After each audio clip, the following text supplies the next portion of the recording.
Hey, hon, how are you today?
I'm not careful, I'm gonna fall asleep to the music. Jeez.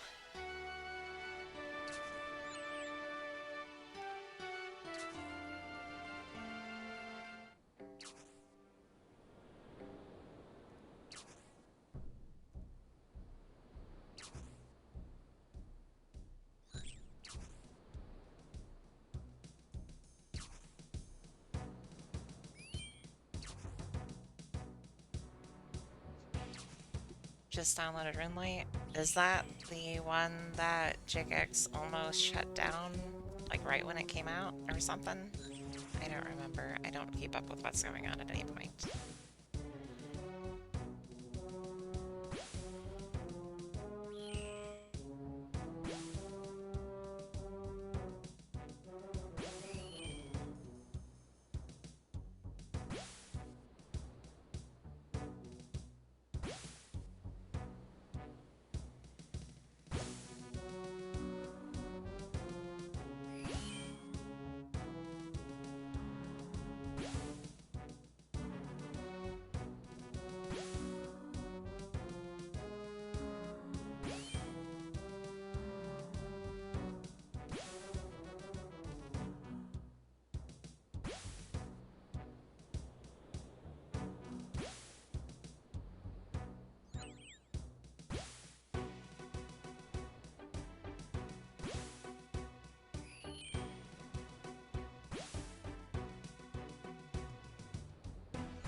Okay, I'm gonna have to AK for just a second. I need to go turn off my dishwasher.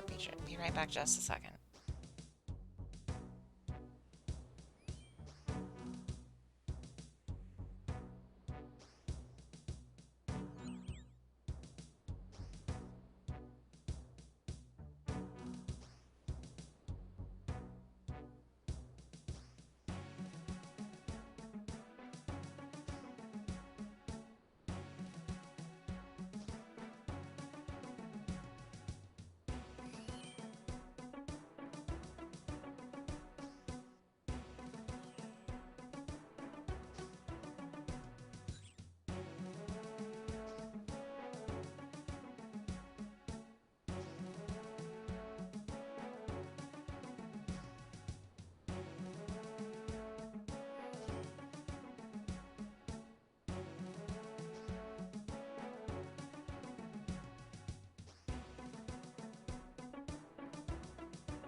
Alright, I'm back. Sorry.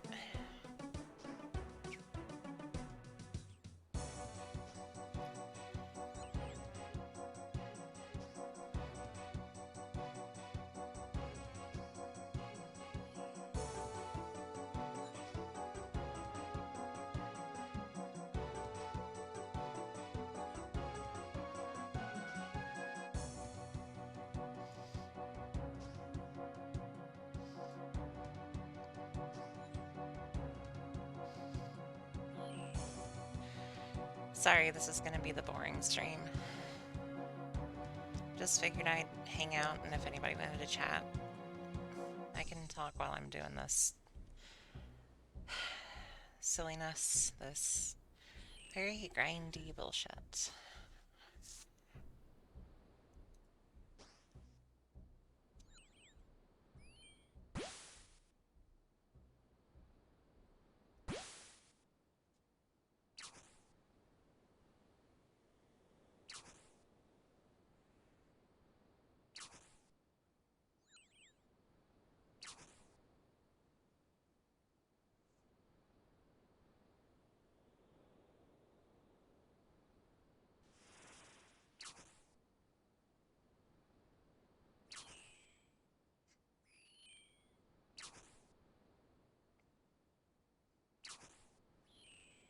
Oh, but it is a concrete road. I'm fishing in the concrete road. Look at them water physics. That is some good water physics. It is the best water physics. Doesn't even move.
I do wonder, is there a more boring game than RuneScape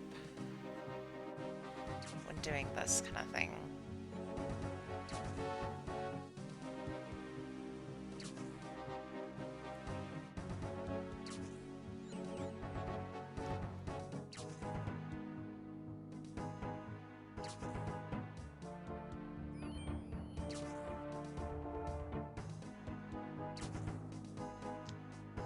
Honestly, I'm just trying to get my fishing level up because, well, not even that, I'm just trying to get fish because then I can go do combat stuff and have plenty of food.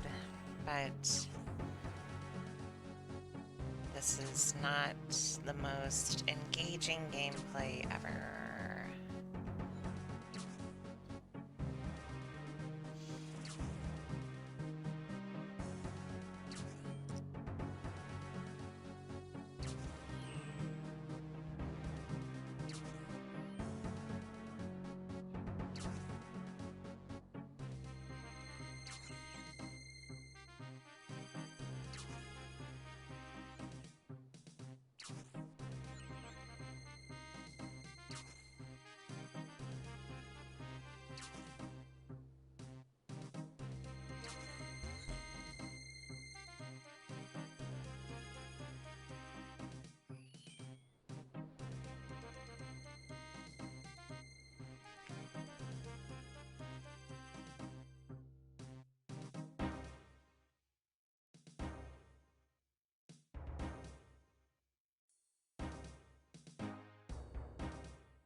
Yay, level 49. Only 20 more levels to go before the funny number.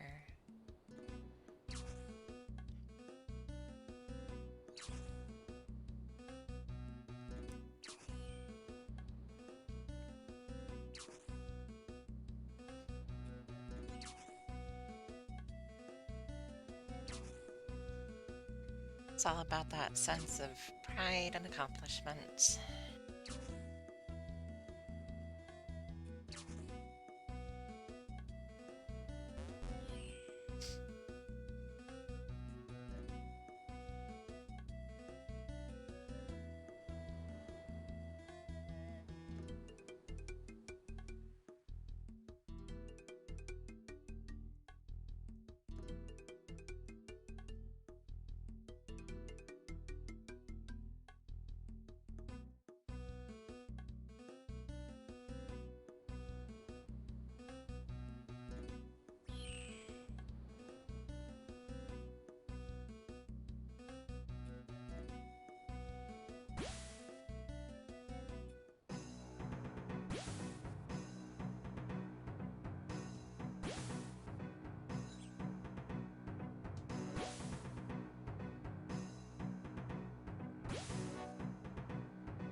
This is just the music that plays in my head all the time.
I did not know that trees could...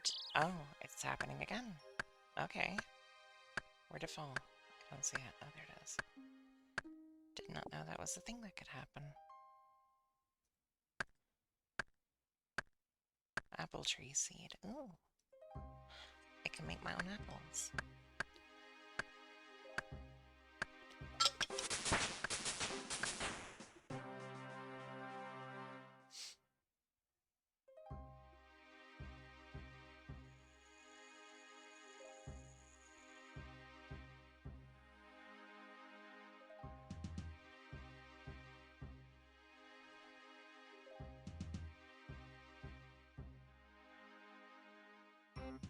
I do not understand what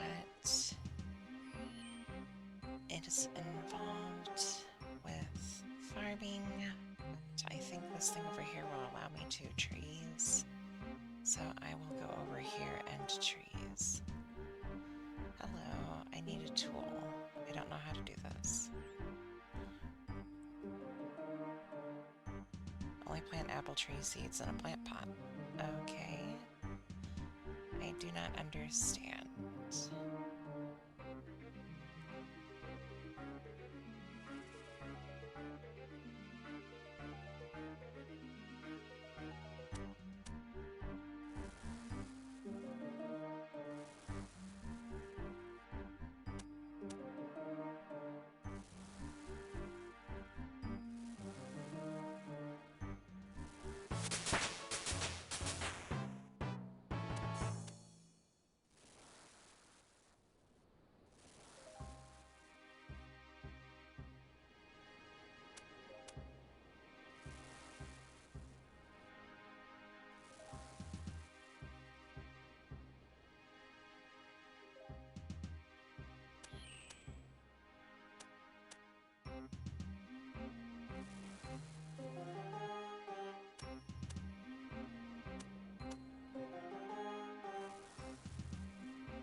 Alright. Hi Tara. How are you doing today?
when I finally finish filling up my inventory with these things, I'm gonna go cook them, and then I'm just gonna go back to Varric, and I'm gonna go do combat stuff, because God, this is boring. Need to do something, not this.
160 gold for that wasn't that bad, I guess.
Sorry, I'm looking up some of this stuff on the wiki on my phone while I'm looking at it because I'm not sure what I'm wanting to get here.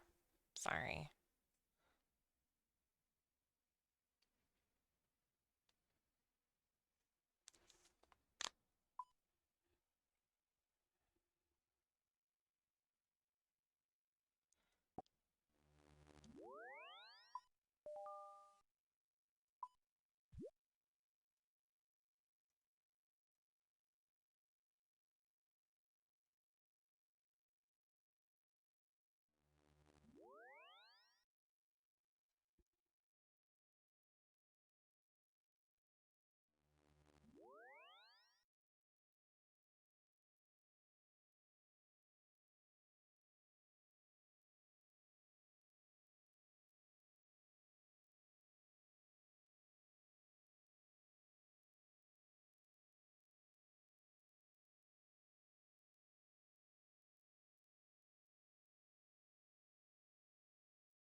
Alright, I have a better idea on how to level this stuff up instead of doing what I'm doing here.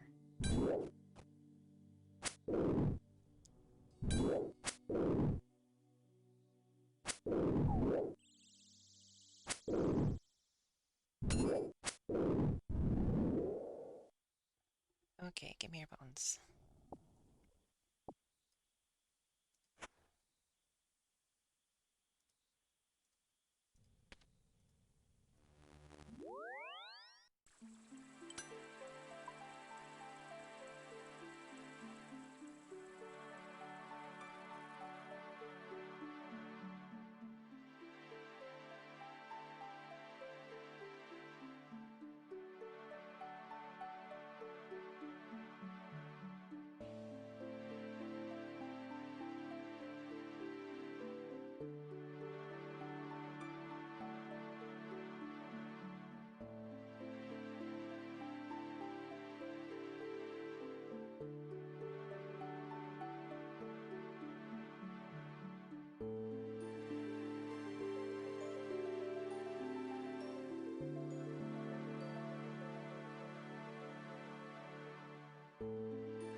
And suddenly I'm cranking out that XP.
If anybody wants to chat, feel free to talk. Like, this is mindless shit, so that's kind of the idea is I can talk while I'm doing this.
That's alright. I was just offering if anybody wanted to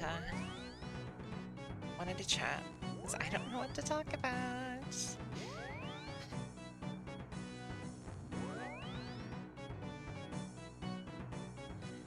Alexis the good girl. Let me get switched over properly in the chat more. Okay.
Alright, so teleporting to house is 30 experience, teleporting to Falador is 48, teleporting to Lumbridge is 41, teleporting to Varric is 35, so Falador is definitely the best option here.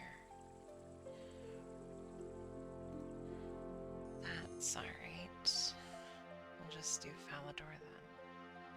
Water, air, and law. I also need to keep fire on me.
Wait, the Switch?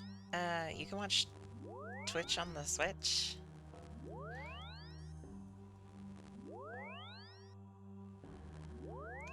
Twitch on the Switch.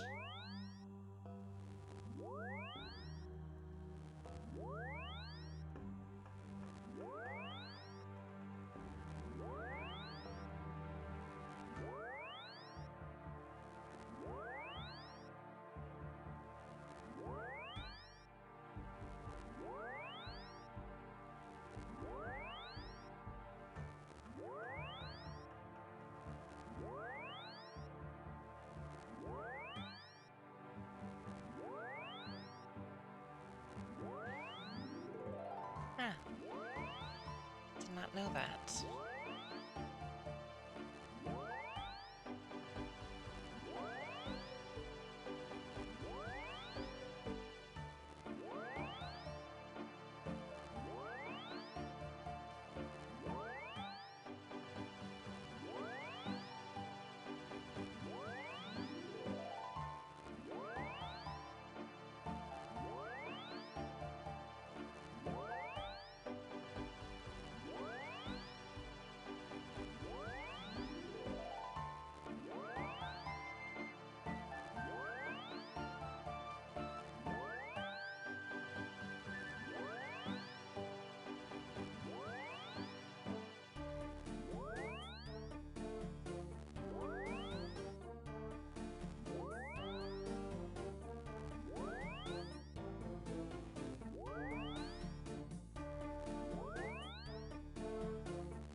I'm just kind of shocked that Nintendo actually lets you do something that isn't Nintendo only shit.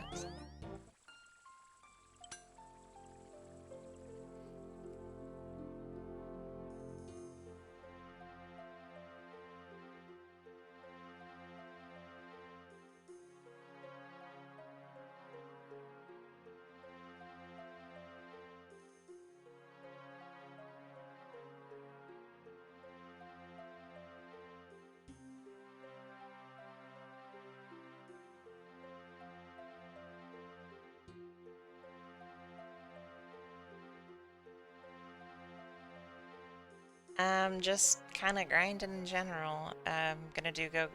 Wow, okay, words. I'm gonna go do some combat stuff now. Just find that the combat with the hill giants is the best. It's the most engaging thing of the grinding stuff that I can do, really, that doesn't make me want to die. Cough, cough, motherload mine, cough, cough.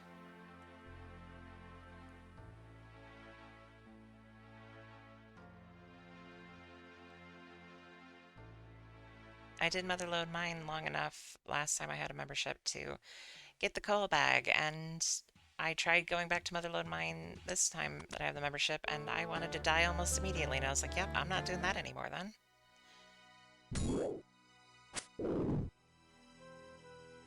Yeah, I just can't stand the everything of it. Okay, I need no, I don't want it muted. I just need it. There we go.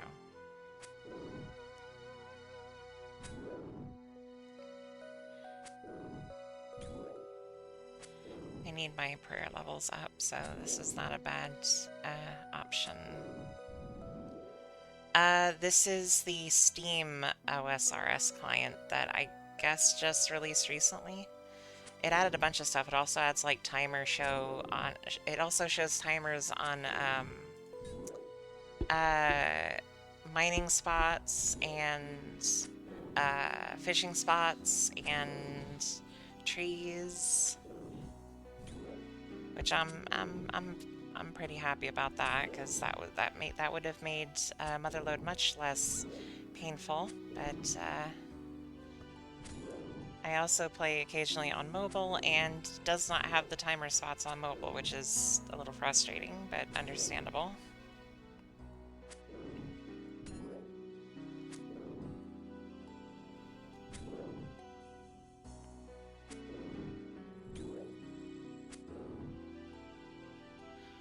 But I decided I'm not gonna go mining again until I am attack 40 for sure, because I want to be able to just carry my my rune pick. Uh, I have seen Runelight mentioned, I just haven't messed with it. I don't really know what the advantages of it are or anything. I just use the regular uh, mobile app. There we go, app. I couldn't think of the words.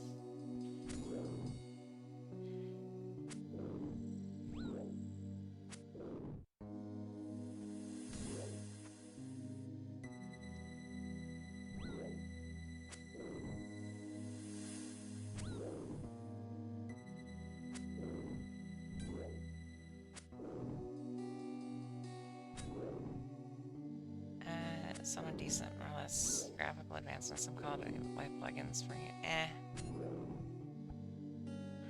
I'm generally okay with this stuff. Like anything short of like, oh, it'll click some of the more boring shit for me, which is against the rules.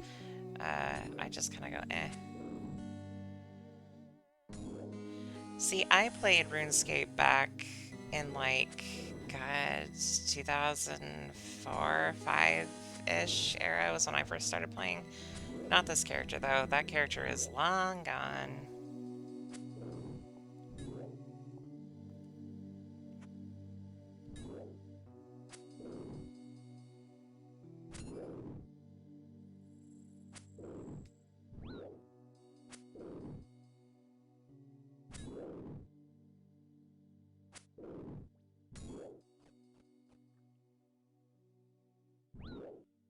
Forgot the password to that account and also lost the email address, so that was the end of that one.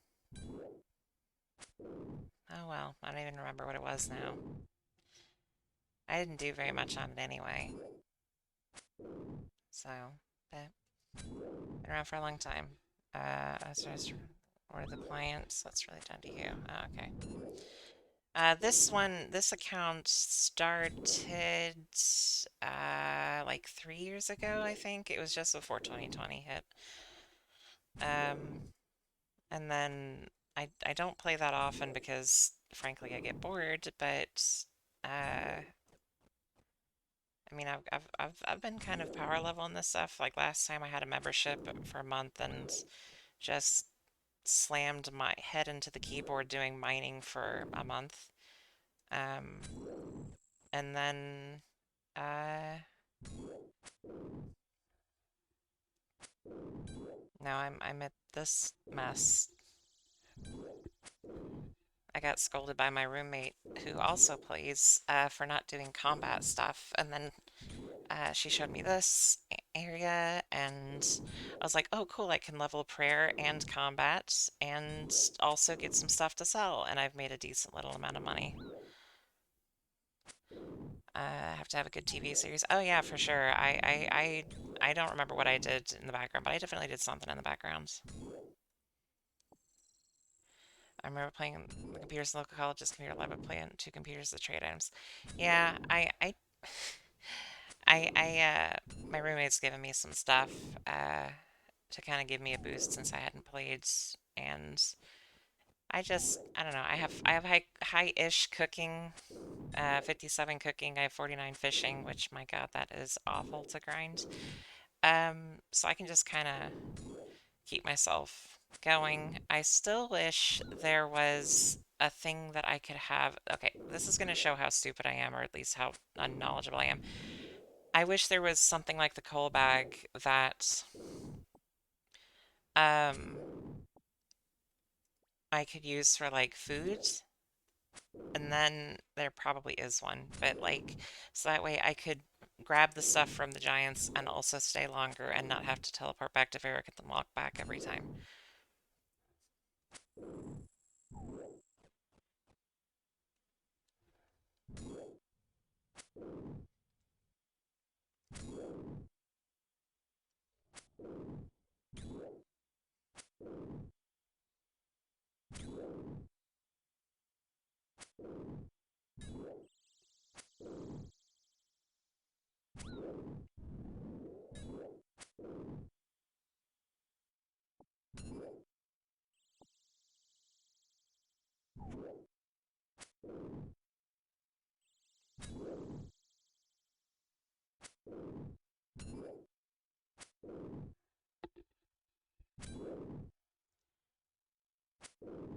But it's okay. I just kill these big guys and then bury their big boners and then everything's good. Everything's good. It's a fair grind. Ah.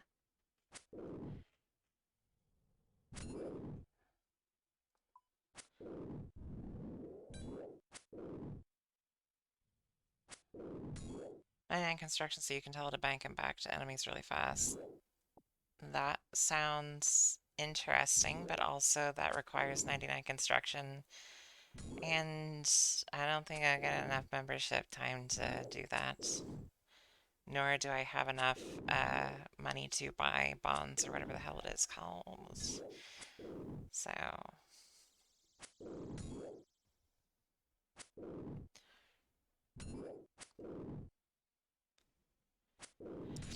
see, I remember very little about the old days, because I didn't start playing again until this account a few years ago. So, um, I had a friend who was like, "Yo, you should join me on New RuneScape," and I was like, "New RuneScape?" He's like, "Yeah, it's like better now," and I was like, "Oh," and I looked at it and I was like, I'm not a fan of it, if I'm being honest. Also, it seemed really clumsy and slow and empty, and I was like, eh.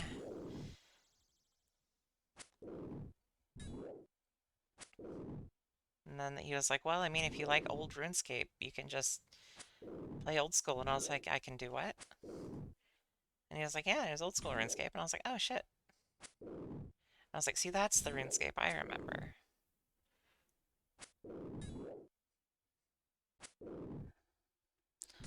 There's a kid in my class in school who had uh, the fucking Scholastic Book Fair RuneScape guidebook. And that shit was so fascinating to me. I had dial-up back then. Like my internet was ass. It wasn't even like decent dial-up. Like everybody was like, yeah, you could get like 56K down or whatever. I was like, I get like 10 to 16K down, and that is not usable. Like RuneScape somehow ran on it, but most of the time, I spent my time doing shit that didn't really require much interaction because there wasn't much interacting I could do.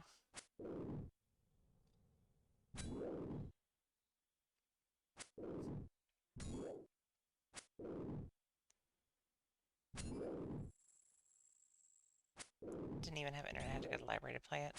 See, my school we would play it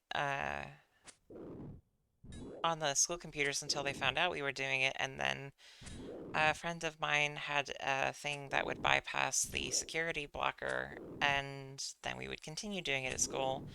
And we all got really good at minimizing the window when the librarian came over.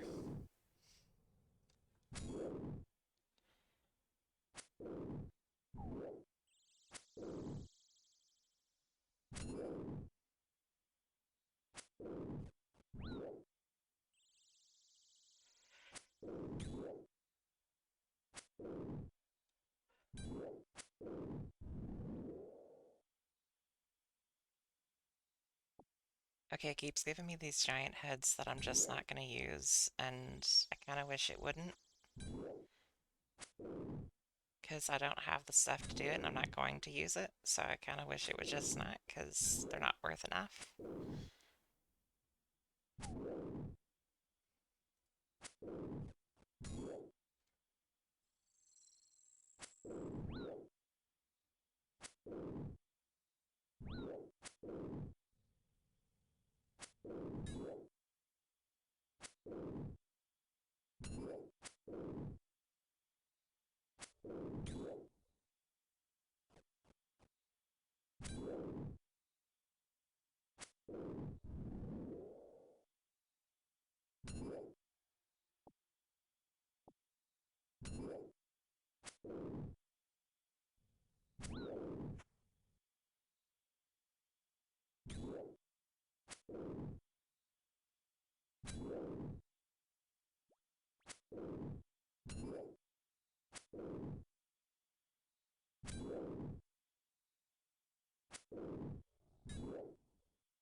Hello.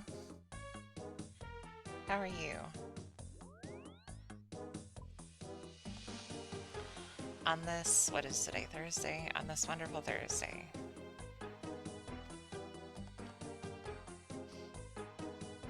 Isn't there a altar somewhere very nearby?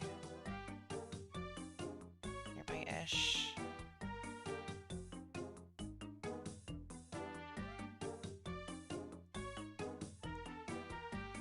Sorta, not really.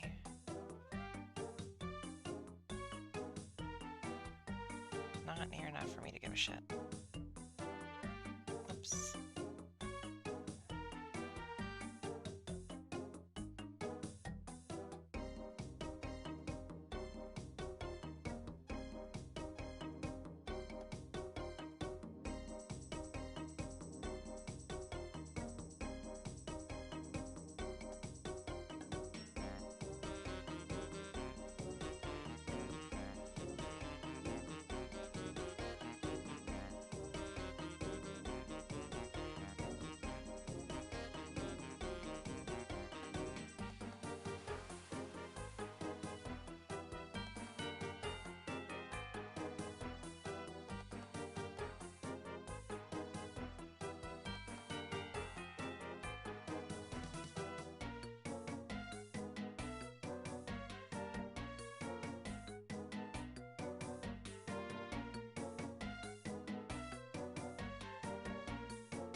Got some fucking Super Mario 64 ass music playing in the background with that fucking Bowser's Castle ass music.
Happy yesterday when they announced Portal 1 and 2 are coming to the Switch. I've been wanting that for so long, I've pretty much given up hope. I I watched the direct. All I got out of it was I'm excited for Advance Wars 1 and 2 reboot. Also, I now know what the Kirby devs kink is mouthful mode. But I honestly think that some of the games that are porting to the Switch are gonna be a less good experience on the Switch because, and maybe this is just me, but I find the Joy-Cons to be really, really uncomfortable and really unpleasant to use. I find the triggers to be some of the worst in the game industry and just kind of feel like they're an unpleasant experience to use no matter what. Um, so every time they're like, oh, hey, we're porting a game from a system with a better controller, I'm just like, oh, cool. So you've made it worse, and you've also probably downgraded the graphics because it's the fucking Switch. So I'm always kind of very meh to negative on ports, and it seems like that's what they want to do. Is they're like, oh yeah, Nintendo finally decided to compete with the Xbox 360 and PlayStation 3, so we're bringing all those games to it. Maybe I'm just a sourpuss. Maybe I'm just a grump. I don't know. I just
big Monster Hunter fan. The Switch killed my enjoyment of Rise due to controls during more easy. I tried to play. I think it was World. I've only ever tried Monster Hunter once. I thought I would enjoy it, but I couldn't get into World, and as a result, I just kind of quit. Um, I will say, like, the Joy-Cons are fine for games that don't really require a lot of trigger usage. Um, but like, I genuinely hate the Joy-Cons in like every way. I like the concept. Um, I do like the concept, but I really genuinely hate the execution. Aside from all of the Joy-Con drift issues that people have been having, I find the sticks to be inferior to pretty much any other analog stick that Nintendo has made, except for maybe arguably the GameCube. I find the 3DS little nub thing to be far more comfortable. Thank you for the subscription for Yes Gems. Thank you so much. Um, thank you so very much. Sorry, I have not streamed in a bit, so it probably seems like I don't know. I'm sorry. I don't stream enough. I'm sorry. Um, I just genuinely really hate the Joy-Cons. Like I said, I like the I don't like the execution. I like the concept. I like the idea of a mobile controller that is mobile with the system that can attach to the system, and I just feel like the Joy-Cons are kind of clumsy, and I think it's kind of telling that the alternatives to the original Switch don't have the Joy-Cons removable. Um, I feel like that's kind of telling of the issues with them. Um, but again, it might just be me. I just find them really, really garbage. And that being said, I was an enormous fan of the Wii U gamepads. I think the Wii U gamepads got a lot of undue hate.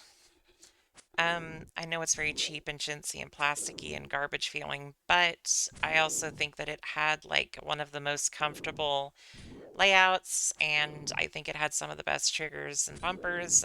You can tell that I use an Xbox controller. Um, I don't know, L1 and R1, L1 and L2 and R1 and R2 always seems like an awkward thing. I always felt like trigger and bumper was the best terminology for your shoulder buttons, but yeah, I think the Wii U got a lot more hate than it deserved, and I think that if it had been able to be what I thought it was, because I came up with an idea around like 2009, uh, that from what I understand was very similar to what the Vita kind of was, which is that you had a mobile console that could pull games off of your big console, and then you could carry those games with you, but you could only carry like one of the big console games at a time unless you had that game purchased for the little one. Um, and that's what I thought the Wii U was, just with like this really big, awkward, not very portable mobile version that was arguably bigger than the console itself. Um, but that's what I thought it was. And then whenever I found out, I was like, yeah, oh, it actually only has like a range of like 15 feet. I was like, oh, that's very disappointing. And then whenever the Switch was announced, I was like, oh, sick, it's finally going to be that. And it's like, no, we just made a mobile device you can plug into your TV. And I was like, see, that's not really what I wanted either, but you're getting closer. Um, because like some people don't want to necessarily carry it with them. Switch desktop thing would be a good idea, like a Switch Pro or whatever the fuck people were calling it. That idea. And then they have like the Switch Lite, which is just mobile, and that's, I mean, I use my Switch more as a mobile thing than I do as an actual thing because I used my Wii U like that. I used my Wii U on the gamepad screen more often than not. Um, as a result, I never really had the dual screen effect that they were trying to like emulate from the DS onto the Wii U, which I appreciate that they tried, but I think if you give people the option of playing a game on in their hands and then not looking at a TV, they're going to do that if they can. Again, might just be me, but I just find the Joy-Cons and the Switch in general to be kind of lackluster for what it could be. I think that the concepts are solid. I think the execution is bad, and I think it's the same thing as the original Wii. I think that it is a system that Nintendo is getting so much love for, and nobody's talking down about it, and it's I don't think it's criticized enough for the problems that it has. Um, oh, well, it's the only thing like it. It's like, yeah, but that doesn't really, justify a lot of the issues that it has necessarily. I mean, hell, Steam is kind of trying to do that with the Steam Deck or whatever the hell they're calling it. And I'm excited to see how that does because, I mean, you can just look at what Nintendo did and just be like, yeah, just do that but better.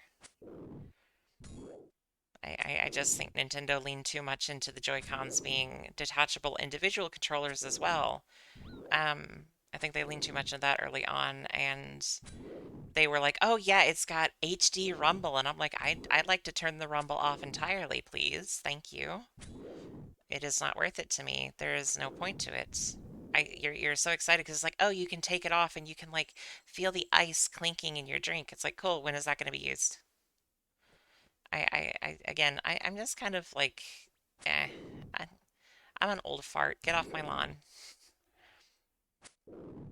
In Nintendo's defense, and this is going to be a very weird thing to say as Nintendo's defense, Nintendo doesn't know what the hell they're doing with controllers and hasn't since the Super Nintendo, honestly. Because every time they make a new controller, they try to do something weird. And sometimes it works and sometimes it doesn't. Original NES, perfect for what it was. Super Nintendo, really a good solid controller for what it is. N64, what the fuck? GameCube, I mean, I like the GameCube controller, but I'm not gonna say it's not got huge issues. Um, the sticks don't twirl freely. They have little notches out for that different axes, and I don't like that personally. Um, although I understand the advantages of that. I find that the triggers on the GameCube are incredibly spongy. Um, other than that, I mean, it's fine. I think that the button layout on the GameCube is really interesting, and I think if we had managed to explore that with other systems, that could have been really interesting because having them in like the cross shape that most systems use, including Nintendo now, is all well and good. But I think that the GameCube one was interesting because it's like, well, yeah, you use A the most, and then you use B the second most, and you use the other two. I just thought it was a really good layout for the most part. Um, the Wii, um, I will say that the Wiimote and Nunchuck were hot garbage. I do not think they were good in any way, shape, or form. I think that the only advantage it had over the um, GameCube was just the motion controls and the it technically, oh well, it has a speaker. It was the worst speaker ever created, but it did have a speaker. Um, I loved the Wii U gamepad. I thought it was great, but it was also very cheaply made and it was very flimsy, which is its biggest fault. And it was a bit bigger than it had to be. It was very comfortable, but it was a bit too heavy, especially considering how bad the battery life was on it. Uh, what else?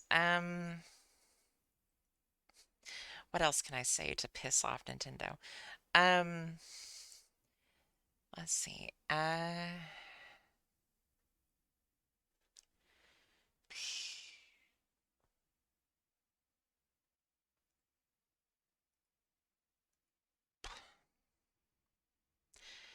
just find the Switch to be so bad. Feel like Nintendo, since the Super Nintendo, has nailed it on a controller never. I don't think any of the controllers are like super, super, super good. I think the GameCube and the Wii U gamepad are the best, and I think that um, the Wii is awful, and I think that the Switch's control scheme is very okay. Once again, it's not necessarily the layout on the Switch, it's that the buttons are too small and the whole thing feels very, it feels a lot sturdier than the Wii U did, but it also feels very stiff, um, which is not good. Um, and I genuinely hate the sticks on the Switch, and I hate the bumpers, and I hate the triggers. I find them all very clumsy, and everything's too small and cramped, and it hurts my wrists to use it for too long unless I have my hands in a very particular position. And the place where the Joy Cons connect to the Switch, I have an original generation Switch. The place where the Joy Cons connect to the Switch feels very, very. Uh, it hasn't broken, but if I hold the thing one hand, it always feels like it's going to break, and I'm terrified that it is going to break. And I think it does put undue wear and tear on the casing of the Switch itself. Um, I think there's just, I think Nintendo probably should have tried to do a little bit more. Like, I don't think anybody would have minded if the Switch was a bit larger, if it came with like better battery life or um better controller shit, because my God, the controller is so bad. People are like, oh, why don't you just get the Pro controller? I'm like, well, because I use the thing in mobile modes and having the Pro controller for it. Like I am a firm believer that if you're just playing single player stuff on your system, it should come with a controller that is optimally the best or one of the best options for it. And I think that is the biggest issue with the Switch is that I don't think the Joy-Cons are one of the best options for controlling. I think the only advantage is that they work well in mobile mode. I have not gotten to mess with the ones where the Joy-Cons aren't removable. I would really hope that the issues they have with Joy-Con drifts are fixed on those. Otherwise, I would argue that they are worse designs than the regular Switch because instead of just replacing the controller, you have to replace the entire system when something goes wrong. And I think that's bad. That's really bad.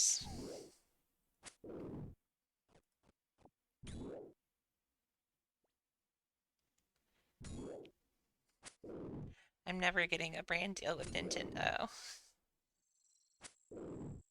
Like I was gonna get a brand deal with Nintendo anyway.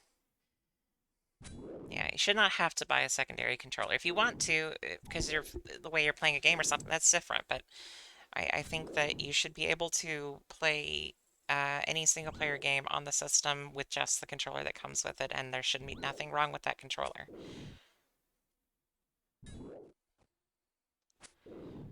Oh, I mean, if Nintendo wanted to pay me to say, oh, Switch is good, I would be like, as long as I don't have to say the things that I really don't think about the Switch that are bad are good. Because, like, if you tell me to say the Joy-Cons are great, the only thing I'm going to say is, I like that they're detachable. Another really big complaint I have is that the like Joy-Con dock controller holder thing, I don't know what the hell you call that thing that came with it. You slip the Joy-Cons into it and it holds them and it's supposed to work like a regular controller. That is the only way I can think to make the Joy-Cons worse is by using that thing, because that is the single most uncomfortable, unintuitively designed, not unintuitively designed, it's just awful. I don't even have the right words to explain like how much I hate that thing and the way that I hate that thing, because it is awful. I thought I would like it. I like the concept. Once again, I like the concept. It could have been done way fucking better. It's just Nintendo, you have all of these resources and you have all of these people who love you and all these people that can actually design things decently. Just fucking, I mean, fuck, rip off the fucking Xbox controller. You know? Just do that. Or better yet, bring the GameCube controller back, but make it not have the problems that it had, you know? I do have a wireless GameCube controller for the Switch, um, which is far, far better than the Joy-Cons, but once again, because I use the thing in mobile mode, it doesn't work so well. I do think that the Switch itself, like outside of the Joy-Cons, I think the biggest I think the biggest problem with the Switch itself is, like, notwithstanding Joy-Cons, is I think that the kickstand is an absolutely awful design, the little stand that flips out of the back, because it doesn't hold the thing up correctly. It needs to be centered and it needs to be wider, and the way they have it does not work. If they put a second one on the other side, that would also work, but they did not do that. Or maybe they did in the newer ones. I don't know. Again, I have a first generation Switch, and it's the only generation I've messed with. But it's just like really clumsy. It's I don't know who had that idea, but they are wrong. Um, like, and I don't understand how that got through the design process without somebody stopping them and going, "Yo, maybe we shouldn't do this." Um, but I mean, for all that is said in this, I do have a Switch and I do use it. But as I have also said in the past, when it comes to Nintendo systems, I generally buy them to play Pokemon, and that's about it. And I don't think the Joy-Cons are a good way to experience Pokemon Arceus for the same fucking reasons as every other game on the Switch is not the best way to experience that game. Um, but I will also say that thankfully, um, the weaknesses of the Joy-Cons don't detract enormously from the experience of playing Legends Arceus, which is just good. It's a good game. I like it. It is like 75% there. You'd be surprised how often business don't listen to design themes. Oh, I mean, I am technically a professional graphic designer. I have been there. I know exactly how little businesses give a shit what designers say. I'm not a product designer, but like, I get it. It's all about that bottom line. We would rather lose $1 million by being stubborn than we would to, pay out 100,000 and then gain 10 million. Like, I mean, Sega is still alive almost exclusively because of the strength of the design of one character. So, like, Sega would not be around if Sonic and friends did not have such appealing designs. So if some jackass executive had just been like, "Oh, well, I think that maybe we should, just give him like Funko Pop proportions and design ideas, just like make him have a square head and beady black eyes instead of like the big weird snow goggle thing eyes." And it's like, yeah, no, no, that would say it would be dead and gone by now. Nobody would even remember. Speaking of Funko Pops, God, I hate Funko Pops. They're too generic for the most part, and a lot of those designs really suffer for it. Some of them are okay. Some of them look fine the way they are, but like it's like everything is morphed to fit a mold, and I find Funko Pops to be really unappealing because like people are like, well, they're cheap. I'm like, cool, so are Amiibo. Well, I mean, in concept, Amiibo were like $2 or $3 more, but they're actually like proper sculpts and things. So I find Funko Pops to be some of the biggest wasteful, disgusting things in pop culture stuff. And I want all Funko Pops to stop existing, please. Thank you very much. All right, I will drink. I will drink a water. I will drink one water. Okay, I lied. I drink two water. Two water managed to get into my mouth as I was drinking. I'm sorry. Thanks, hon. You have a good day.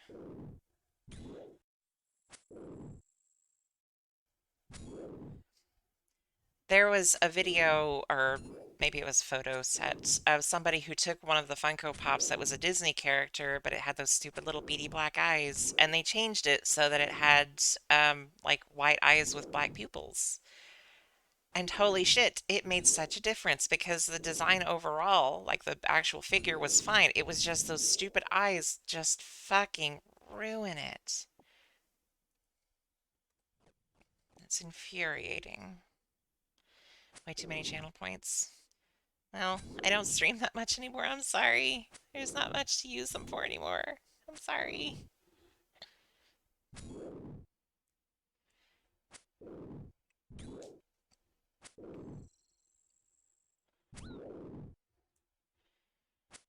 Some of the Funko Pops can be fine. Some of them are just, most of them, almost all of them are just the garbage. They're just garbage. Now, I make exceptions for saying that they're garbage because, like, My Hero Academia, um, the uh, the pop figures for Mirio and All Might, I think are fine because those characters have pure dark eyes, and that lends itself to the Funko Pop bullshit. Um, and then you have like, oh, it's a Midoriya Funko Pop. No, that is ugly. That is ugly pop figure.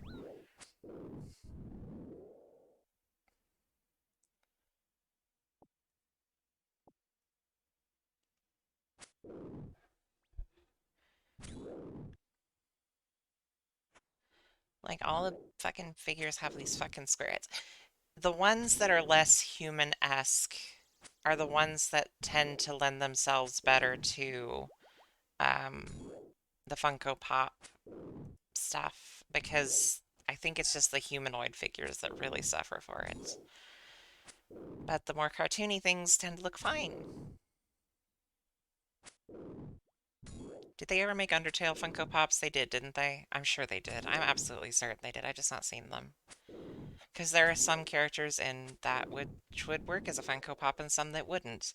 So knowing that, they probably only did pop figures if they did any of the ones that wouldn't work. So they probably did like uh oh God, I don't even want to say because I'm scared that they did.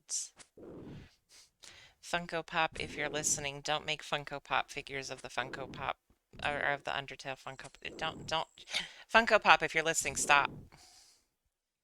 Once you Funko Pop, you can't Funko stop.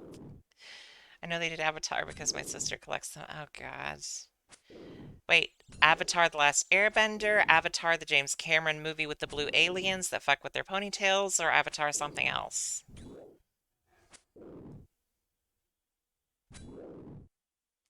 Made a few for Undertale. Ah.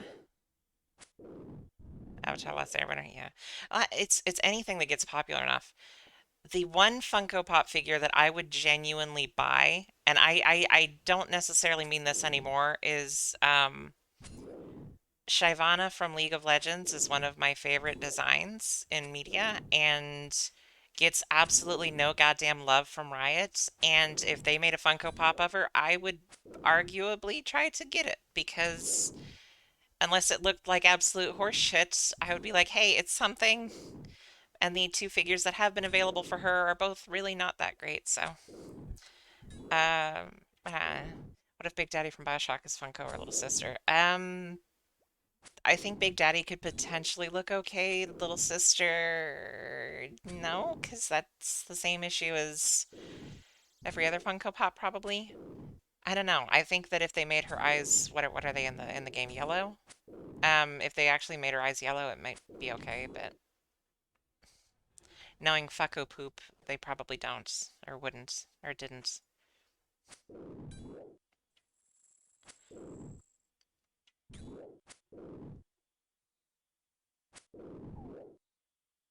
Like I like Amiibo quite a bit. I think that it's cool that like they have the little figure and it's actually decently like sculpted and everything and it has an NFC chip so you can use it in games. I think that they're great and I think the NFC thing by itself makes it worth the extra like $3 or $4 over a Funko Pop usually is. But for some reason people think that Funko Pops are like, well, you can make a Funko Pop of anything. It's like, yes, you can. You can because you have one mold and then you just kind of glue some bullshit on it and then you have a completely different thing and you can just keep doing that over and over and over again and then sell them for $10 every time. Yeah, you can make them of fucking anything.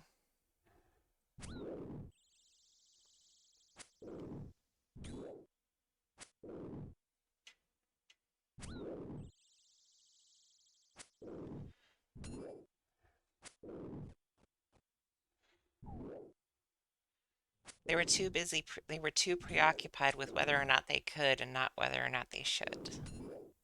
And now we have to deal with every time I go to the one of the nerd stores in my town. They're like, oh, hey, we're having a sale on these Funko Pops that nobody goddamn wants. And it's like, wow, most of the pops that you have on the shelves are like of the same like five or six things. I wonder why that is. Oh, maybe it's because they made a shitload of this thing that they thought was going to sell well and then didn't sell well because it looks like hog shit. Surprise, surprise. Maybe Disney should stop making them do things. Speaking of Disney, what the fuck is that new Disney card thing? Jesus Christ. Oh, I'm a fucking massive nerd. They have like old cartridge-based games for like the NES and stuff because I have every Nintendo tabletop console except for like the Virtual Boy and some of the really rare ones. And I like having games for all of them. Because they all work. I have the original NES that my mom got as a kid-ish, in the 80s, and uh, it still works. It almost quit working a few years ago, but I opened it up and I pulled the connector for the games that the games actually slot into. I pulled that off, threw it in a pot of boiling water for like 10 minutes, then pulled it out and let it dry off, and then put it back in, and everything works good now. Um, People think I'm crazy when I say that. I'm like, no, no, no. It actually kind of does work. You got to be really careful not to, wall of waste of vinyl in every nerd store. Are you talking about the vinyl pops? Or are you talking about the vinyl records? Because, yeah, I don't think anybody wants to buy the record of the soundtrack of Puyo Puyo Tetris or whatever. I don't think anybody wanted that.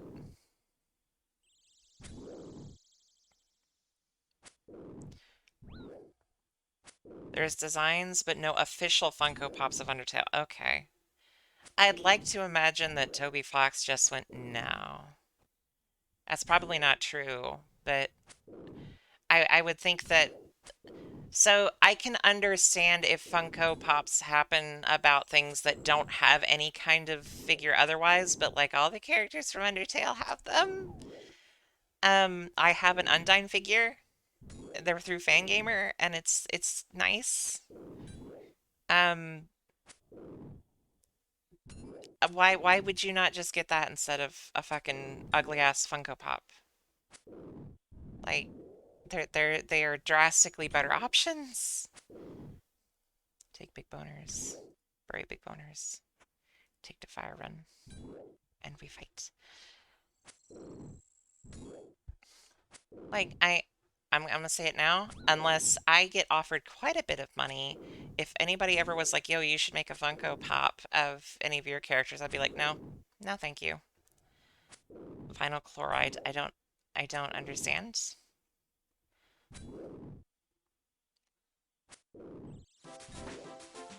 Banjo Kazooie. You mean there's a Banjo and a Kazooie in this plush?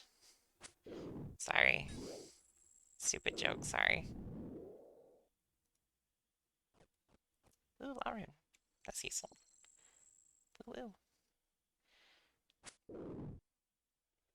Waiting for the new wave of NFTs. Please, no. No, no NFTs. Funko Pops are... Funko Pops are way better than NFTs, but they're both absolutely shit, so... Funko Pops are bad, but NFTs are worse. Hey kids, I burned down the rainforest just so you can buy a JPEG. Not even a JPEG. Hi Liz, thank you. Have a good day. I burned down the rainforest so you can have the receipt saying that you bought a JPEG, except you didn't buy the JPEG, you bought the receipt. Well, well, what's the NFT worth? Well, that depends on how many other people get involved. Oh, okay. So what you're saying is it's a pyramid scheme. No, no, no, no. It's not a pyramid scheme. See, you have the one person and then they sell it and then other people buy it and then they have to sell it to other people who pay more.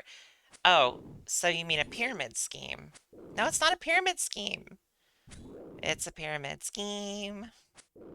It's all bullshit. We're just going to burn down the world. See, I had an idea for a thing that would be far easier on the environment, but would still let the Crypt Bros get off on whatever the fuck they're getting off on here. Um, I called it Spung because it's a stupid name and it means nothing. And uh, it's like so the first thousand spung, and it's not like a coin, it's just a spung. The first thousand spung are free to whoever like signs up, and you're only allowed to have one. And for every spung that exists, its value goes up by like a penny. Um, and and every spung, or sorry, not every spung that is, every spung that gets sold, the next one's value goes up by a penny. So like the first thousand are all worth like $1. Just to start, $1. And then like when the first one sells, the next one is worth $1.01. And then the next one is worth $1.02, and so on. Or something like that. And then it just keeps going up and up. And then like if you want to make money off of this stupid thing, then you have to sell it. And it's like, oh, well, what if everybody holds it? Well, you can't hold it because then it's not worth anything. There's no payout unless you sell it.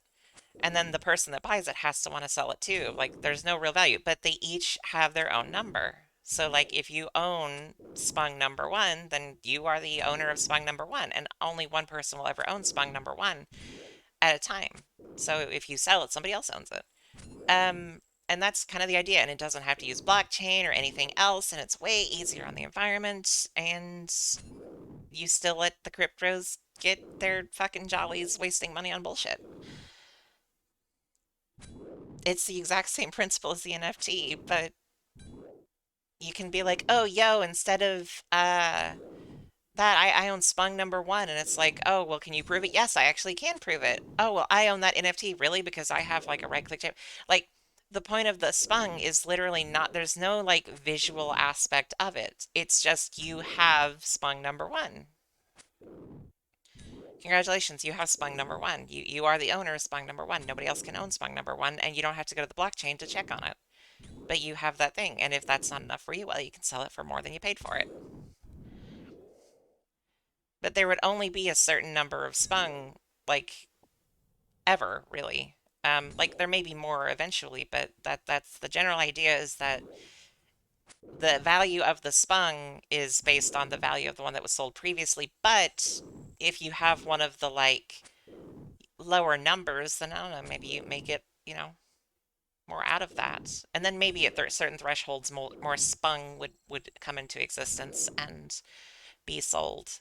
Um, and the way that, I would make money off this if I actually did something like this would be I would take like 5% of every transaction. Because I don't actually sell the spung, I just provide the only means there are to buying and selling the spung. And see, I did not say how to spell spung, but you spelled it right. And that's part of the reason why it's named the way it is. It's something that cannot be misspelled easily. It's the same principle as why Xerox is named Xerox. Xerox is named Xerox because it's very difficult to misspell. It's not possible. You just spell it with a Z instead of an X at the front. But that was like one of the ideas behind the name, was that it was impossible to misspell or mispronounce or something like that. Spung is basically the same principle. Like, well, what if it's sponge? It's not, though. It's spung.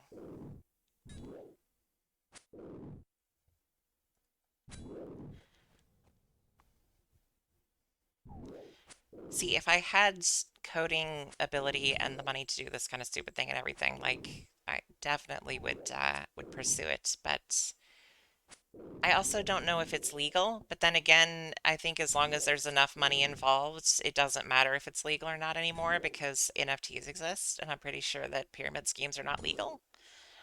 But NFTs exist, so cough cough. It's how I know I'm not that good of an artist, is because nobody has yet contacted me asking if they can mint my shit as an NFT, or and nobody, as far as I know, has stolen my shit. And I am fine with that because that is way less headache on me, but it's also kind of like, I know that I'm not that good. Fuck the metaverse. Fuck Mark Bezos, but Bezosberg. Fuck Mark Barketbark.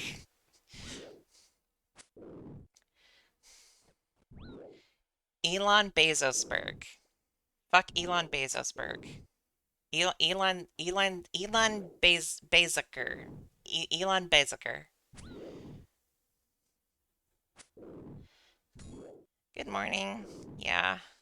Oh god, I need a cough. Hang on just a second. I'm gonna mute this. I haven't streamed in a while. My voice isn't holding up very well. I'm sorry.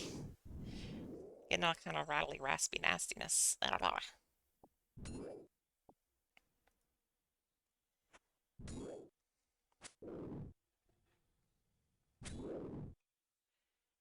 don't talk that much anymore.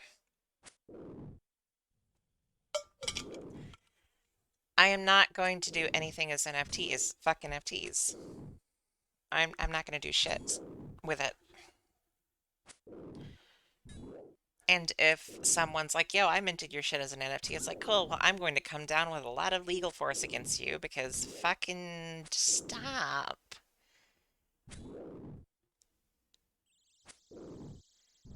Oh, I'm the only person that owns this thing. No, the person that like created it also owns rights to it. Like, you are not the only person that owns rights to it. It's just not the way things work.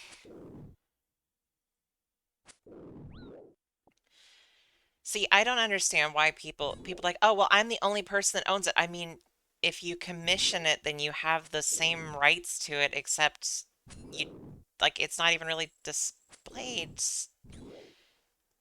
Eh, whatever.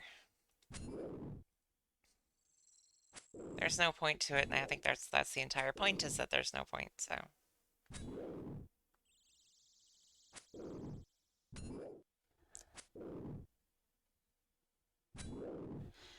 um, innovation capitalism. I think you're referring to Spung. And for that, I would refer to you to the Spung website that doesn't exist. Come on and spend your hard-earned shroot bucks on Spung. You can buy them for a shroot buck and sell them for a Stanley nickel.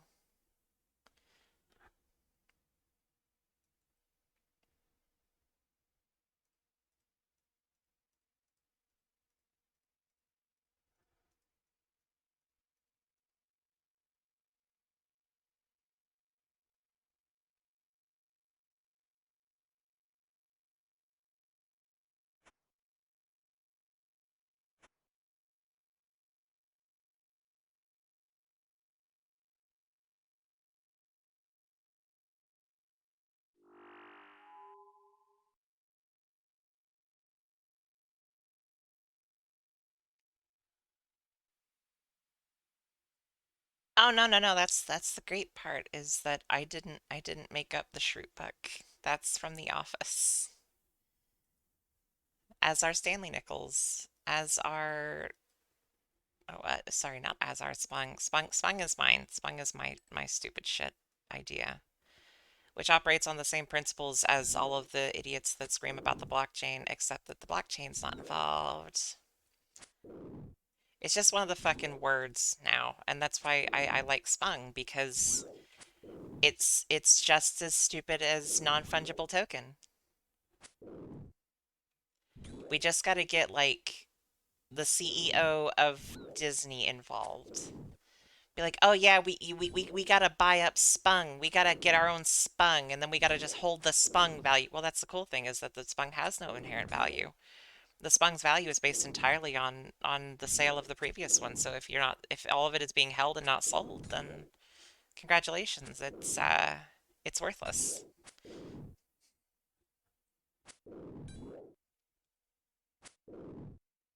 It's one of those things where you literally have to sell it to make anything on it. You can't just hold it and stuff. So that's also the idea because the people that like the stupid ape boners or whatever the fuck they're called would also love that it sounds so much like spunk.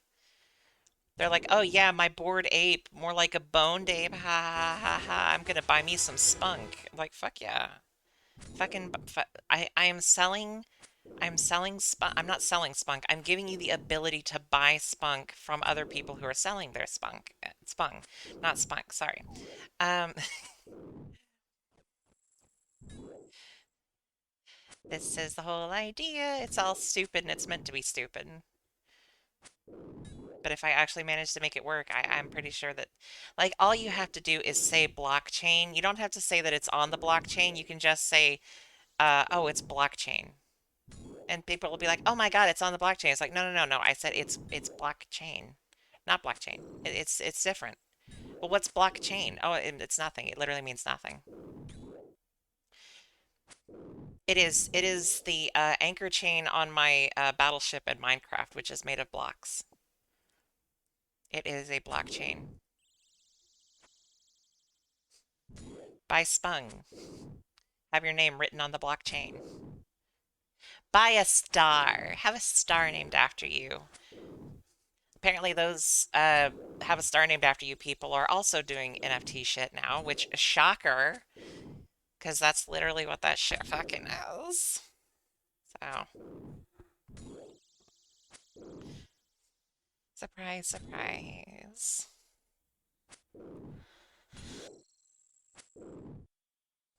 I mean, it's not just a thing, it's literally what NFTs are.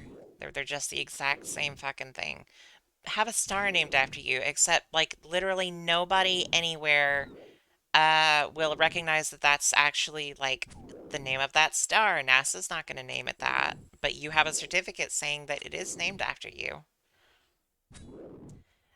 History is repeating itself. Well, history doesn't repeat itself, but it does rhyme. Um, the arrogance to think you can purchase a celestial body. No, no, no, no. It's not to purchase a celestial body. It's to have it named after you. Besides, Elon Musk already owns Mars. Like that's the reason why he's pushing so hard to get there. Is the idea is the first person to set foot on is the owner of, unless they represent something, in which case that is the owner of, unless they agree that they're not the owner of it. Like it operates under the idea that because Americans were the first people to be on the moon, America owned the moon until America decided that nobody owned the moon. But Elon is like, well, I'm going to be the first, my people are going to be the first people to be on Mars, so I'll just own Mars and then I can have a whole world as a company town. I'll be just like my dad, except instead of having just one emerald mine to have slaves in, I'll have a whole planet to have slaves. Thanks, elongated muskrat. Sure love that you're the only person that's really making any kind of headway with electric cars until 2 years ago.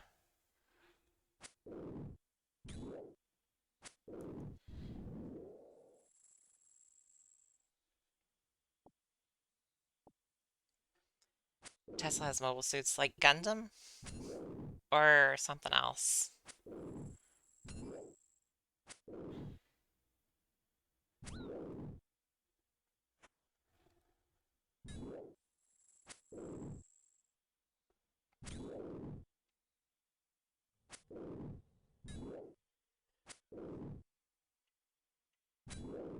Hello, yes, I am elongated muskrat. Today we have this mobile suit unveils it from this giant curtain on a stage like a goddamn Apple event.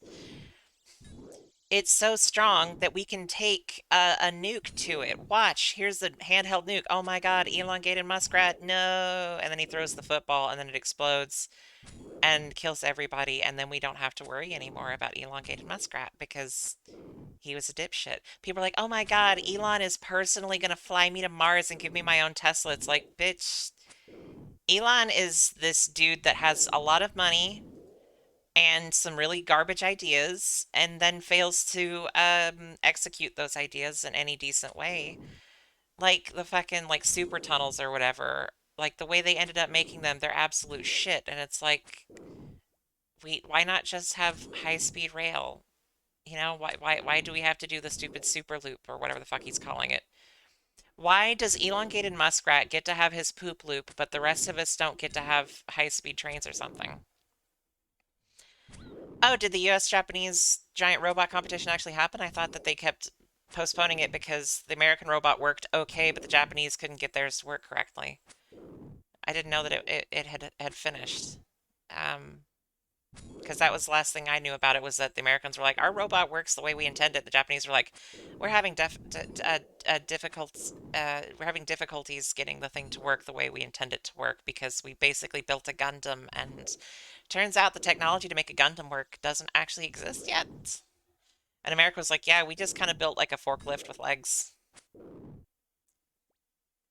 and the robot summary. Oh, so that reminds me of a thing that I talked to my psychiatrist about yesterday, but lol. Um, so have y'all ever heard of I call it the gray goo theory. I don't know if it's considered a theory. But basically it is that eventually humanity will make the mistake of making a self-replicating nanobot that can eat anything. Um, and but is programmed to only eat certain things. And we will end up screwing up and eventually a bug will enter the system and it will just eat anything and then it'll duplicate eating anything and then next thing you know there's nothing left of the world. It's just gray goo from all of the nanobots eating it, um, which is terrifying to think about, but like that's the singularity that worries me is that they're going to eventually do that kind of shit. um, I don't know. Delete plastics. See, that's the thing though. I don't know if they're self-replicating yet, and if they can only eat plastic, that's one thing, but there's always that danger of, oh, well, we made it so that it can eat anything, so we can just, we can just use it on anything. It's like, oh, congratulations, you've just ended the world. Maybe not in this exact moment, but it's coming. Um, it terrifies me. That absolutely terrifies me because absolutely, absolutely something humanity would do. And like, if humanity were to pull some kind of stupid bullshit like that, it's like, oh, well, maybe humanity would band together. And no, I think COVID has shown that we are not capable of fucking doing that. If aliens invaded, there would be like, in America alone, there would be like 75 million people screaming, this is just a liberal plot. Robot takeover is one of my least fearful things. I'm not talking about a robot takeover. I'm talking about robots that delete not just humanity, but the entire planet entirely until there's nothing left but the robots. As in, there's no planet anymore. And there's nothing you can do because eventually they'll come for you and then they'll just eat you slowly until you just stop existing. That's what terrifies me. Because if that happens, we'll know about it on the news, and it's like, yep, that's the end of it. It's all over. We're done. I mean, if you don't remember, the Reapers came and everybody was fucked anyway. That was the entire point. But at least it was like, oh, well, somebody actually, people actually came together to fight them, sort of. That would not happen in real life. I think Tom Scott had a video about this scenario too. I'm not sure who Tom Scott is. I just know that I find it to be absolutely terrifying to think about. Hello, yes, I don't want to be Grey Goo. I also don't really want my consciousness uploaded into a machine, because that also scares me. Because, uh,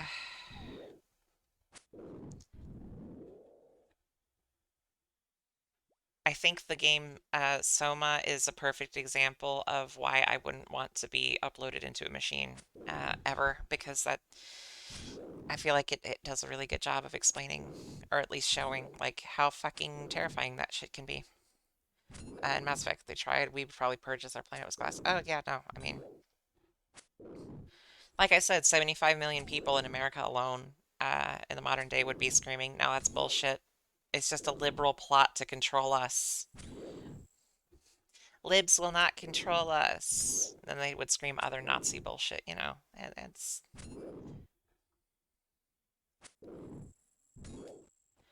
no, thank you. I do not want my brain uploaded into Elon Musk's. CNN had an article about reproducing robots or something. Um, Not sure which one was the shitty news company in the U.S. All of them are shitty news companies. The center left leaning big news company is CNN or MSNBC, and then the right wing one is Fox News of the big ones. Scenario is pretty much possible that micro robots getting ludicrous external energy output to loads of energy break down certain molecules for reasons. Uh, it's not impossible, but I don't think we're at that point yet. But we are definitely at a point where we can start working toward it. Um, so yeah. It doesn't have to convert 100% of what it intakes um as resource to build a new one either. It just has to like take a portion of it for energy. If it can destroy some of it in some kind of a for fuel and some kind of reaction, then it doesn't have to use all of it for the reproduction process. It can just use part of it, just like how humans work. Um, so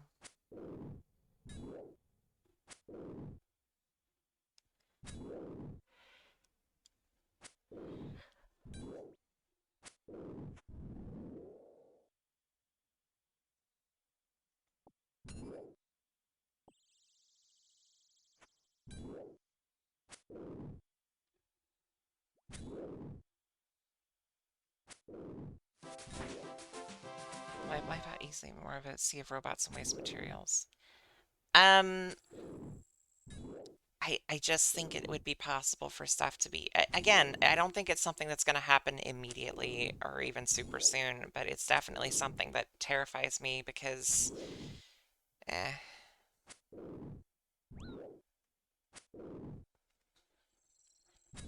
I'm just scared. I'm just scared.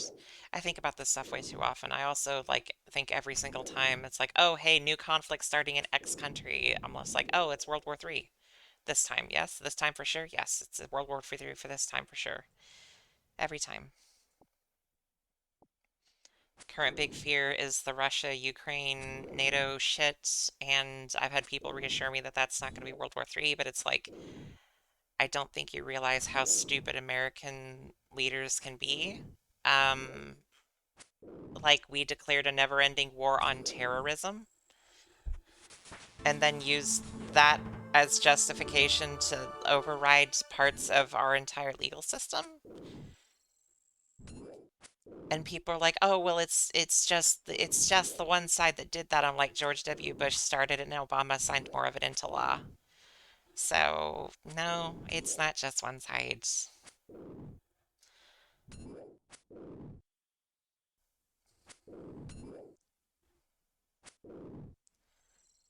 Everything is just, ugh, I hate my brain.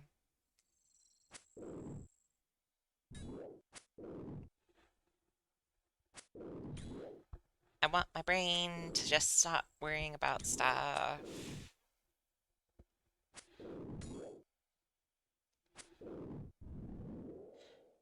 Who is at peace?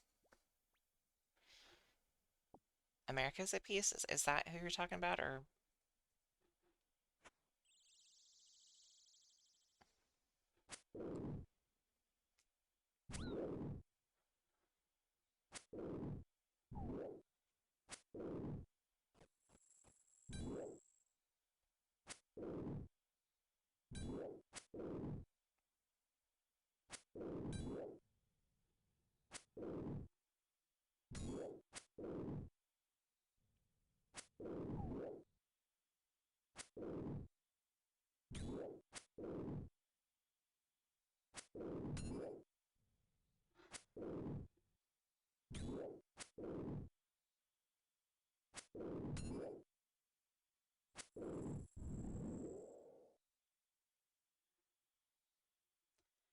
So I can't even keep track. I was pretty sure that America was still in some country.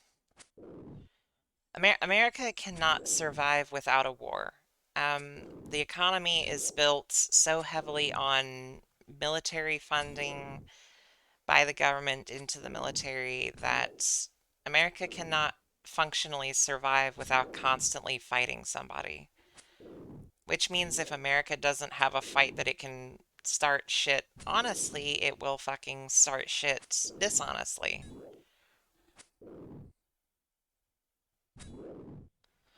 That's where all of the theories about, oh, Bush did 9/11 come from. But I don't know. I think there is some. I think that the Bush did 9/11 has as much credit as Pearl Harbor was. Uh, Pearl Harbor was actually the American government wanting to enter, parts of the American government and military wanting to enter the war, but knowing that there would need to be a catalyst to start it, to for the American people to not reject entering World War II. So all of the American battleships, pretty well, except for conveniently not the new ones, were put into Pearl Harbor. Um, and that was to entice the Japanese Navy to attack, and it worked, and that's why America entered World War II. Like it was like all a setup, and it worked. And then there are people that say the same thing about 9/11, that 9/11 maybe it wasn't necessarily, done by American operatives or whatever, but that it may have been like encouraged or something, or that they may have known very well that it was going to happen and just didn't do anything about it, which there's some evidence to that happening. So, yeah. Most recent conflict was war and terror. Now it's over, but ain't no profit and peace. Nope. Have a good lunch. Thanks for stopping by.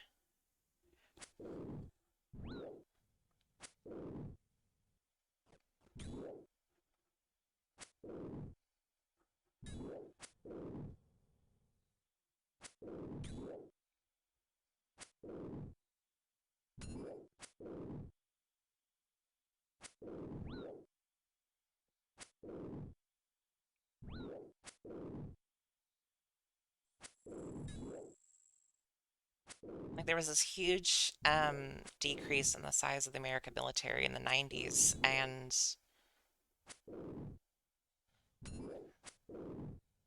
that just kind of that's never happening again now. I mean, hell, President Eisenhower, who was the fucking one of the big fucking generals in World War II, um, even said like y'all need to be careful about this military industrial complex shit. Like you make America too dependent, or any country really too dependent on their military spending, and then like that is food taken out of people's mouths. That is, you know, fuel taken out of their homes and warmth taken out of their homes and stuff. Like, you don't do that. And then, much like has happened many times, whenever an American leader warns against this one thing being really bad and it being really bad, American business goes, that seems like a great idea. Like this isn't necessarily business, but George Washington was like, yo, political parties are bad. Don't make political parties. They'll just divide people. And then what did people do almost immediately? They made goddamn political parties. Eisenhower was like, yo, military industrial complex, bad. Maybe don't do it. And then they were like, instantly, like, sup, we're going to do it. We're going to make America so dependent on fighting. It's like, how do you make joining the military more appealing? Well, you make it so that healthcare is stupid expensive, but you may get it provided if you join the military. College is stupid expensive, but you may get it provided if you join the military. I'm just so. I just want my country to be better. Well, if you don't like it, then leave. Well, how about we make it better and then you leave then, fucker? God damn. Maybe if you don't like it being better, you can leave. Jesus.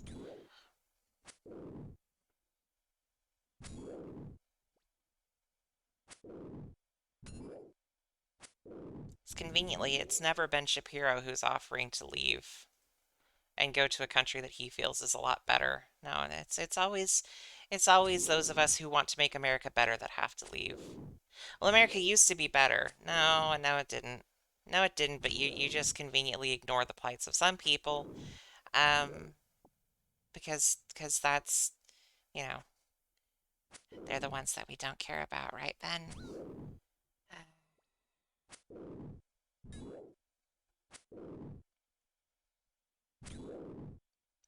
And it doesn't help that it seems like every time any kind of a left-leaning movement, uh, the right-wing talk heads saying the Taliban had the right idea about abortion, women's rights, oh no, they do believe that. They absolutely believe that. Like if the Taliban weren't not Christian, then the right wing would be all over it. And frankly, I think the right wing would be a lot more likely to join up with that particular subsect of Islam if they didn't have so many people already like dead set that Islam was the bad guy, like the entire religion was the bad guy. Like that's it's they're like, well, damn, these people that we've been trying to convince are the bad guys actually agree a lot with us. Maybe we just say they have the right idea in some things, but ultimately they said a different person is God, and we don't perform terrorist attacks. January 6th doesn't count. Constant bombing of abortion clinics doesn't count, even if they're not necessarily abortion clinics, because we're too stupid and ignorant and hateful to check.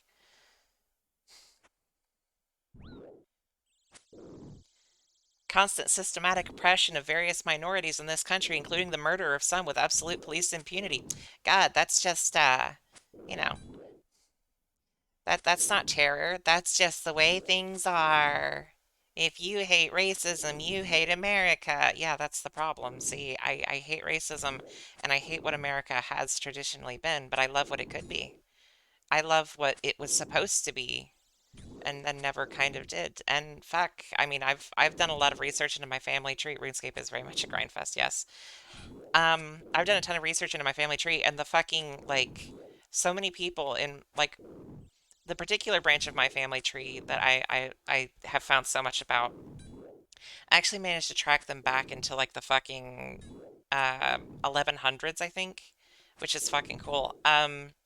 But like the first person in my line that came to America came in the 1750s and was in the French Indian War, and afterward was a part of like peacekeeping stuff in Pennsylvania, and was like very much wanted the peace to be kept, and actually was killed by a small group of Native Americans who were seeking vengeance against somebody that he had in custody, taking back from trial, who had been murdering Native folks. And my ancestor, Jacob, was like really, really hated this guy, but it wasn't like his he wasn't able to just like off this guy himself.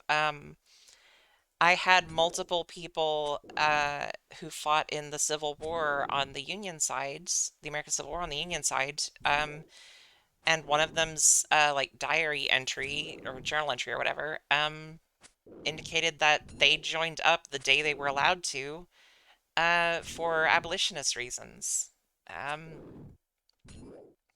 I've had people in my family who've fought in a lot of wars for what they thought were good reasons and tried to defend people and tried to fight for equality and justice, and they label these things in their fucking like diaries and stuff. They're like, this is the thing that I should be doing. And it's like that kind of a mindset is what I think America was meant to be, but it was never really enacted. And now we just have a bunch of people who actively fight against it as hard as ever, but say that it's because all of the bad stuff in the past was in the past only or never even existed. And it's like, no, it did exist and it still does exist, and you're refusing to acknowledge it doesn't make it go away. Uh, I'll get off my soapbox.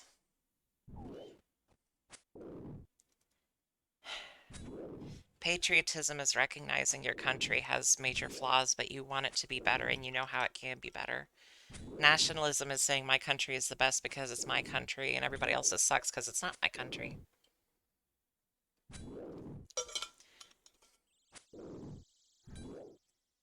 But America has managed to build upon the idea that nationalism is patriotism for so long that I just, what is it when I say my country sucks? I don't know, probably realism, because I think most countries suck in some way.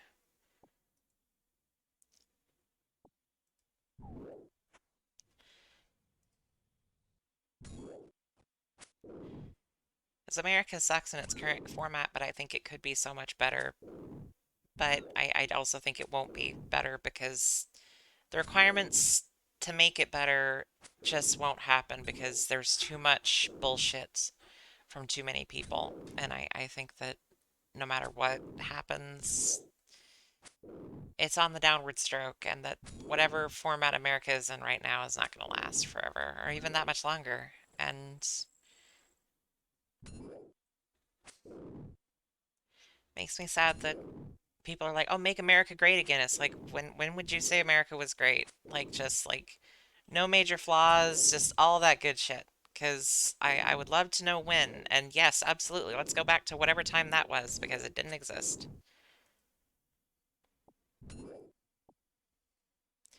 Well, I mean, I know that's when they mean, but I mean for everybody. I know that's what they mean, but that's not what I would consider great. They're like, "Oh yeah, yeah, yeah, like pre 1865 for sure." But like also before the 1960s, like I think a lot of them mean the 1950s because that was this huge economic prosperity time for America, but also like it was building up the civil rights movement and everything. And I think that's definitely when they're kind of like, yeah, that one because we didn't have to worry about the minorities protesting. I'm pretty sure that's what those people mean. And those people also are like fucking 1400s. Oh, you mean when Columbus sailed the ocean blue in 1492?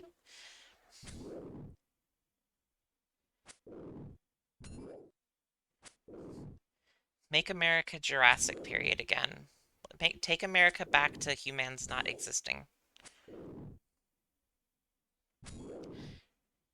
Time for E and Celeste. I mean, there's a reason there are three E's in Celeste and only one T, and the T is only there because it's there to make it work.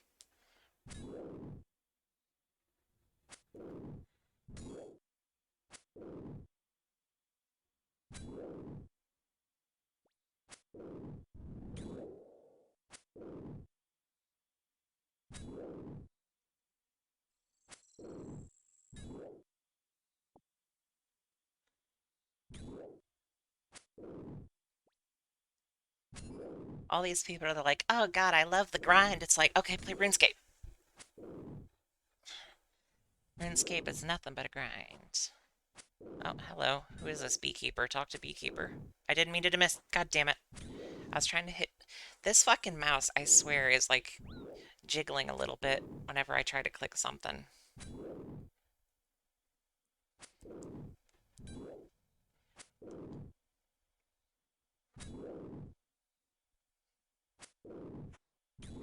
My kingdom. My kingdom. Tony Hawk Pro Skater 2, way better grind. No, no, no. You gotta get Tony Hawk Pro Skater 5, the one where if you buy the disc, there's no game on the disc. The one where whatever company, Activision, EA, whoever the fuck, realized like just before the rights expired that they had the rights to Tony Hawk Pro Skater. And like, well, shit, these rights are about to expire if we don't make a game. Let's just make one last cash grab.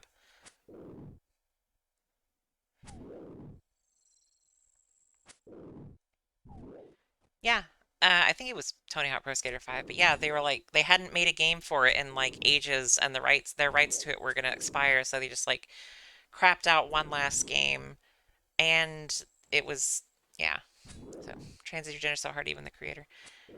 I tried playing Celeste, but I got frustrated too easily because I am bad at video games. And I quit because I got frustrated and bad at video games.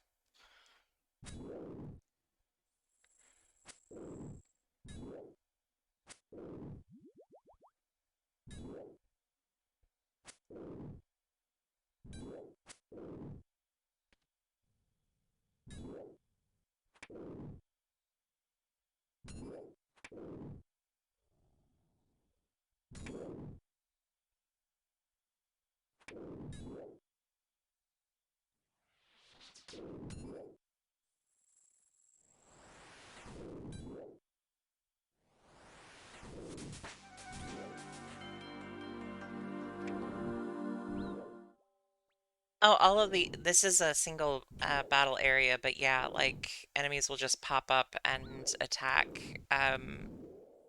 if I'm not already fighting something else. Now I gotta book it home.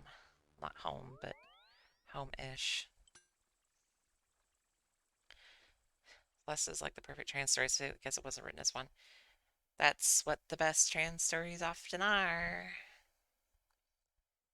Because if you write it specifically about it, a lot of times it's a little bit too focused on that thing in a particular way and it feels forced.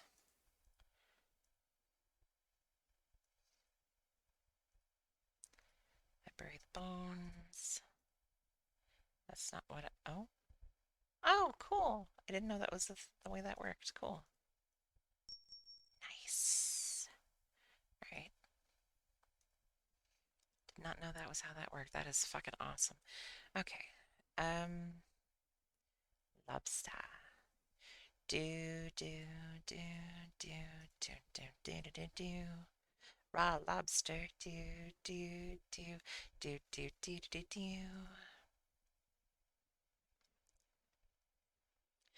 But it wasn't some raw. It was a raw lobster. Do, do, do, do.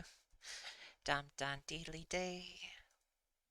Nessie, did you see the very short video I posted about the ping? I couldn't remember if you had seen it. Well, not seen it because there wasn't anything in there to see. It was just a thing. Yes, it went ping. It made the good ping sounds. Celeste is a platform game that is very trans-y. Okay, I need to sell some shit. What do I need to sell? What can I sell? Iron helms? I can sell iron helms. These leaves.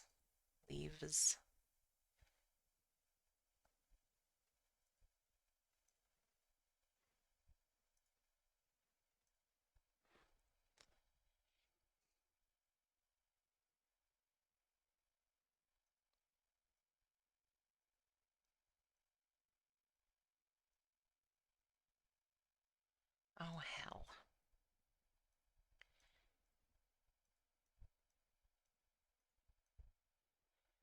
Okay.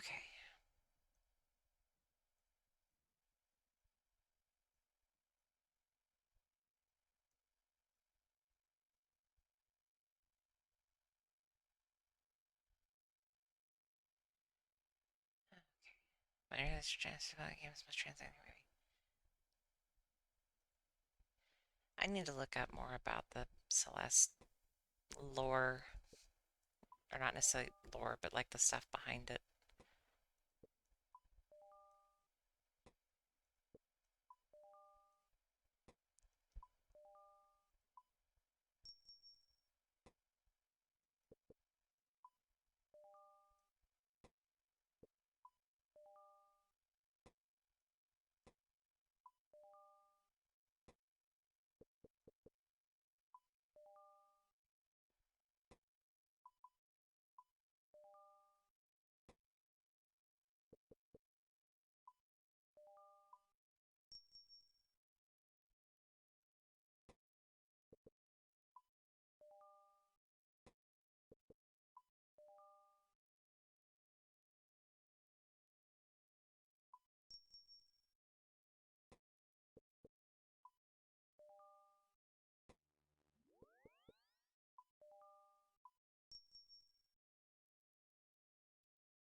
After hearing the noise of the, wait, is this the cooking guild? Oh shit, there's like bankers there. Hang on, can I go in there?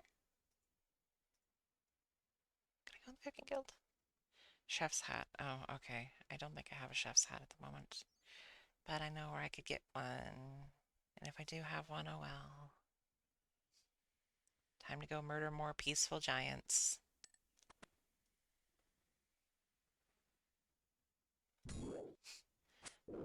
I only kill them because they remind me of my dad who is dead. And that freaks me out because he is dead and he should not be alive and they are alive and that is weird because he's dead.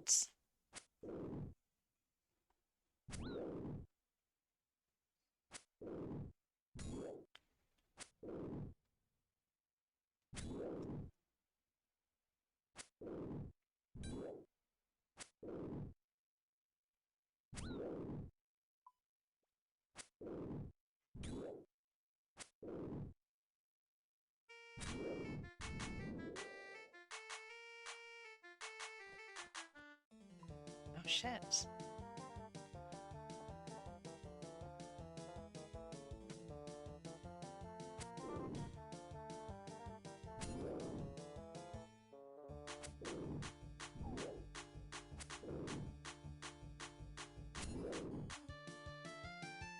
Tonight we're gonna party like it's 1999.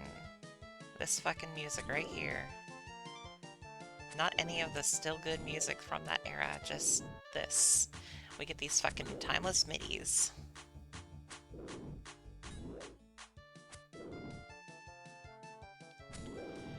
Rocco's motorcycling. I don't know anything about Rocco's personally, but I did see something about that and I was like, oh neat, there's a trans character, that's cool.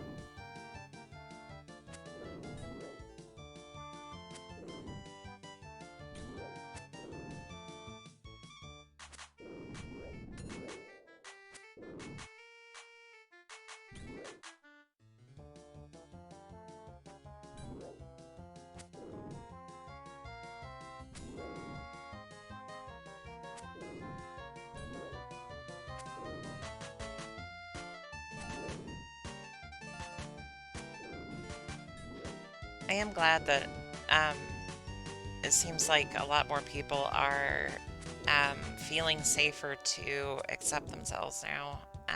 Even though, of course, there's still a lot of hate in this world and a lot of shit, and a lot of folks still don't feel safe, and that's sadly part of shit right now. But it does make me happy that like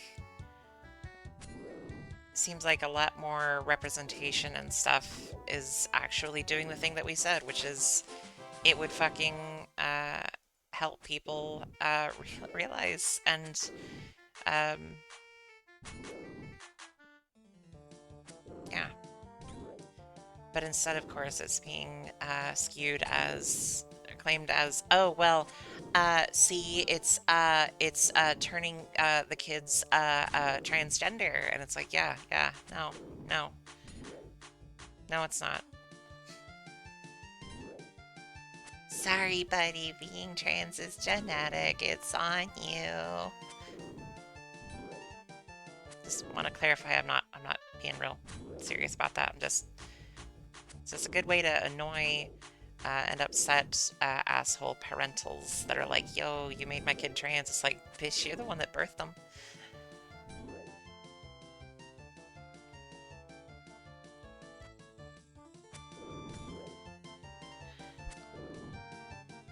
My mom is convinced that my dad being a piece of shit is what turned me trans. I'm like, no. And she was like, yeah, because when you were little, your dad and I were talking, and he said that he would have been happier with a little girl. And I was just like, uh-huh, yeah.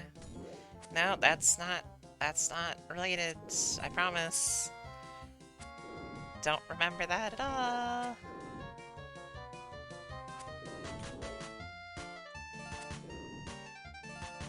But my mom also, like, called me out of the blue a week or two ago and was, like, sobbing. And she was like, I just wanted to tell you I'm sorry.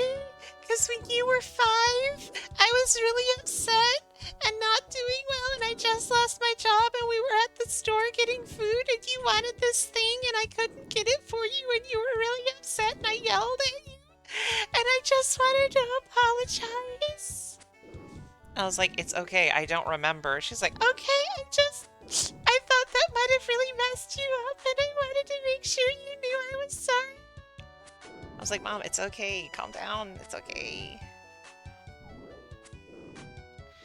And of course, I still have never received the apology for all the times I got slapped for getting upset because I was being bullied constantly at school.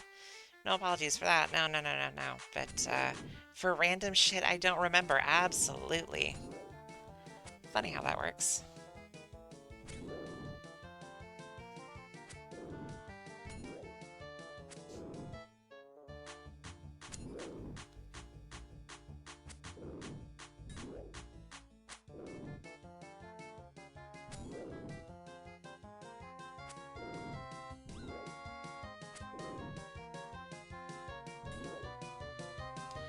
Wait, can I fight unarmed?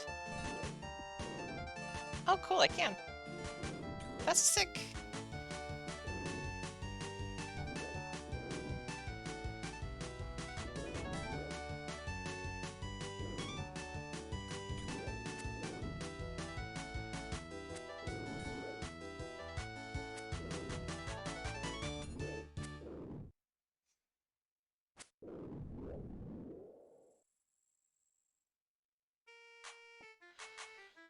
I do feel bad for my mom because, like, she is...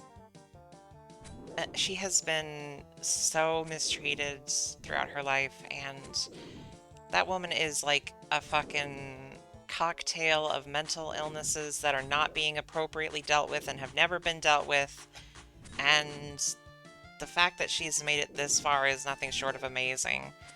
And I feel more bad for having to deal with the shit that she's had to deal with than I do the occasional resentment for her passing on a lot of the mental health issues to me because she couldn't help that. And I feel so bad for her, but at the same time, God, she is really hard to deal with a lot of times, and just gets really frustrating getting a call in the middle of the night of her just sobbing because she wants to apologize for a thing that happened when I was 4 and that I don't remember. It's like, it's okay, it's alright. I forgive you if that's what you need. Just stop calling me in the middle of the night, please. I'm very tired.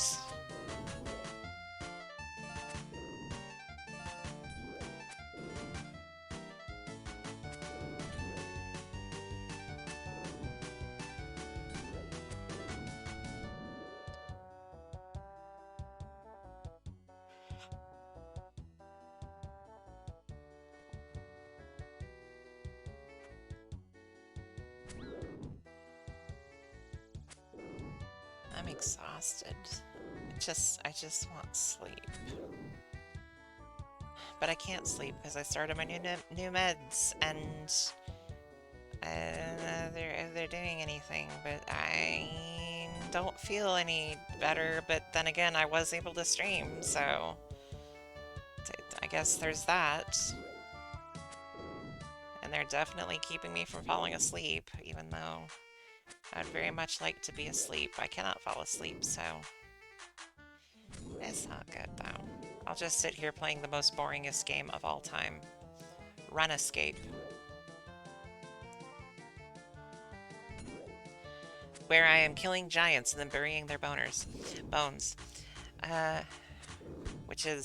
This is quality stream content. No, like I said way, like, God, 3 hours ago, the point of this stream is uh, more to chat over whatever, because this is the most mindless goddamn bullshit ever, so...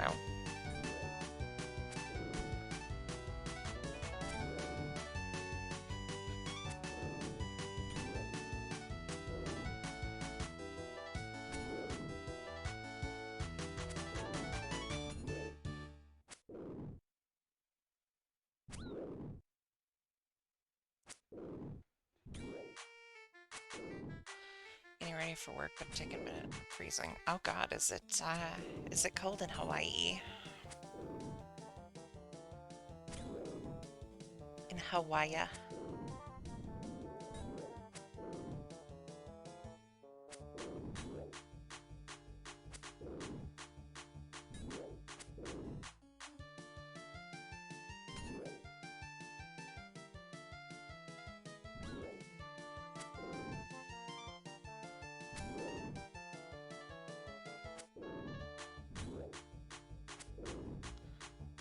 Not by most standards.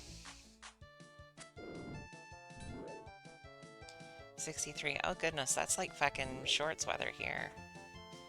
I think it's like 45 today here, something like that. I don't know. I don't know. I woke up really early and it was like 40, but it's always cold because I basically roll out of bed into pants and out the door to take my roommate to work. And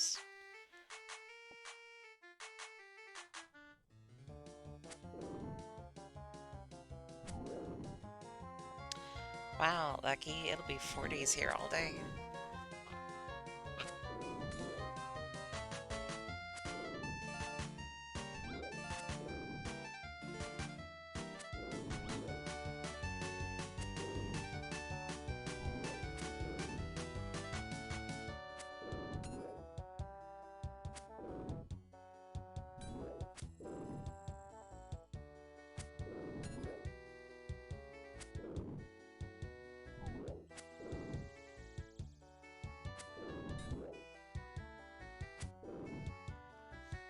We love it here. It's cold most of the fucking year here. Except for the summer where it's really, really miserably hot. Ooh, a death rune.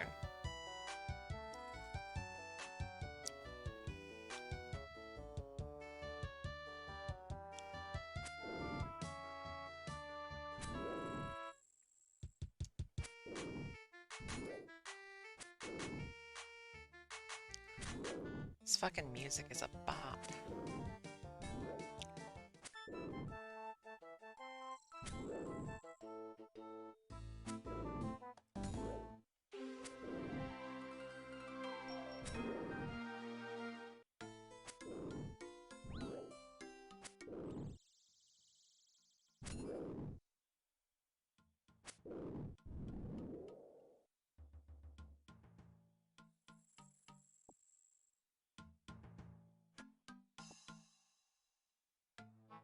Sweet corn seed.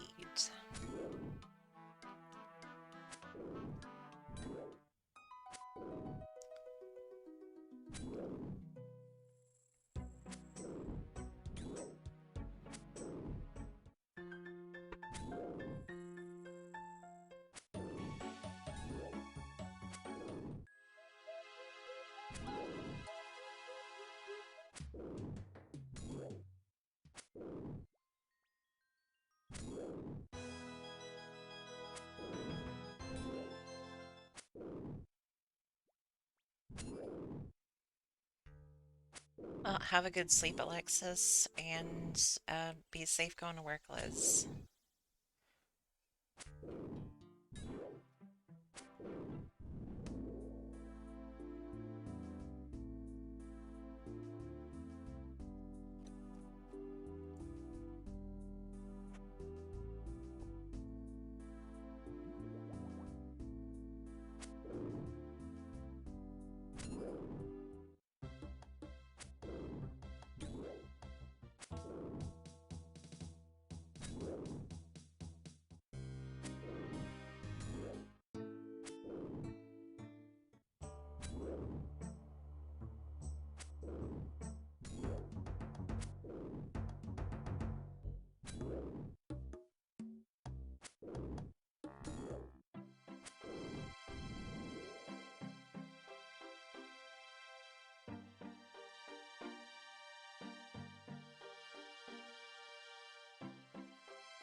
Starting laser for my whole front. Good luck. I hope it goes well.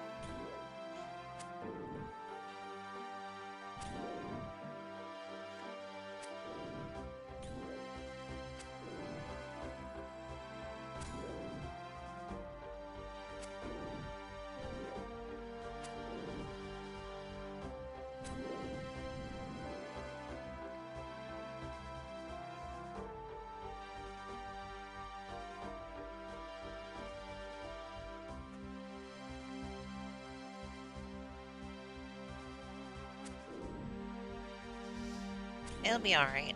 I'm sure it'll be alright. I have heard that it can be painful, but I've also heard that it's not nearly as painful as the alternative. So you got it.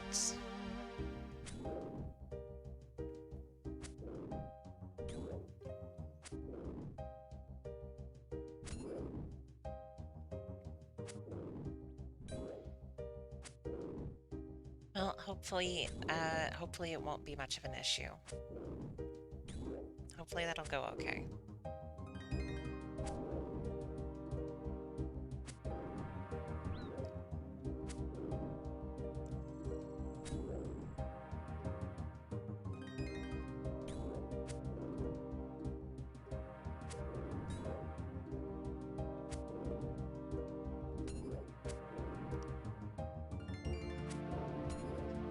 Laser tibby? Oh god, laser titties would be amazing because you could just like walk around and then just shoot people with your chest.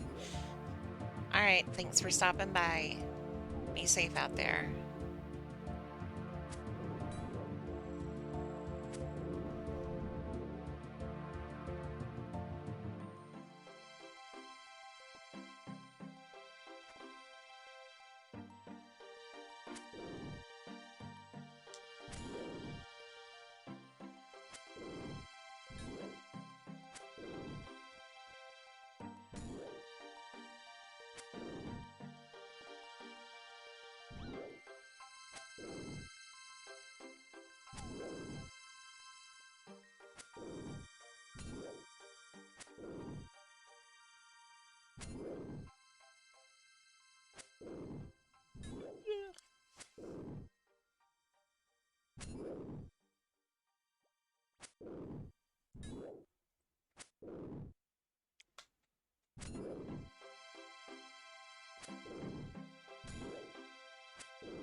I mean, if they didn't have a problem the first time, then I can't imagine it would, can't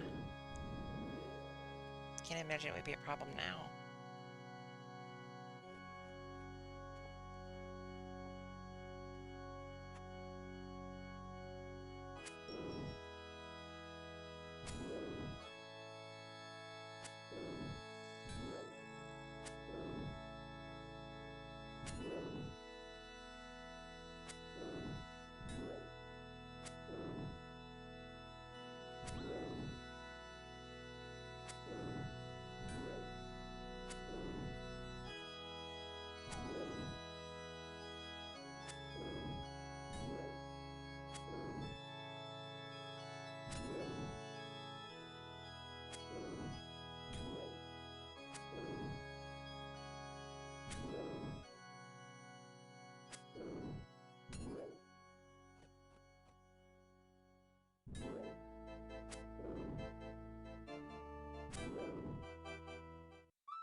Transfer the past and should they will make a problem even if the individual does, I don't think will. Well, that's good.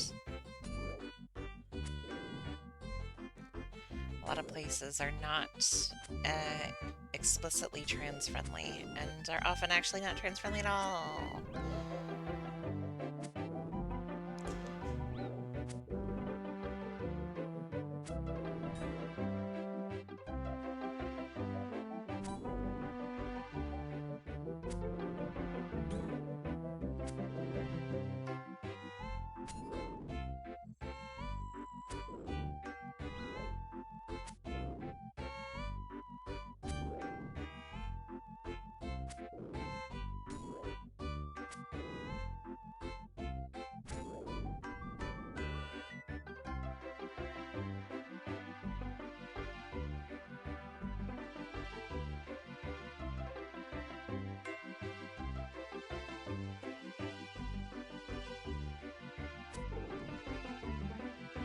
Sweet. No, no, I get it. I get it. I definitely get it.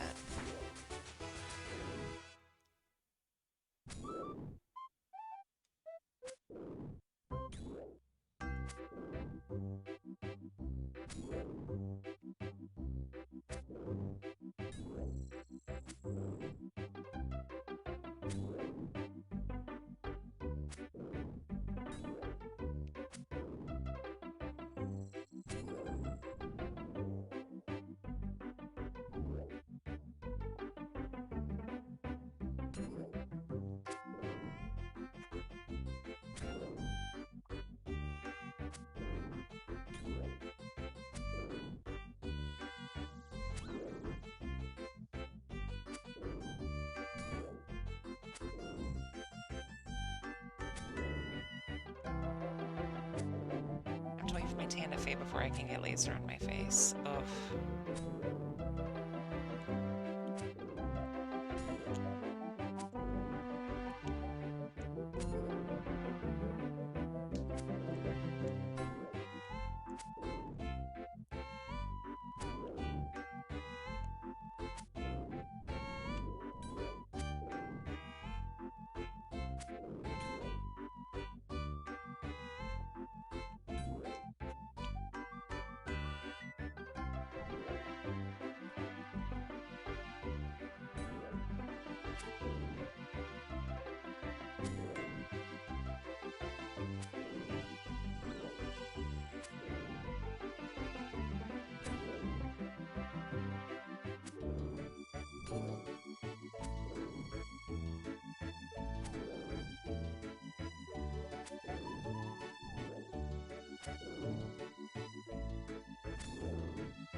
And I'll see her since my head crabs. Well, congrats.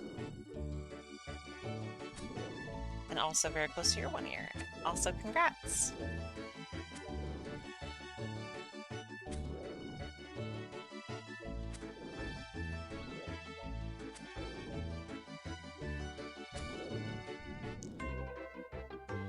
XP per hour release 6K.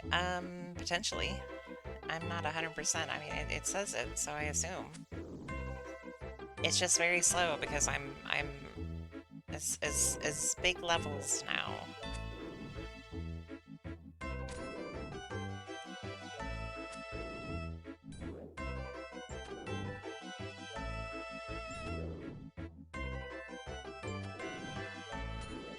Crabs and Releka. I don't know where that is, but it sounds like it's a walk, so...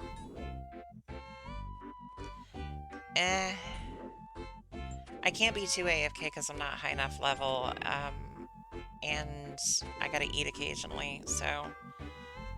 I don't mind this. This is actually giving decent items and stuff. They occasionally drop gems, they drop big bones, so I can level prayer at the same time. So I don't mind doing this. This is... I mean, I know there's better ways for XP, but, like... The drops are important, too, for what I'm doing, so... I'm okay with this. Plus, it's close to Varric, which means I can run up to the, Grand Exchange if I need to.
Once I hit 40 attack, I'm gonna go get a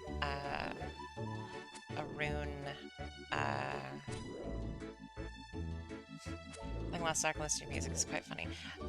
So what exactly is Lost Ark? Because I have been seeing stuff about it, but I don't know what it is.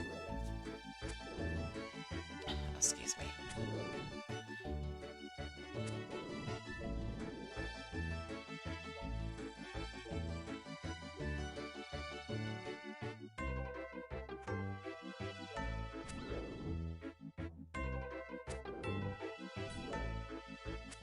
Diablo and Final Fantasy XIV.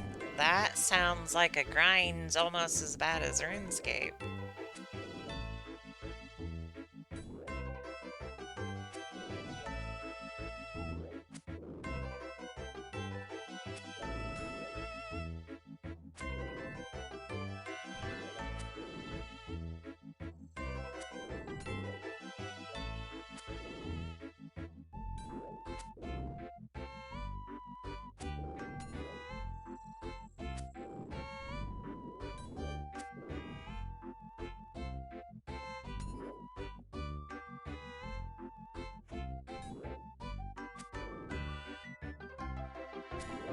Ah, okay. I mean, I'm not max level. I'm just grinding to get up levels. Because grinding is all there is in RuneScape if you don't have quests to do. And I don't want to do quests until I'm strong enough to do all the quests. So, the only real focus I have for leveling combat past 40 is I have a dragon scimitar I would love to use. Because it looks cool. But that also has a quest attached to using it, so I'm just gonna kind of not do that right now.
Did it! Huzzah!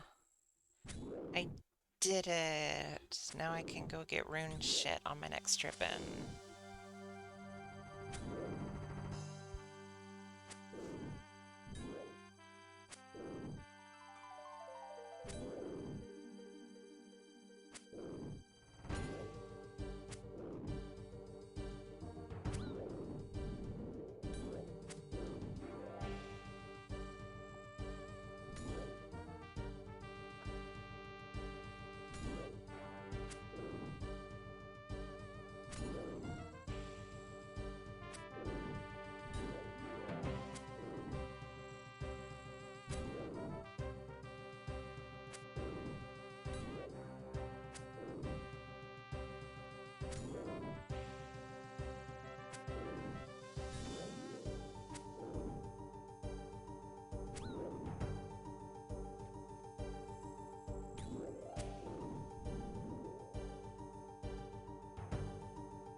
reached a total level of 600. I had done it. I did it. I did the do it. I do the deed. I did the do the deed. I did the doot. I do the doot. I do doot. I doot. Doot doot. Do not doot it.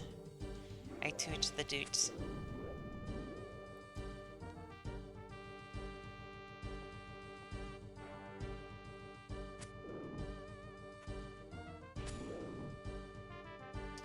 Do do do do do do do do do do. Sorry. Do do dee da do da do da do da do da dee da do da da da do da da da da. All right, that's enough of that.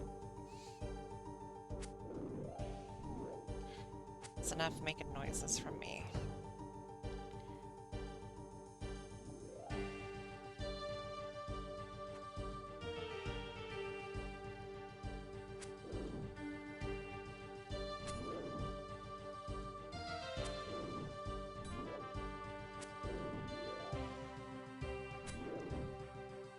Alright, unless there's somebody in the Discord, it's gonna give me just a second here. Unless there's somebody that's already in the Discord that's here.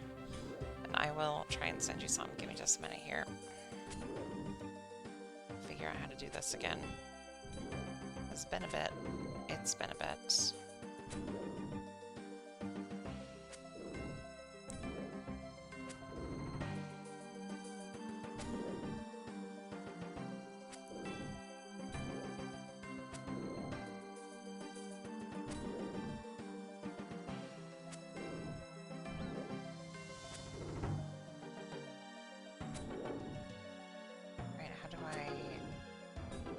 Oh shit, how the fuck do I...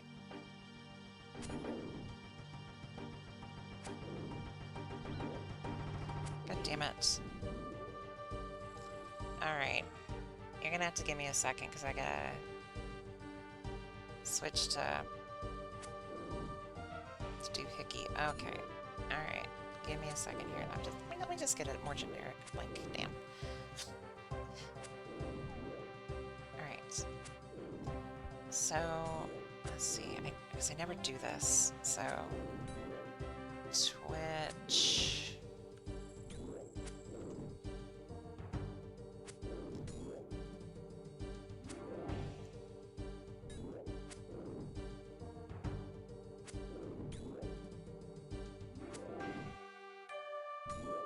Okay. So, who all was in here? We got Whisper.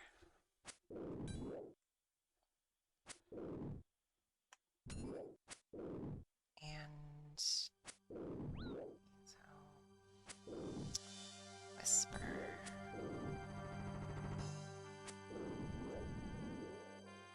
Okay. That should have worked. Let me know if y'all got it or if you didn't get it, because I am not good at that, but we don't always have somebody that can do invitations in the chats. And I can't do it from OBS, annoyingly, so hopefully that worked. Hopefully that worked. Hopefully that worked.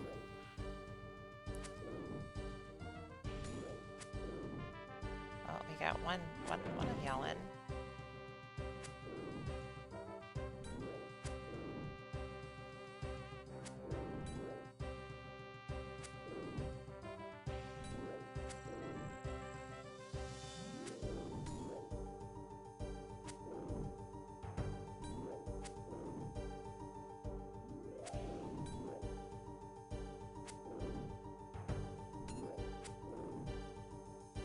Isn't working? Damn it. Alright, hang on. I'm sorry.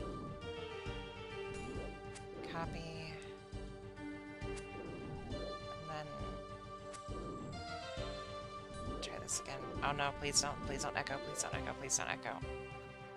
Okay, I think, I don't know what I'm doing. Okay, see if that one works. Fingers crossed that it does, because I'm really not good at this. I'm sorry. Okay, it looks like it did. Okay, cool. I'm sorry. I'm very bad at the technologies whenever I have to do more than one thing at a time. I'm sorry.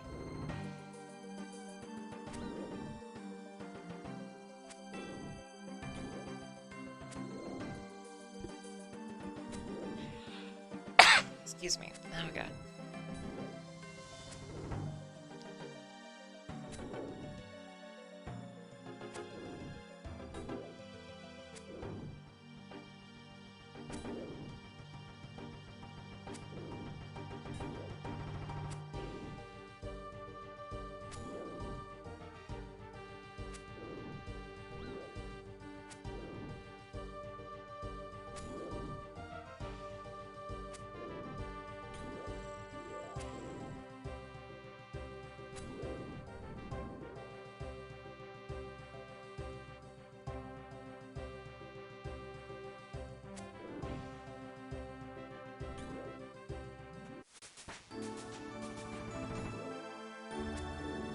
Yay!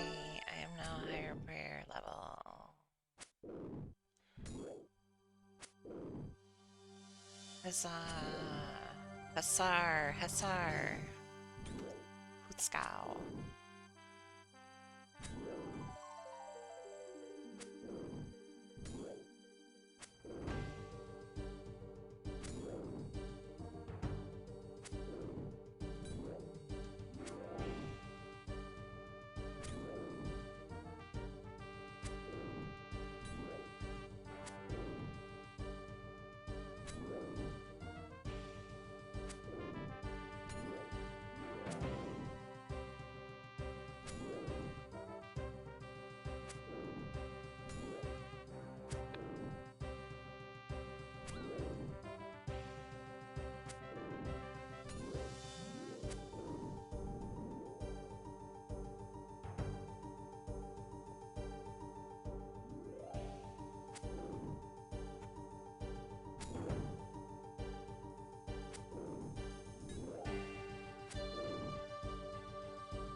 Random realization. Go.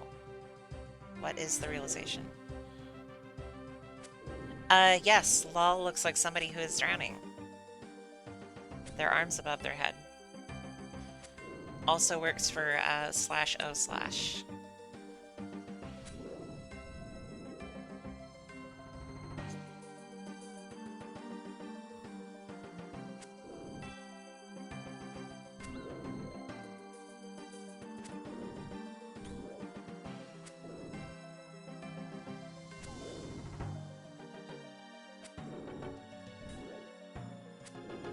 Well, the Discord stays fairly small since the only way in currently is through enough channel points here.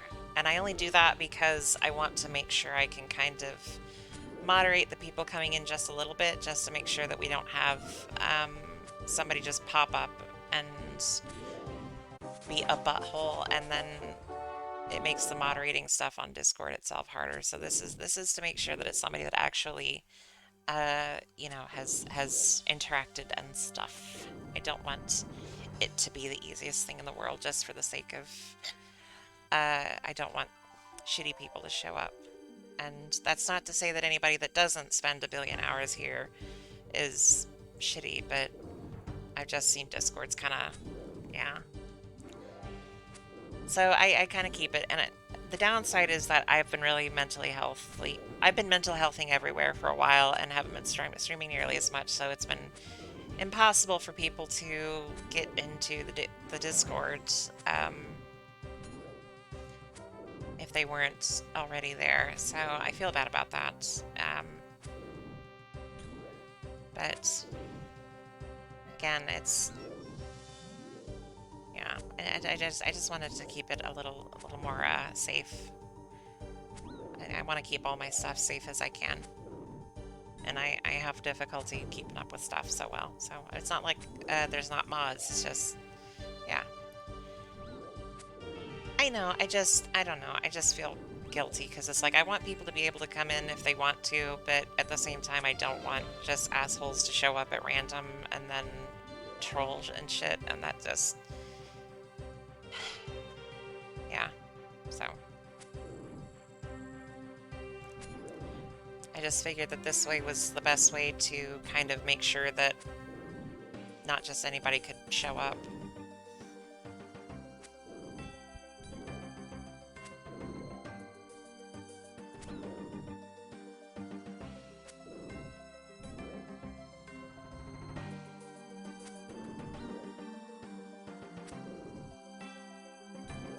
It tends to be like a closer knit community than I've seen. A lot of Discords tend to be, most Discords tend to be just kind of like a clusterfuck, but I try to keep that one, you know, safer, and it ends up being smaller and ends up being more, more. I hate that this word is the best word to use because of the connotations with it, but I don't mean those connotations. It tends to be more intimate, but not in the sexual way in the slightest. Just tends to be, we have more like close interactions and stuff, so it's more of a close-knit community than a lot of Discords end up being, so.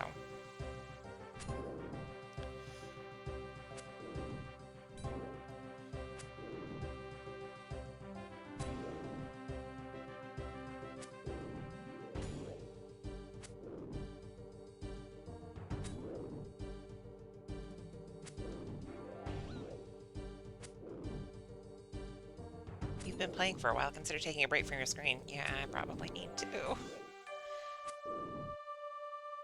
Thank you, Nintendo. I mean RuneScape. I mean Jagex. Thank you for keeping an eye out for my eyes out.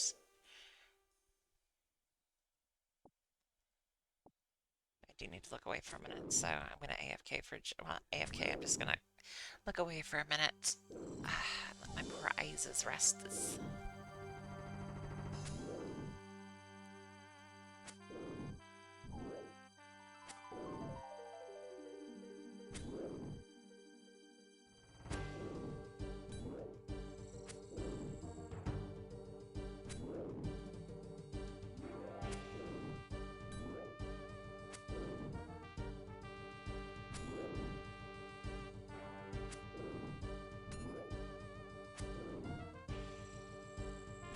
Okay.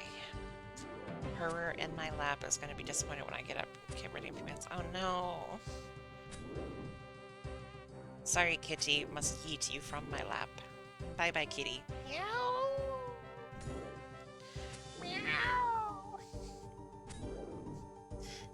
I'm gonna put my cat on the mic. Sorry, I'm not gonna scream into the mic. God, that would be horrible for me to do. I'm not gonna do that. That's an awful thing for me to think about doing. Shit.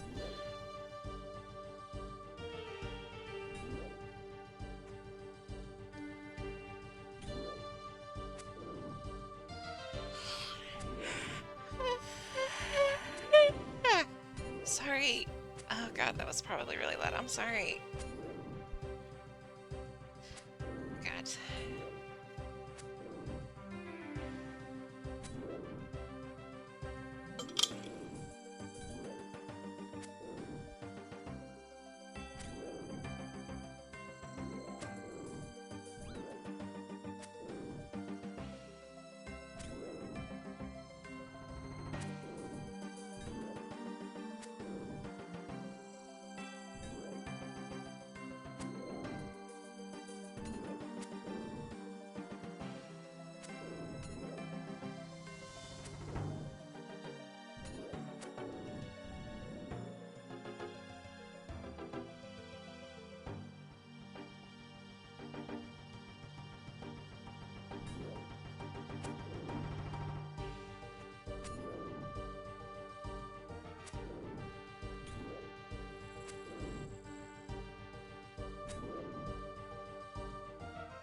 Good morning. How are you doing today?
I am now combat level 30 in everything except for ranged, which I do not give enough of a shit about to level that, probably.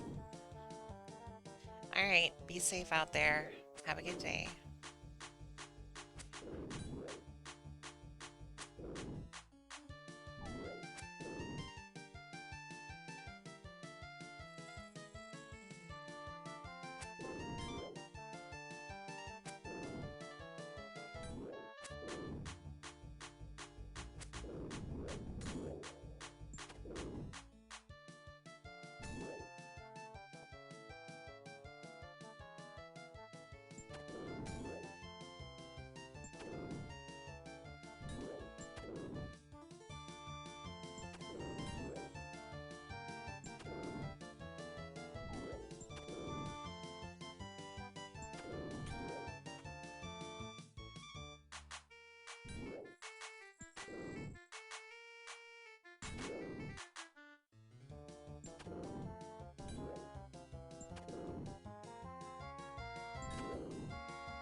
Holy shit.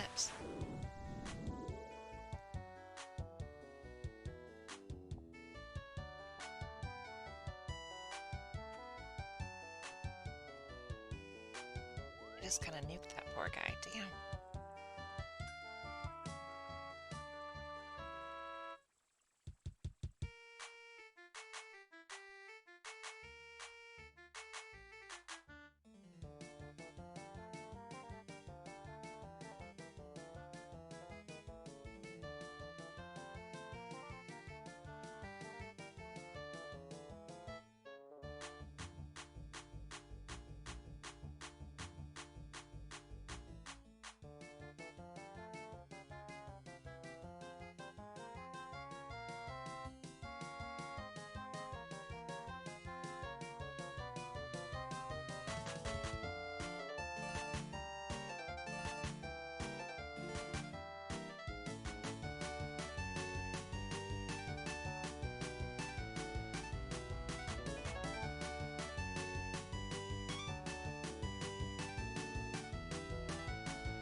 Can't play myself watching it is good.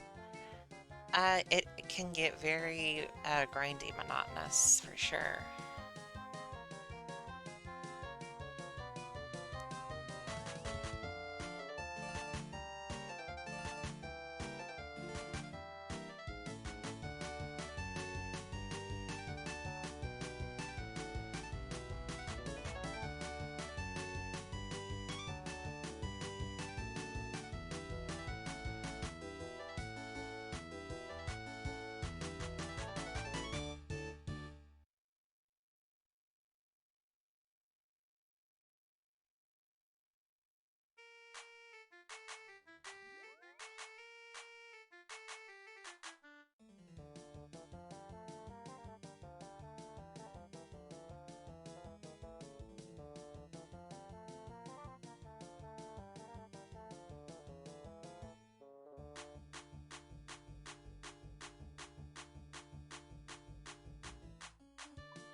There's a lot of new grind. Came with some RuneScape. Um, RuneScape grind can be very boring. Wait, what? Where's my... Oh, I haven't bought it yet. Love your avatar. Thank you very much. Thank you. Hello, Maya.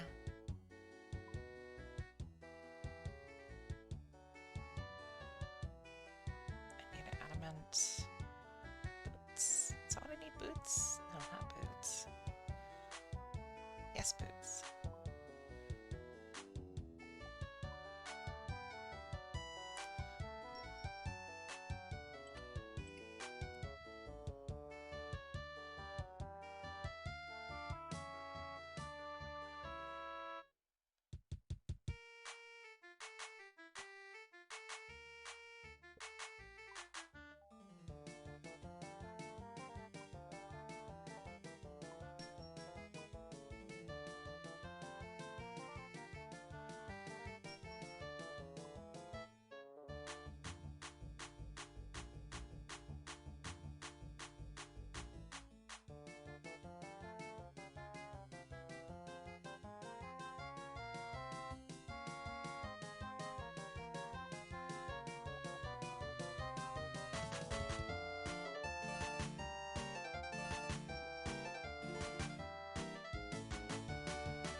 Been a bit since I played it. Oh, sorry. Just get on do exchange stuff and log off.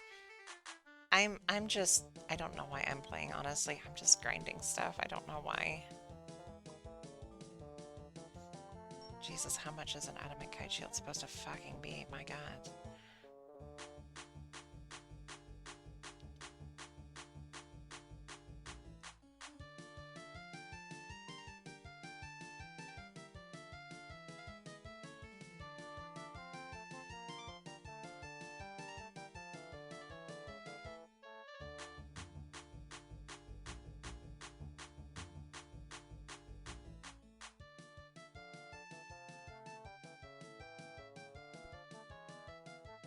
I need to see what I can put in my cape slot. slot. What can I put in my cape slot? This is not telling me much. There we go.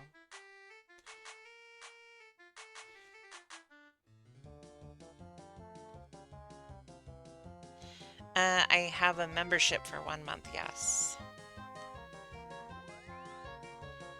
Let's see here.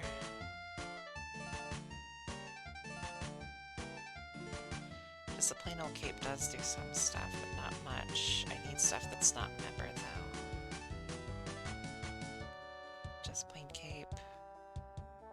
Just plain cape. Just plain cape. Just plain cape. Just your cape. Ornate cape. Purple cape. Red cape. Sack of gifts.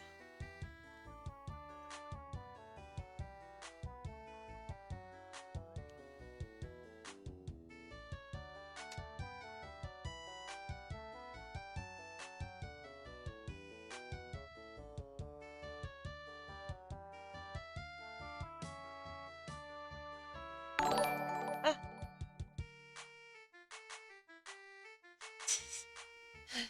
God damn it. Thank you, Alyssa. I know you can't hear, but thank you.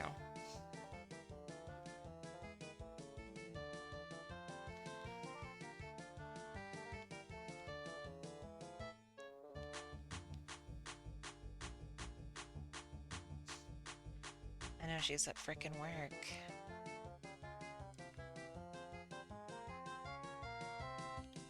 Wolf cloak. What is wolf cloak? What is the wolf cloak? Ooh. Looks kinda cool.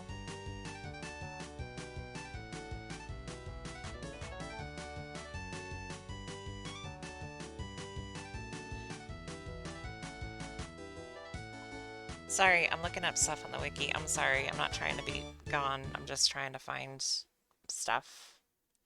Looking for a decent cape.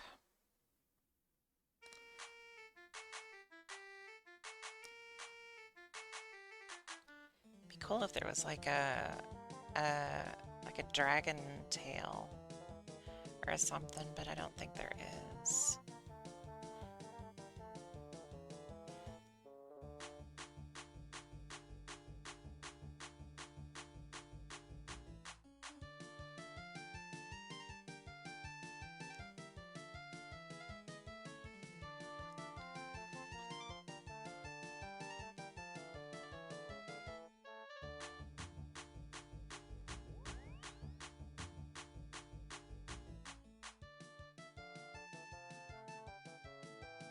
Yeah, I looked at it. It's too small for what I would want.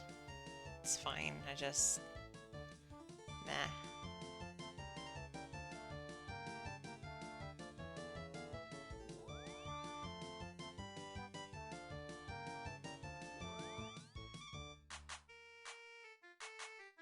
There's a shoulder parrot. I mean, I've just been running around without one on at all, so it may not be a bad idea to just... Can I trade it? I can get the shoulder parrots.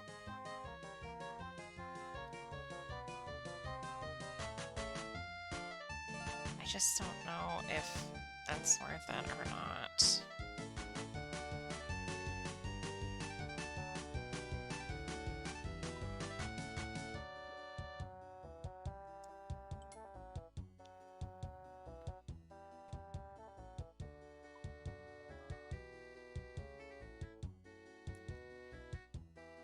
Okay, be safe.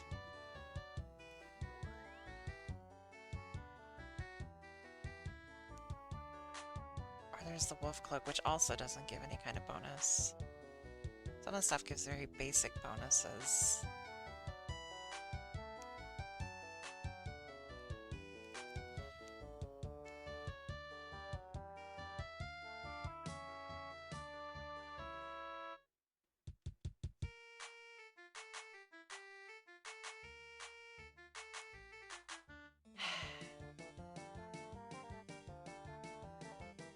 Oh, goodness. Oh, my back. Like I've got past the tutorial, so I was raising my light, but other times, and like I said, it's kind of, it can be kind of, yeah. Just looking up capes.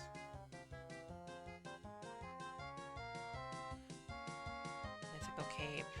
That doesn't look bad actually. Oh no, can't get that.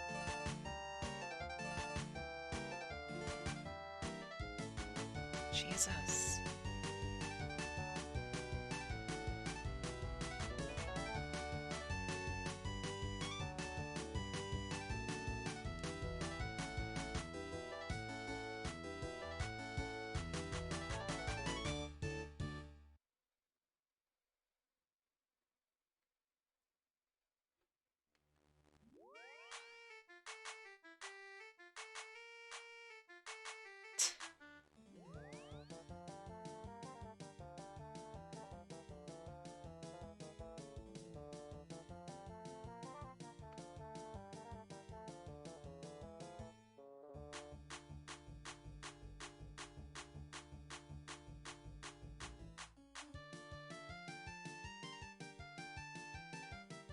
Alright. Real question is, where's watching stream out? Oh well, hello and thanks for stopping by and welcome.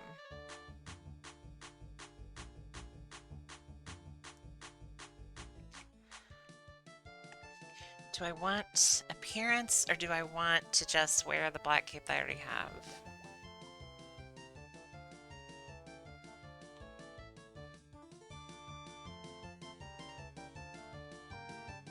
That is a lot of money for no, I'll just wear the one that I have because I know the black cape does stuff.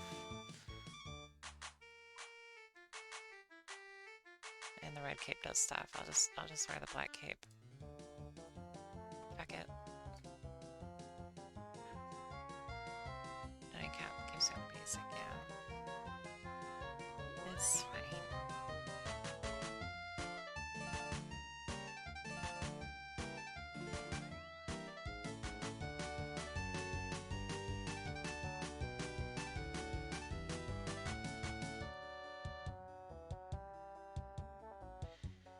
I still have this dragon scimitar that does not serve me any real purpose because I can't use it.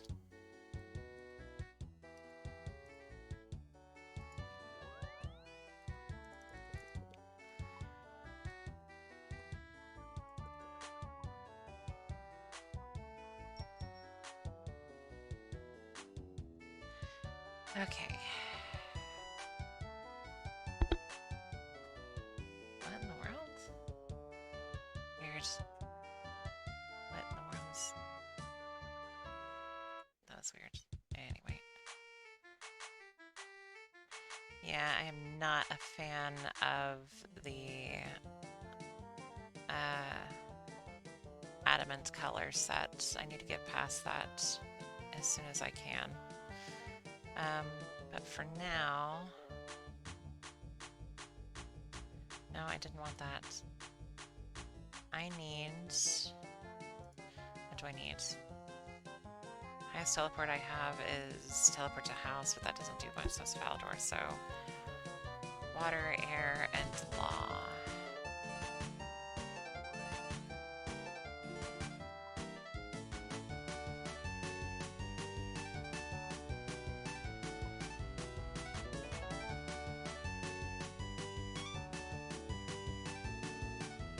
Wait a second. Hang on.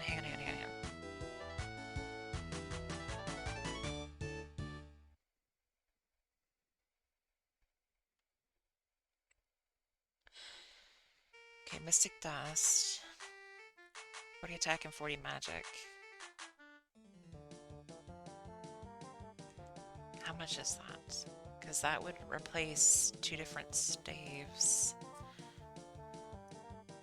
Here. Mystic. It would help if I typed in the... Huxon was supposed to type in. Mystic. So there's Mystic Fire Staff. Dust Staff is earth and air. Okay. What is Mystic Lava Staff?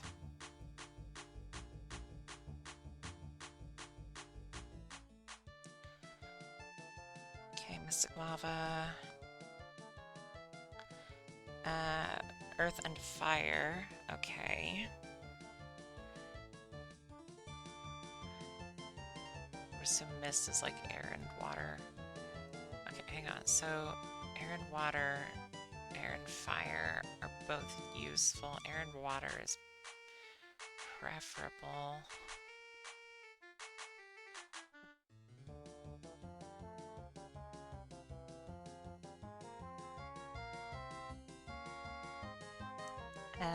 Ba-dum-bum, ba-dum-bum.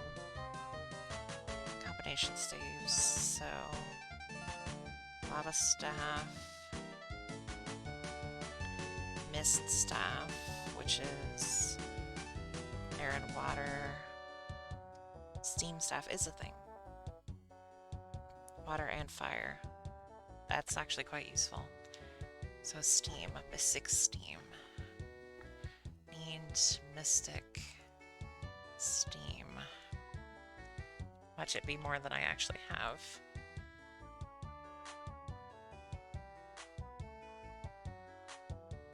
Mystic steam step, 100,000. God damn it, I knew it would. Fuck. Okay, that's fine. That's fine. That's fine. That's fine. Steam is fire and water, so I can just sell my fire stuff and my water stuff. Here, I exchange to you. I give you my staff of water, and I give you my staff of fire, and I collect, and that is still not enough money. Alright.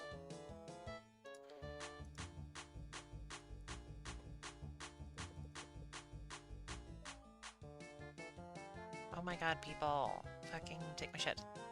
Okay, I'm gonna sell my black helm, cause where are my armors? There's my armors. Cause I'm not gonna wear the black helm anymore, so I can sell it.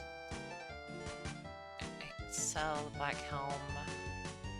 Oh my god, that's a lot of money. I did not realize how much that shit was worth. Holy shit! Okay, that's, oh wow, fuck me. Alright,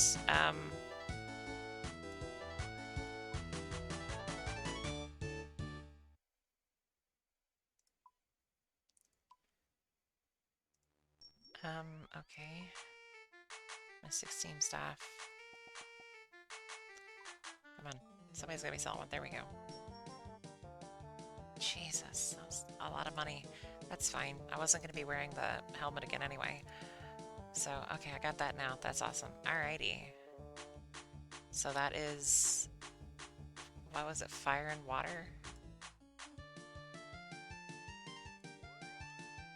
Help if I was wearing it, wouldn't it? Yep, fire and water. It's a shame there's not like a mystic staff for all of the basic elements, is there?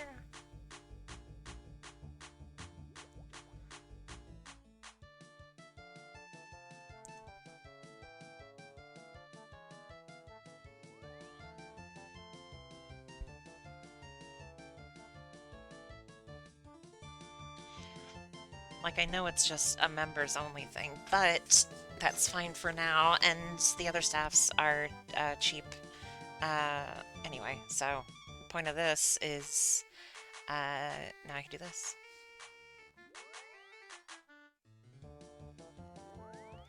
So I need to level my magic up to have high alchemy, and then I can actually make some fucking money.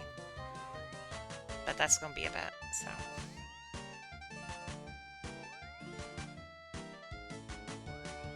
As far as I know, this is like the fastest way to level magic. So...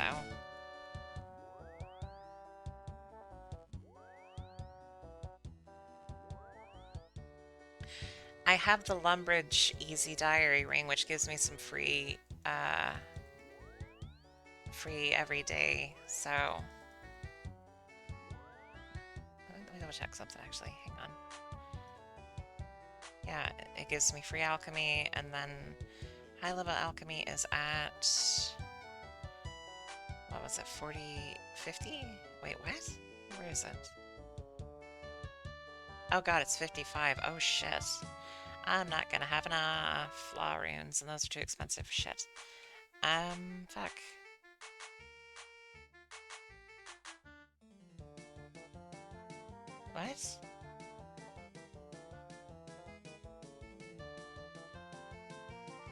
What? What? Who are you? What the fuck is this? Please stop.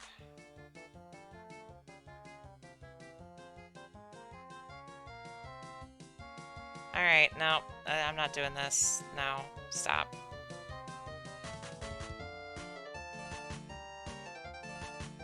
Jesus Christ.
Right, I need to... What the fuck? Oh, hello, Evil Bob. What do you want, Evil Bob? Come with me if you like fishing. Yeah, give me a second there, bud. Yes, yes, yes, yes, meow. Meow, meow, meow. I get it.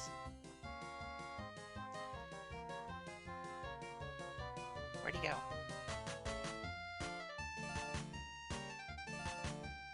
Where did he go? Cat, where the fuck did he go? Did I despawn him? Oh shit, did he despawn? Because I talked to the bank. Damn. That sucks. I didn't want that.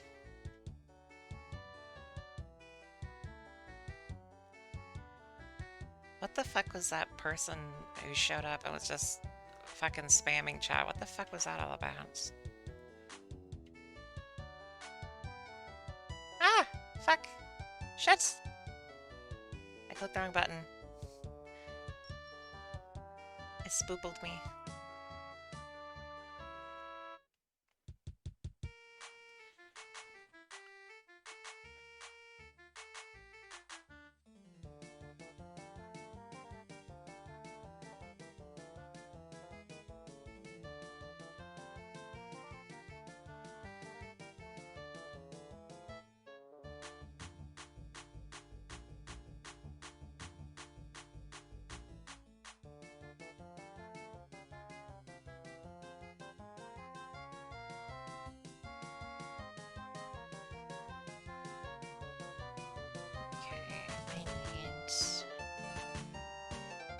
Crafting stuffs.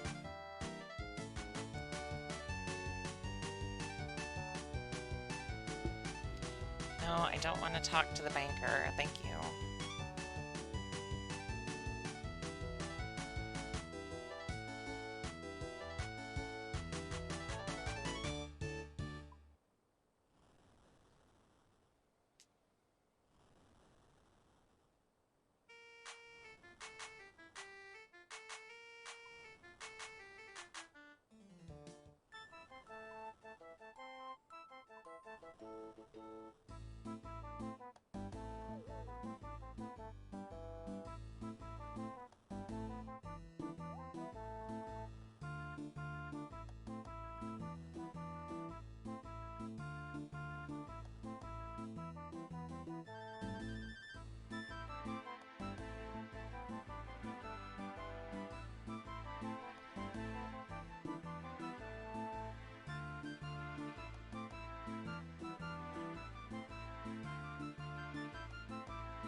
I don't know because I have not yet reached the ability to do high level alchemy. So I don't know yet. I'll probably look it up on the wiki and see what I can make that is worth actually doing because I can't imagine a lot of stuff is worth it. Seems a little broken, but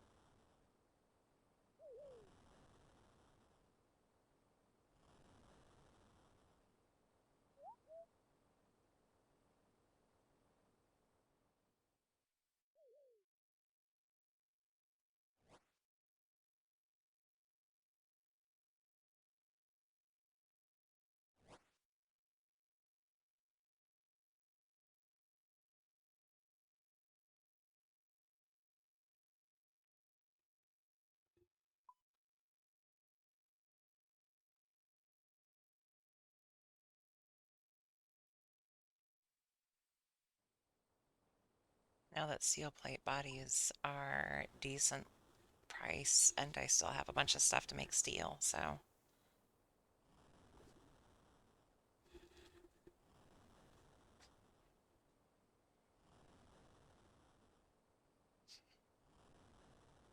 find it infuriating though how much coal cost some of the stuff is. Just buy and do pretty much anything rune when buying item in nature runes, I still make a profit off them. Like I said, I'll have to see because I don't have a ton of money to work with.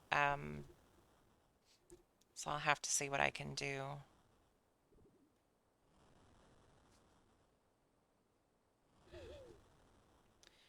So my biggest problem is that really the best way I have to do magic leveling right now requires a lot of law runes, and I don't have enough law runes to get up to high level alchemy level. So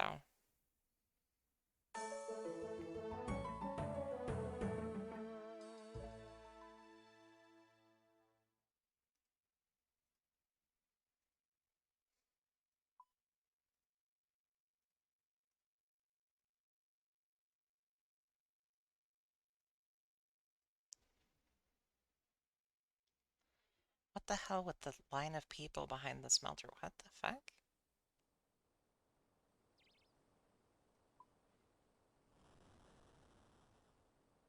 Did people not realize that they can? Okay.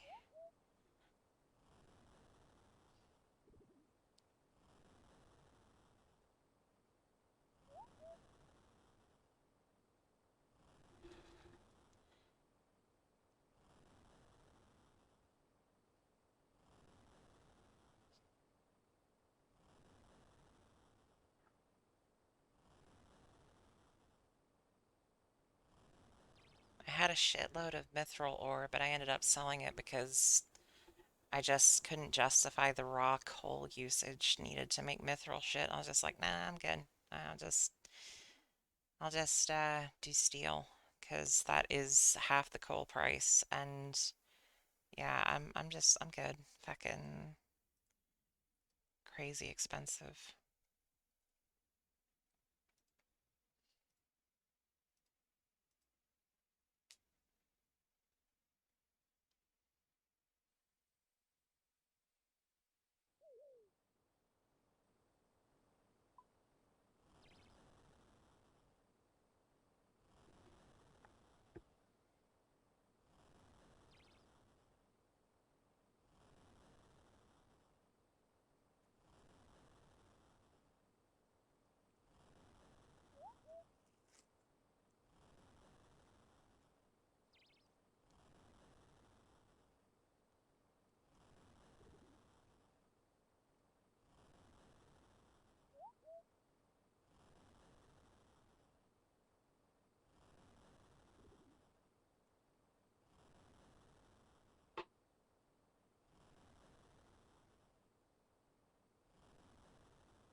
have about 500 law runes. How far do you think that would get you?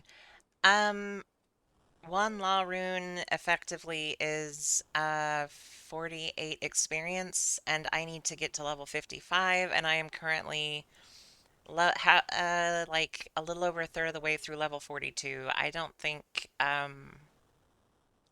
I don't know. I don't know. I don't know. I would have to like look up an experience table and some shit to try and figure out like how far this stuff would go. But you don't need to give me stuff. Like I'll do it on my own. It takes a while, but that's okay. You don't have to do that because I've got enough to work with. I can just do this for the time being, and that'll uh that'll get me eventually where I need to be on that. So I just don't want to use up 100% of the law runes that I have because I do actively use the teleports to Varric and stuff. Um, so I don't want to use up what I have. If I had the ability to, I had the ability to have a staff for law runes, I would totally have a staff for law runes, but you cannot have that, so yeah, it's okay. It's fine. Everything's fine. It's all good.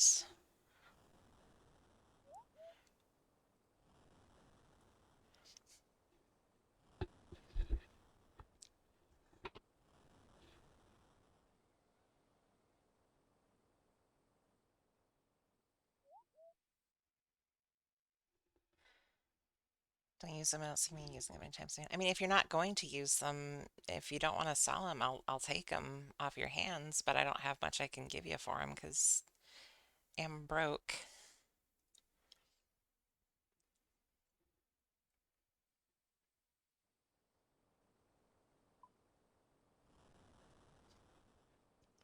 I just use them pretty frequently for teleportation and stuff. So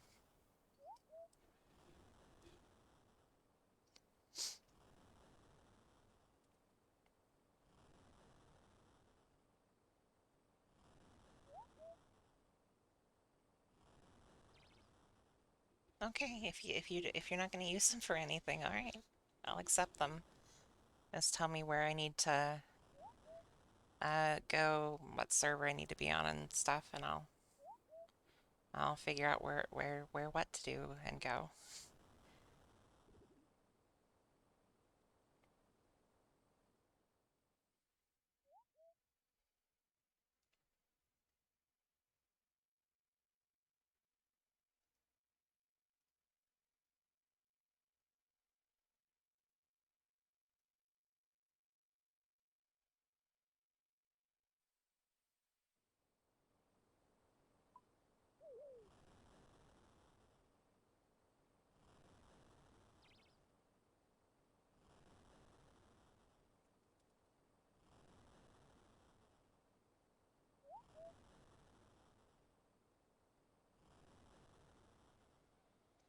Hope everyone's having a great day. I'm having an alright day.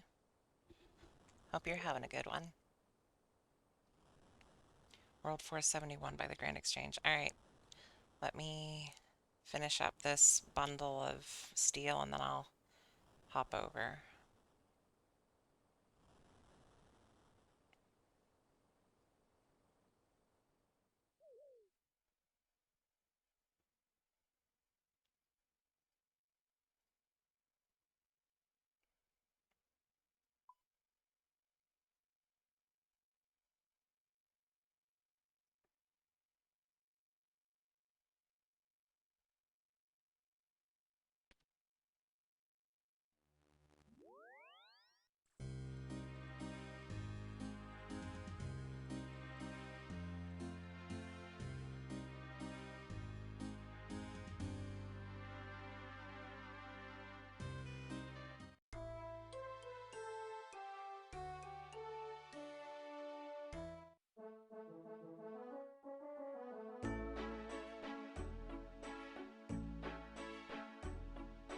Or 71.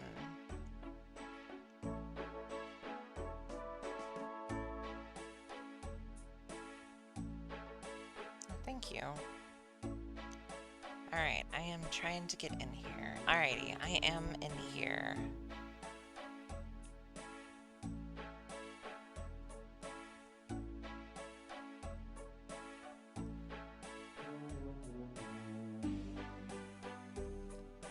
Not sure where you are.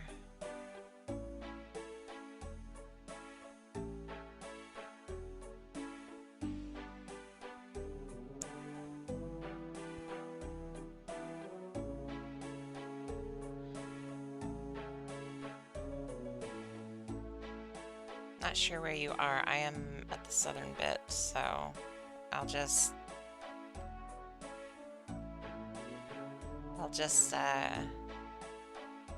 wait for you. So I don't know. Unless I see your name, but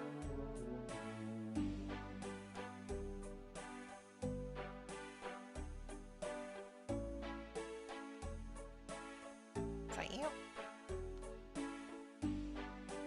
Are you Miss Knox?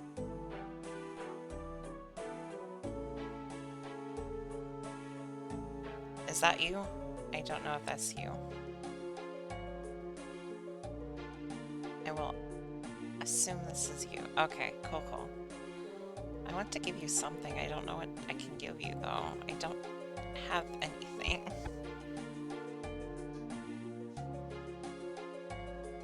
Really appreciate it, though.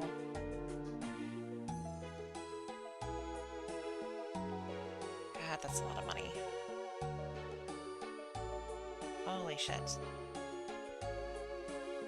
If you're okay with this, I will accept it, and I thank you very much, but you don't have to. Thank you. Very appreciated, thank you.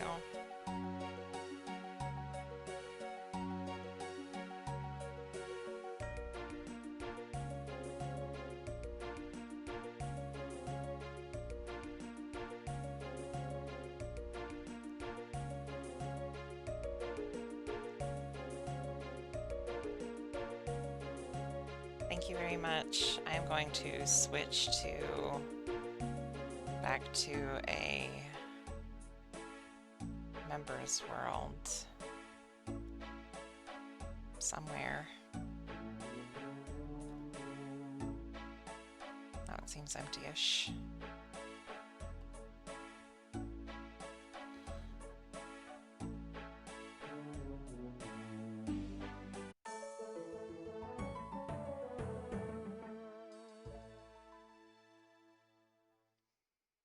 Okay.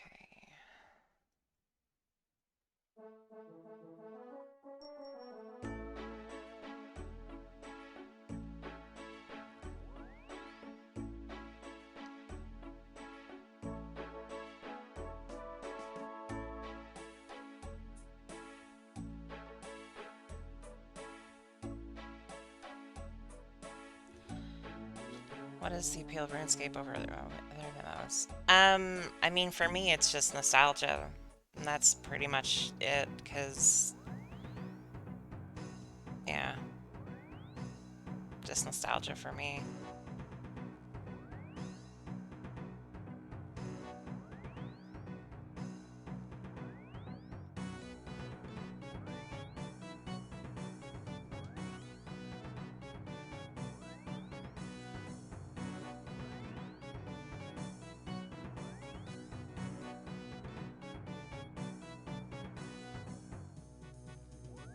I think for some people it's just the simplicity of the grind. It's just a really straightforward kind of thing, sort of. It's free to play, and there's an enormous amount of stuff if you want to do member stuff in comparison free to play, but there's still a fair little bit you can do in free to play. I don't know. I think nostalgia drives a lot of old school RuneScape, but I don't know. I mean, there is a newer RuneScape, but I don't know anything about it other than I tried and couldn't get into it.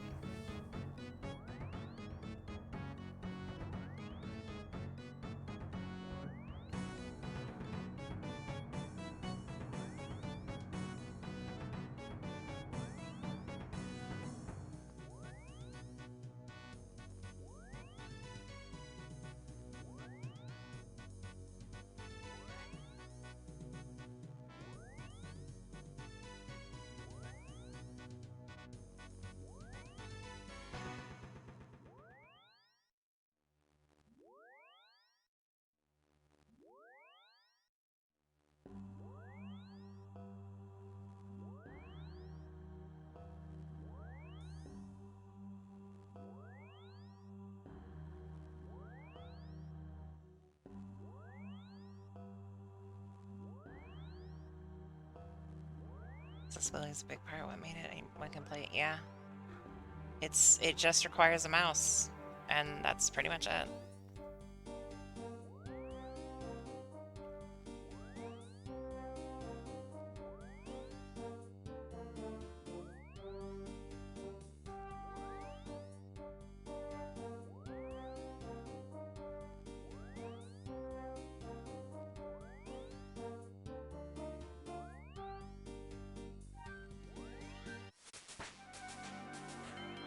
Oh yeah, and it's on your phone too. I forgot. It's a phone thing too. I freaking have it on my phone.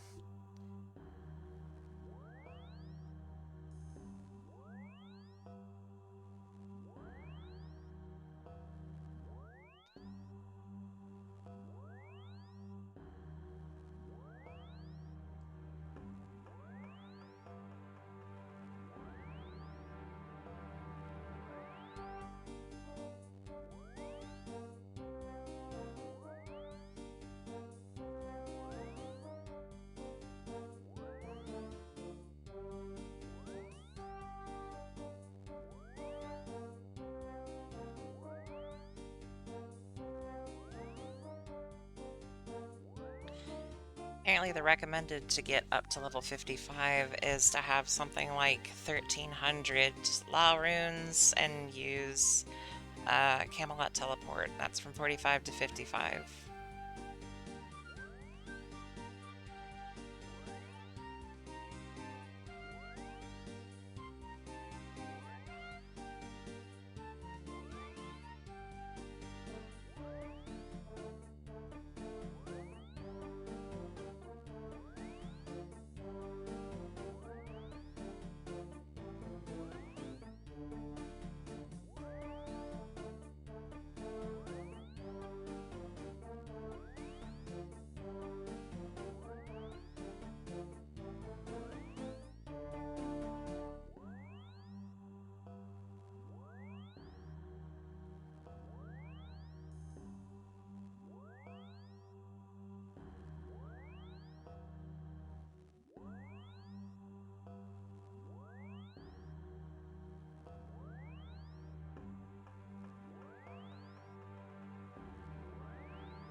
Favorite RuneScape melody? I was a fan of the Goblin Village, or not Goblin, Gnome Village Party or whatever, but otherwise, eh. I don't have it on loop, do I? Nope.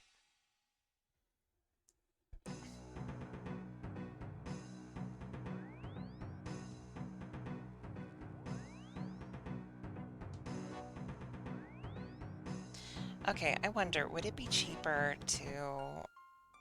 Because, like, teleportation is one thing, but, like, I wonder if it would be cheaper to maybe do combat magic, like, against the maybe the lesser demon at the Wizard's Tower, maybe? Mud Skipper Melody. Do I have that one unlocked? Mud Skipper Melody.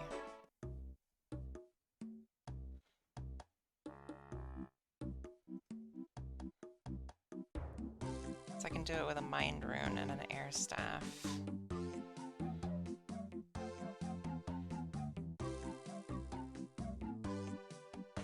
Is there one I can do with...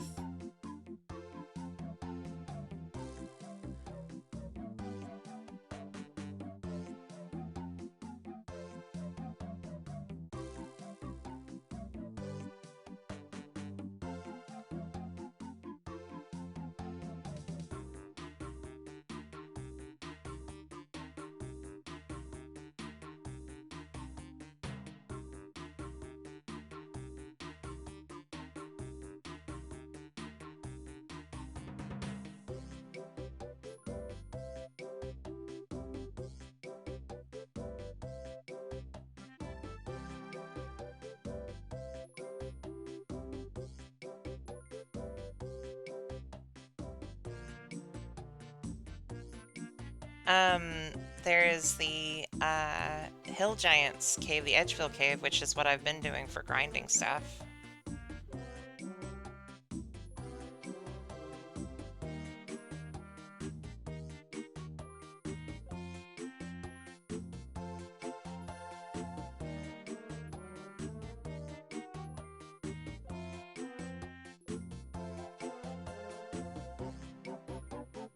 Oh shit, that doesn't grant me any experience. Fuck. Well, that was a waste of time. How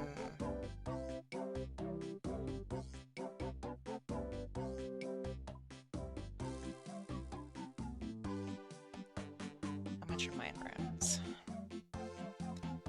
Mind Runes are 3 coins per-ish? Well, damn. That's potentially way fucking cheaper.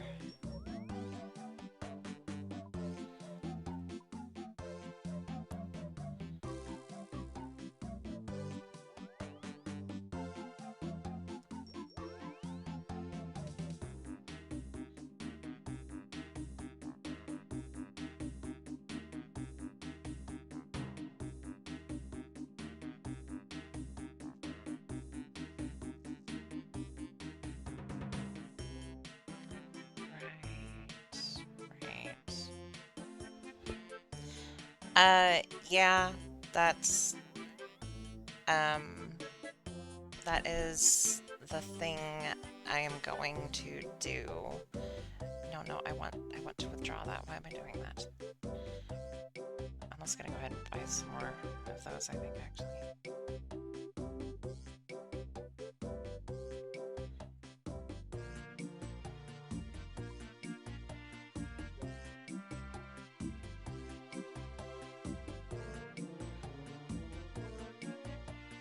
Why the fuck are air runes more expensive? Whatever. That's fine. That's fine. I'll just use the fucking air staff to attack shit with. Right. So I need one of my keys.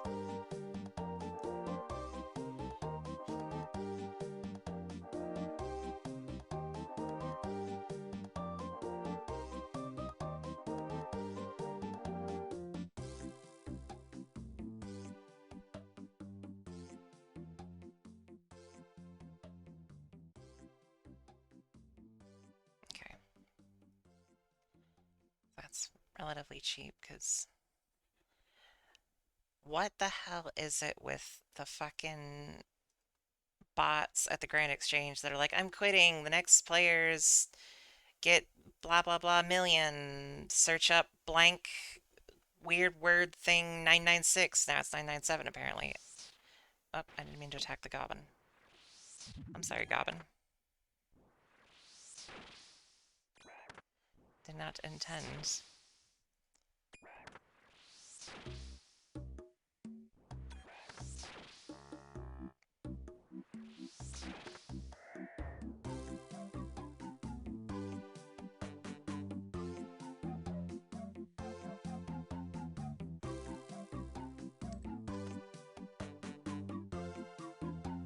It's just like I thought that JGX's shit to try and prevent that shit actually would work, but no. I always thought RuneScape would have like some of the best protection because it's so manual, but nope. I pew. Now I can just sit here and AFK. And the giant that spawns here, you have enough time to get out, get the stuff dropped from the thing that you killed, and then go back in before they attack you. And I don't even need to have food on me because I can just sit here doing this.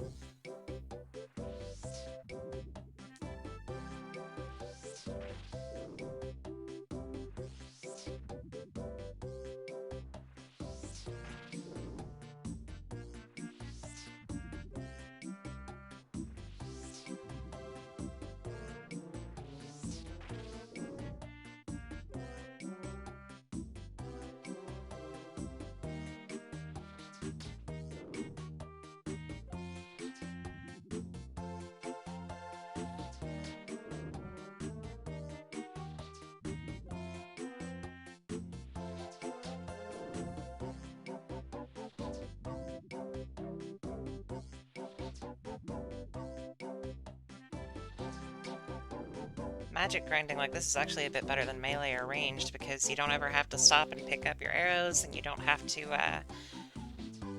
worry about taking hits. And you get experience every single shot, whether you hit or not, which is way fucking nicer.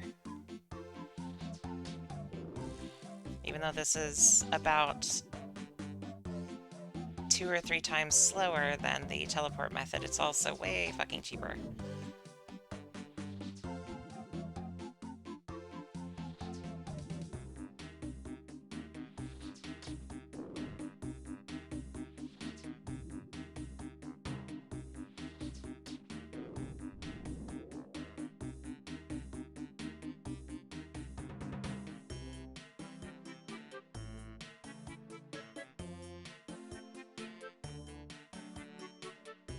And he spawns like right there. Like right here somewhere. Unless that... No, there he is.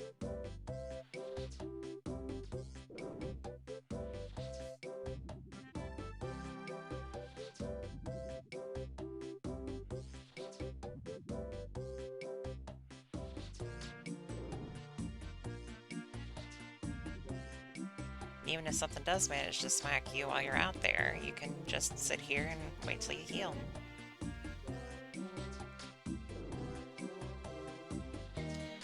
I was leveling up ranged like this, but I was missing so often I just gave up. I even spent a lot of money on a willow compound bow, or composite bow, or whatever the hell they're called. And then it was like, yeah, no, you want the short bow. And I was like, well, alright, now I'm disgusted with ranged. And they're like, yeah, ranged sucks, don't play ranged. Unless you can get that toxic blowpipe, don't worry about ranged. And I was like, alright.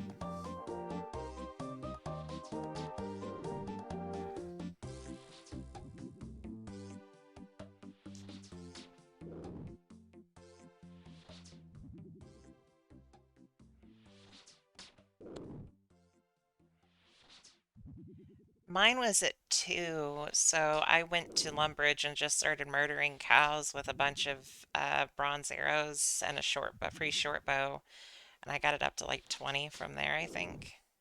And then it started getting too slow because I had to keep clicking new stuff, so I switched to here, and then I couldn't hit anything, and it's so slow. Combat stuff is so slow. Magic is at least, this is more AFK. You just sit here. But then you've got the expense of the runes. Luckily, mind runes are apparently god cheap. But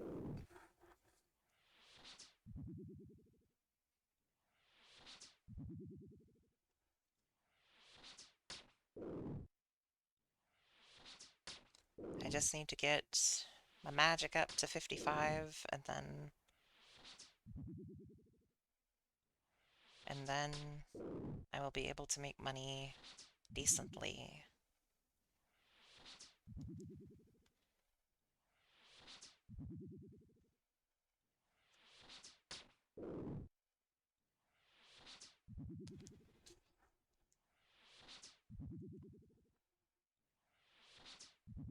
As long as I don't get bored enough that I want to die.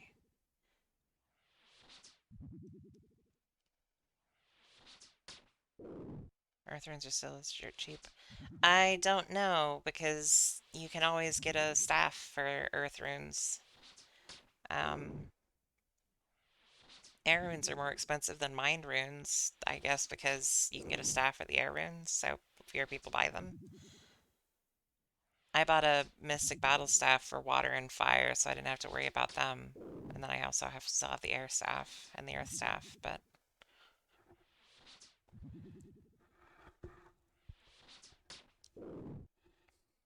the best idea would be to have, like that would be air and fire, and then you just have to buy the chaos rune. Or that one, air and fire, and you just have to have the mind rune.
Pew, row, pew, row, pew, row, pew, row.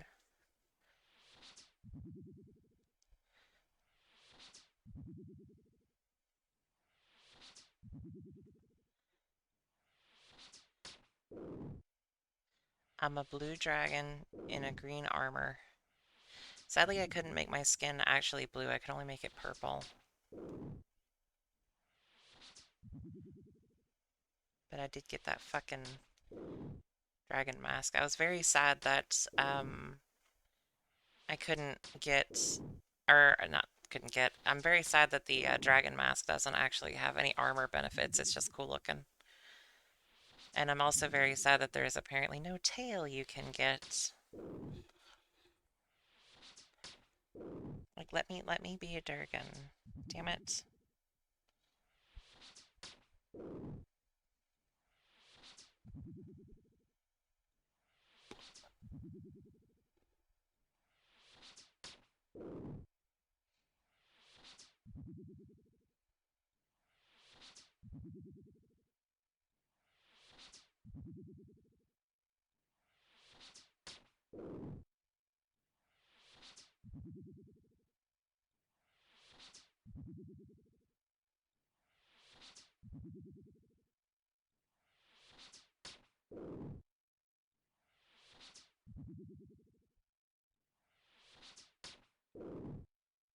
A demon, but nothing good for that, so I'm blue dragon. I can't even be the full blue dragon.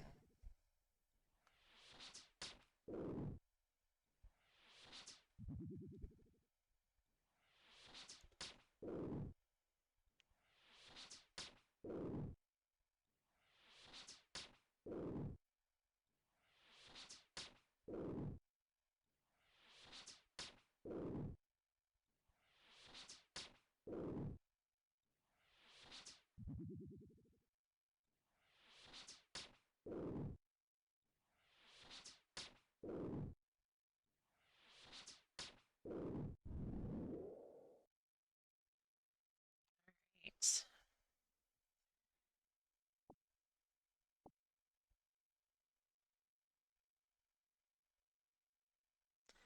On this next one, I'm going to mute and go AFK for a minute. I need to run to the restroom. So I will be back in just a minute.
D&D Dragonborn don't have tails. This is true.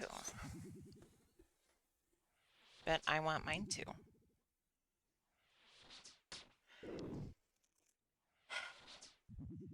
How the fuck did I leave, eat a whole meal, use the restroom, wash my hands, and come back for this thing to still be alive? Goddamn.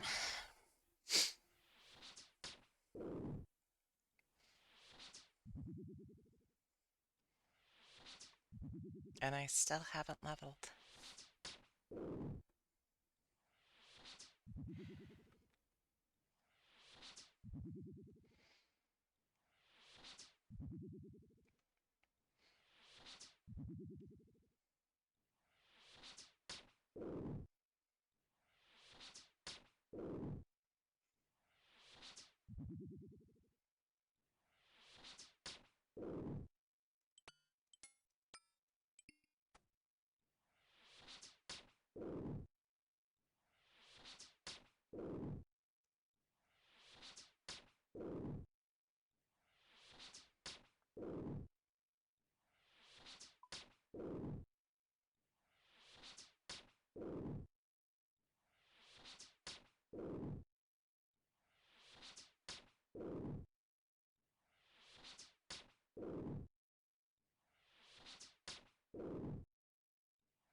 I'm not sure. It is the Mithril Dragon Mask.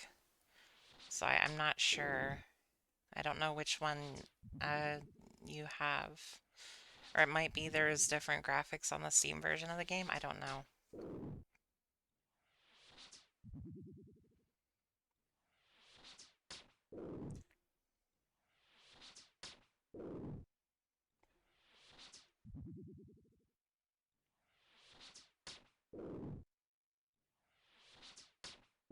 See, I am purple.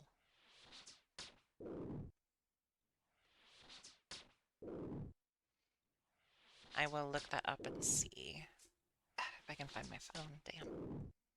Halloween Blue Dragon Mask. OSRS. Halloween Blue Dragon Mask.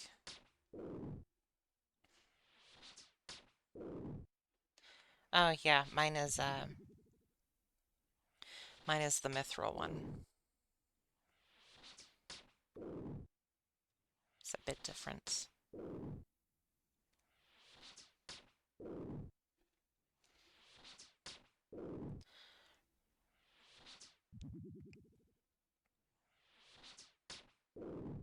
There is the bronze, iron, steel, mithril, adamant, rune, lava, green, blue, red, and black.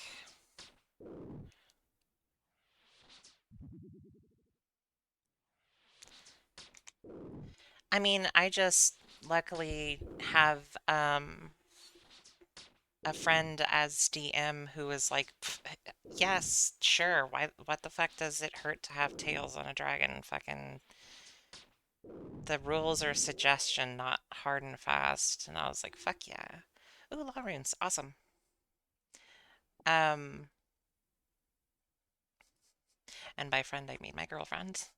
Even though we haven't been able to have a D&D campaign proper yet, but I also can just like make up my own fucking design for the character because, god damn it, she's my fucking character. So my Dragonborn has a tail.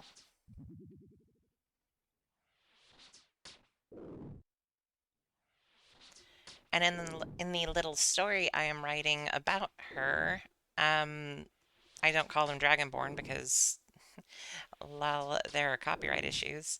I call them Dragonkin, which probably copyright issues on that too, to be honest. But um, she's kind of the only one that the reader is introduced to, at least at the beginning, and she doesn't even really know what the fuck Dragonkin like are. She doesn't know if she's normal or weird or anything. Like she doesn't know how normal she is or anything. So the only context she has is one of the people in her party is like, yeah, no, I've known plenty, and like you're on the bigger side of Dragonkin, and like you're all right. You're way too focused on your appearance. Like you'll fit in just fine. Don't worry about it. She's like, but how do I know? It's like, yeah, it'll be fine. Just trust me. You will be okay.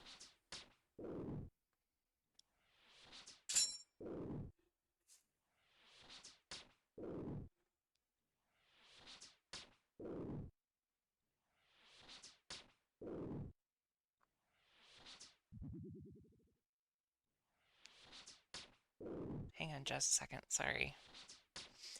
Is she adopted? No, she was abandoned. So I don't know the hard and fast rules of, give me just 1 second. I need to unlock my door. Hang on just 1 second. I'm sorry. I'll be back in just a second. Continue. I'm sorry.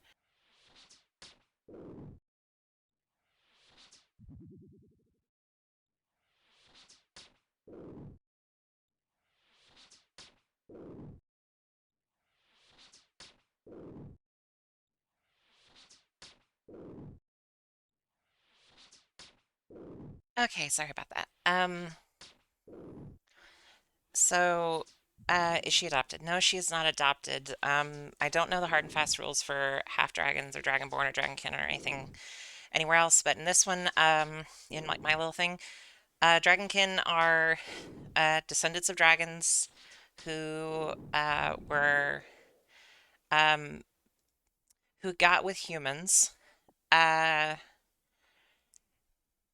and have some limited uh, ability to become a dragon again for a very short period of time, a la Super Saiyan from Dragon Ball, sort of.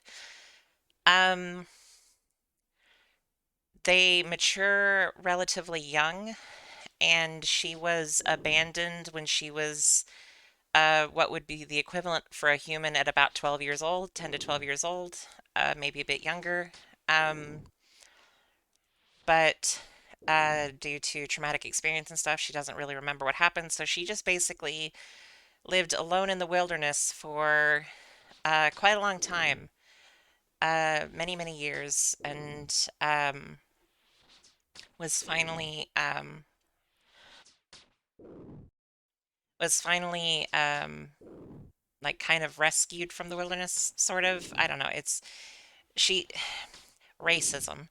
She ended up being like cast out from the village, her and her family. Her family just like kind of lost her and then didn't go back because of fear of death. And she's just kind of lived in the woods outside of it, avoiding anybody that's actually like coming from the town, but trying to talk up people going to it because she learned by accident that some of them were friendly, but it never really occurred to her that, hey, maybe you could go with those people because she's too scared of the town. And then a group consisting of an illusion witch, which is a witch that is like specialty is illusion magic, pretty exclusively. She's very good at it. Um, a dwarf, a giant or half giant, and a bard who stole a paladin's armor. Uh, Effectively.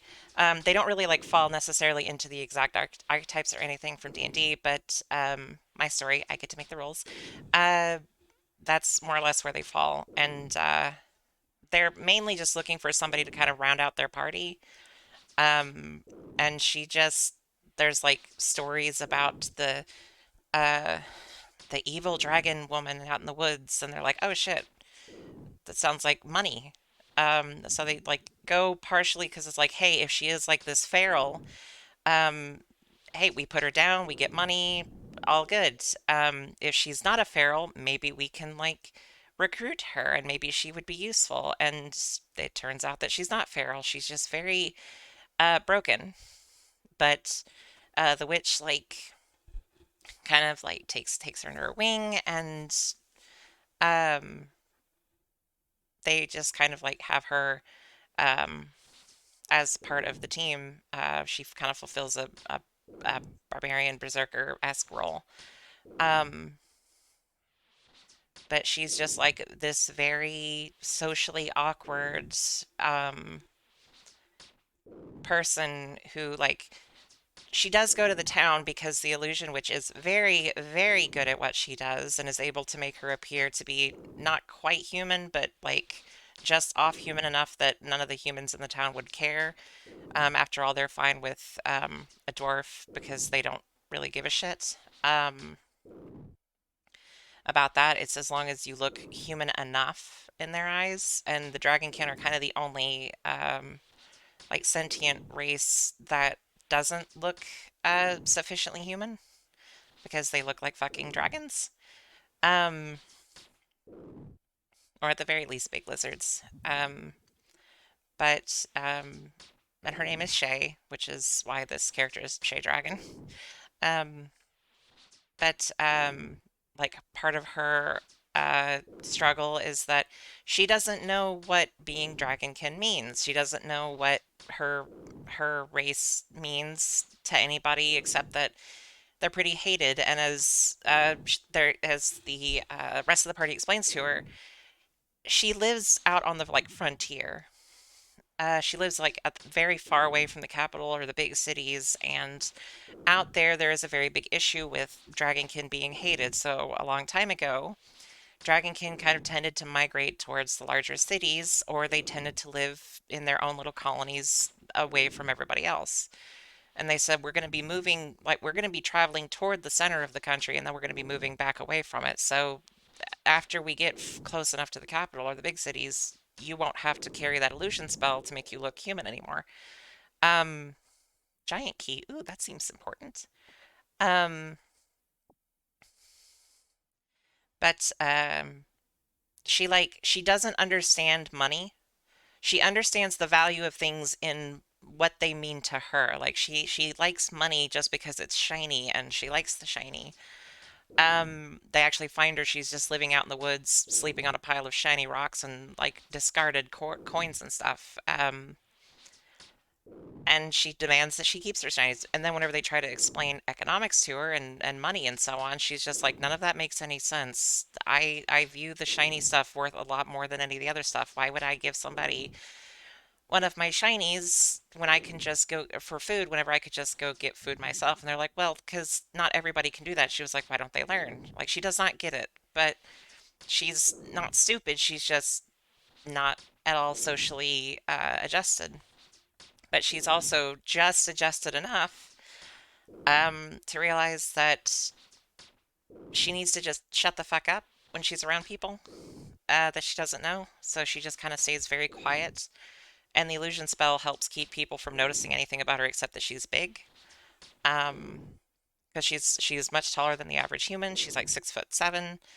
Um, she is big, and people tend to like notice that. But other than that, she just kind of capitalism, dumb, shiny, pretty. That's basically her thing.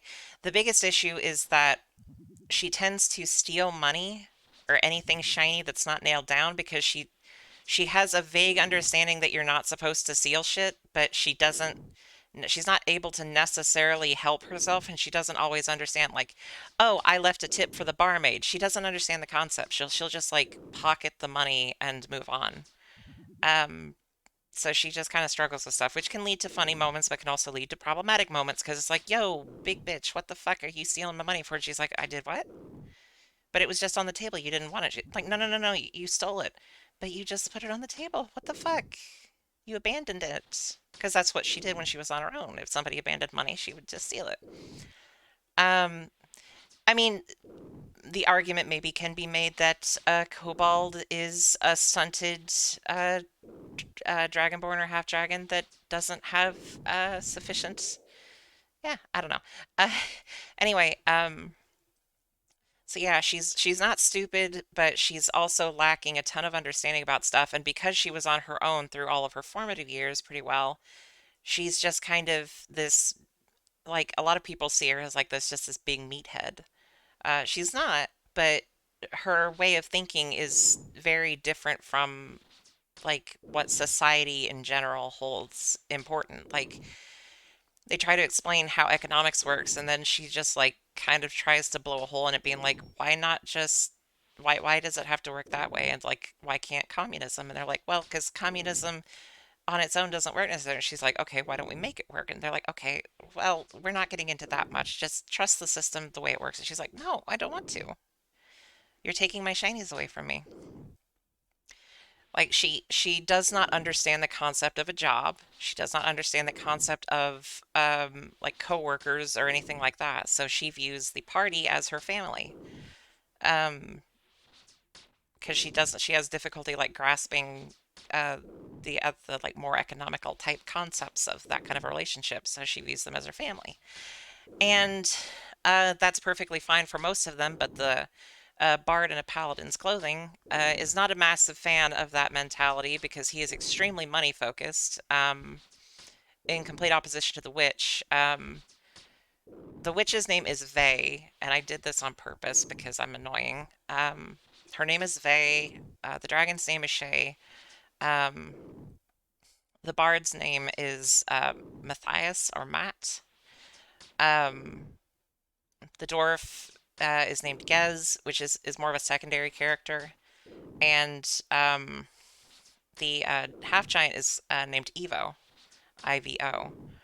Um, I have a thing for three-letter names, I've noticed.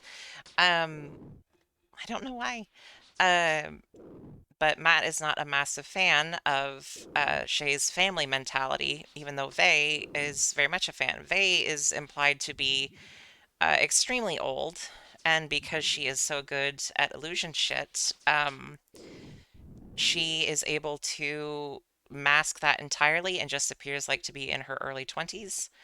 Um, but like her being so excellent at it includes like she can hold off like pain from an injury. She can like disguise pain. She can actually influence minds quite a bit. Because it turns out that illusion is not necessarily just like sight and sound, but also like it can be any of the five senses. Like she can't prevent somebody from dying using it, but she can definitely stave off pain for quite a while. Um, which she does fairly early on when Shay accidentally knocks her through a building because she forgets tail exists and you're not supposed to skirt go spinny when you have a giant heavy tail and you're like 5 foot nothing skinny little witch friend is right in the way of the tail and then smack and you throw her through a building. Complete accident. Shay does not understand why. Um, but I have a lot of fun working on the story, but I'm making up my own rules and stuff. I may take inspiration from some things, but it's just big. Everybody thinks meathead dragon lady who doesn't understand societal shit and doesn't understand money and just understands enough to not say anything. And I based it on a dream that I had where I was Shay, but not Shay. Like I've had to make a lot of stuff up because I can't remember the dream exactly, but um the dream had a very sad ending and I was thinking about just having this story kind of end the same way, but it breaks my heart too much to kill off any of these characters. So one of my favorite bits is like they're trying to get Shay outfitted so they can go on their main job, which they're actually doing for the Queen, which is go to the nation over and retrieve some quote stolen objects, which it may be that they're not stolen yet. Um, Not like Shay understands the difference there. Um, but they're trying to outfit Shay, and so they take her to like the blacksmith slash armorer, and they're like, "Okay, pick something out that you like." And she was like, "What? What do you mean?" And they're like, "Well, like pick out some kind of weapon or armor or something." And she was like, "I don't think I need armor." And then Vey the witch is like, "Okay, yeah, that's true. Well, pick out like a weapon." She was like, "Can I just like punch and claw and stuff?" And she's like, "Okay, I mean, yes, you can, but maybe there's something else you want." And she looks at the Bard Paladin, Matt. She looks at his very shiny gloves and she's like, "I like your gloves, your gauntlets." And he goes, "Okay, cool. You can't have them." She was like, "But I want them. You said it. I need to pick something out." And he was like, "No, no, at the store." And she was like, "But why can't I have those?" "Because these are mine." "But why can't they be mine?" "Because they're mine." Well, I just don't understand. They take her to the store and she's like, "Yeah, I don't think I have any money necessarily." But they take her to like the blacksmith armor stuff and she just like gravitates towards this. Well, I mean, it's really a short sword that's like very fancy with like gold and silver inlays and stuff, and Matt just is straight up like, "I'm not buying that for you. If you want something, you have to get something useful, not that." And she's like, "Okay." And then she just like she just like unshoulders her bag and then counts out the money for it and hands it to the shopkeeper and just walks out with it. And he's like, "What the fuck? I thought you didn't have any money." And she was like, "I don't have any money for you, no." And like the only reason she understands the value of it or thought that it was worth it is because she thought that it was worth the equivalent number of shinies. That's how she understands value. Is it worth it to her to lose the shinies that she needs to lose to get the other thing? Which is usually a big internal struggle for her. But like I mean, yeah, basically, like she's like, "Why would I trade shiny for not shiny whenever I could just have more shiny? Unless the thing that I'm giving my shiny away for will give me more shiny in the future." Because she's just kind of in it for that. And it's not because she's trying to hoard wealth, it's just because she's really into the shininess. Like I saw this thing that on it was like an old Tumblr post or something that I was like, damn, that actually really describes like her mentality, which was some people will like hoard wealth for its value to others, and some people will hoard wealth for its value to themselves. And that there is a difference in those two things, because the ones that hoard the wealth for the value it is to themselves, not to others, is a very dragon mindset. Um, Hoarding wealth for its value to others is a very human mindset, or something like that. And I was like, yeah, that's kind of her mentality. Like, she is very much in juxtaposition to Matt, because Matt, like, hoards money and shit for its value to other people, like what it could be used to buy. Shay hoards it because she likes it and she wants it. Shay's the kind of person who would spend all of her not shiny money on like those shitty memorial collector's coins because they are shiny, because they mean something to her, not because they mean something to anybody else. Because she doesn't really get that concept. She's been alone for too long. And like whenever she does eventually meet other dragonkin, the other dragonkin are not like her. They don't have the exact same mentality, because over centuries or millennia, as dragonkin descended from dragons, a lot of them kind of either lost or were able to overcome their baser instincts for pick up shiny shit and just kind of hoard it. Um, which is actually why the dwarves don't live in the caves and underground and stuff anymore. They were driven out by dragons that kept finding their way into the big mines, which was a problem, because then the dragons would just kind of eat a bunch of dwarves and the dwarves would be driven out. So Gez is understandably, Gez the dwarf is a little cautious around Shay at first, and then very quickly realizes that like she doesn't really have that kind of thing. Although she will like fight to the death for her shinies if she feels like someone's trying to take them. Um, but like a lot of the other dragonkin in that world have like lost a lot of that base instinct of seal shit and kill.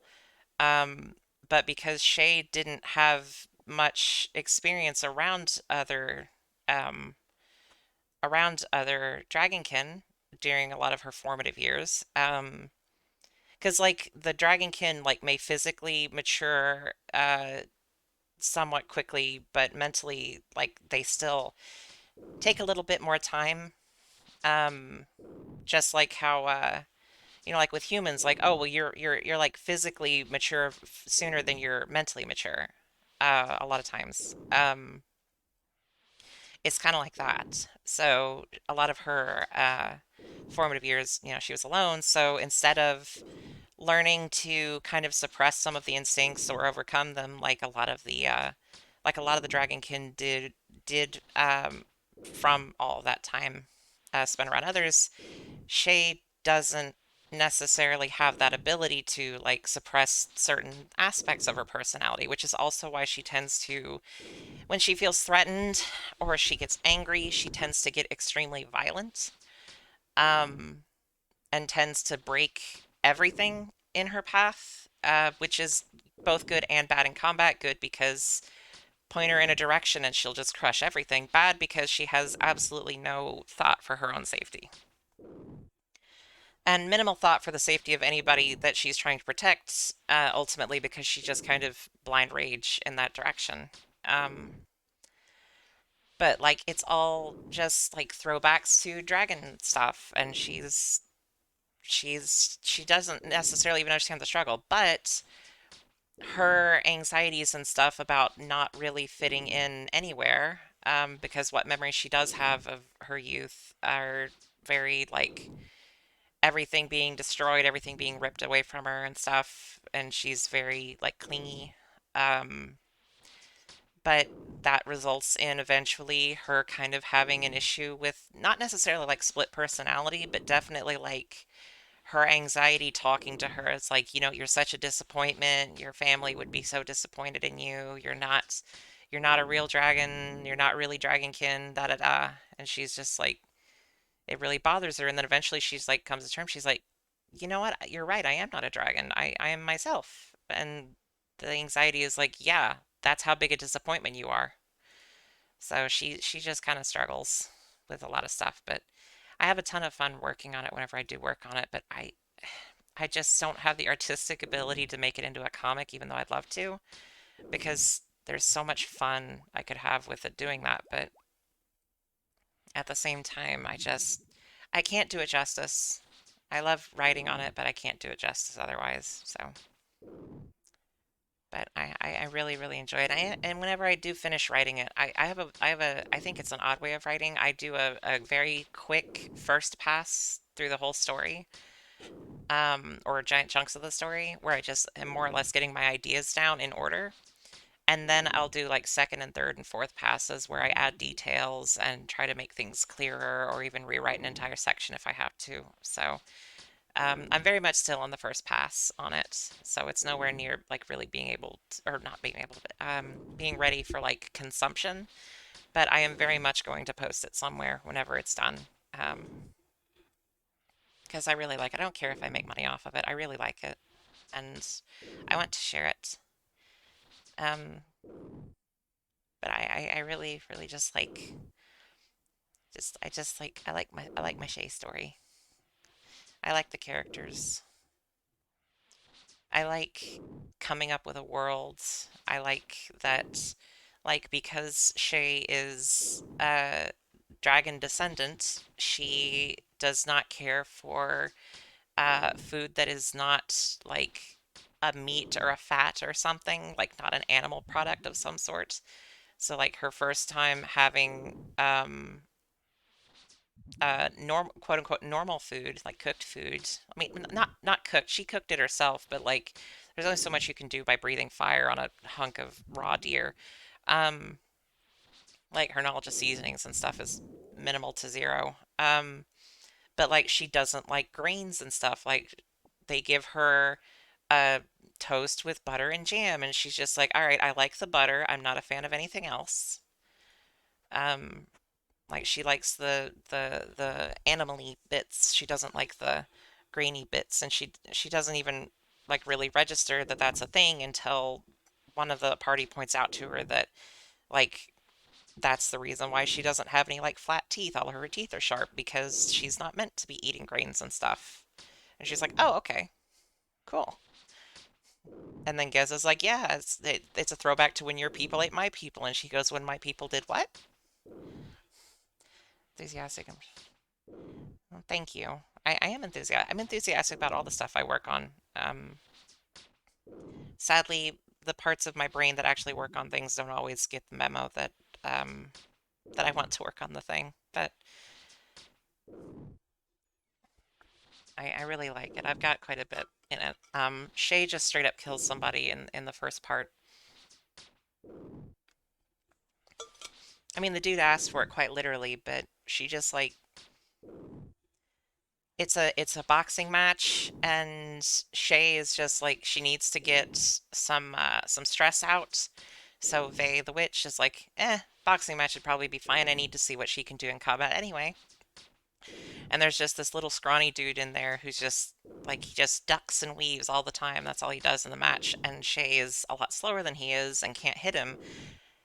And then even though she's like in disguise the entire time, Tail still exists. Tail can still interact with things, just can't be seen. Um, she spins to try and hit the guy, and Tail snags his leg, which he wasn't expecting, and it flips him up in the air. And when he's in the air, she just like full force slams her fist into his chest and just completely crushes everything in his chest cavity. Um, just completely gone. Basically punches a hole right through him. And he ends up not dying from it. Like it does kill him, but there's a, a medic mage, more or less, right there that's able to like fix the issue before he dies. But like Shay just baps him, then just insta nukes him. And at that moment, Vey is like, "Okay, cool. Well, I know what kind of combatant she is." That was terrifying.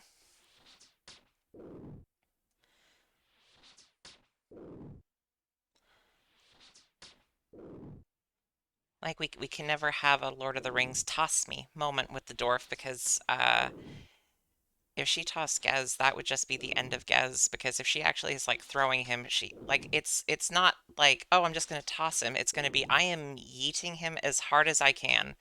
Yeet the dwarf directly into the sun. Yeet anybody directly into the sun.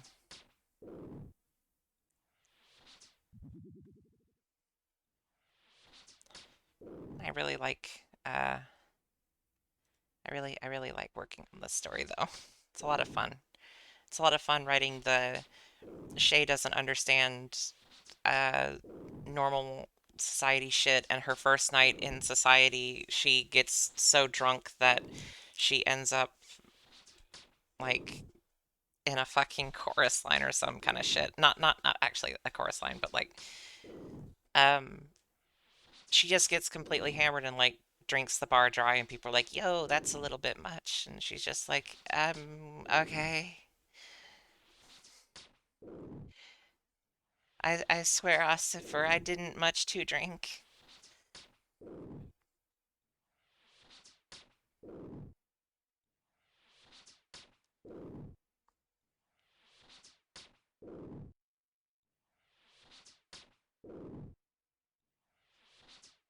I like doing it, and I've drawn her a couple of times. Um, and I like my characters. I like all of my characters. I only had two drinks, I promise. Yeah, but you were drinking an entire barrel every time. That still only counts as two. That still only counts as two.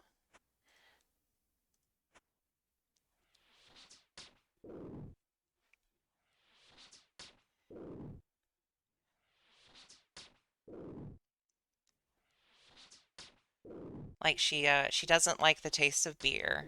Um, but she actually does have a taste for wine. So they uh fixes the problem by making it that every time Shay drinks alcohol that isn't wine, it just tastes like wine. Um, it still looks and everything like what it's supposed to look like, but it tastes different to her. If anybody else were to drink it, it would taste like it's supposed to, but to Shay only it tastes like that. And then the next morning decides, okay, that was a mistake because that ended up with her drinking way too fucking much. So we're just gonna like it'll start tasting like whatever it's supposed to taste like after like 10 drinks, 10 normal sized drinks. Because I don't think you can get drunk off of 10. And Shay's just like, okay, please stop exploding your words in my brain. That hurts very much. Thank you. I'm not exploding my words into your brain. Yes, you are. Everything is exploding. Please make it stop. My head hurts. Oh, she's hung over. Okay, okay. We give her a few hours.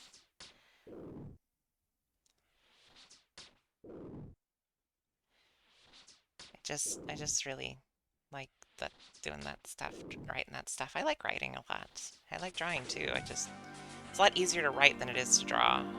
I've found.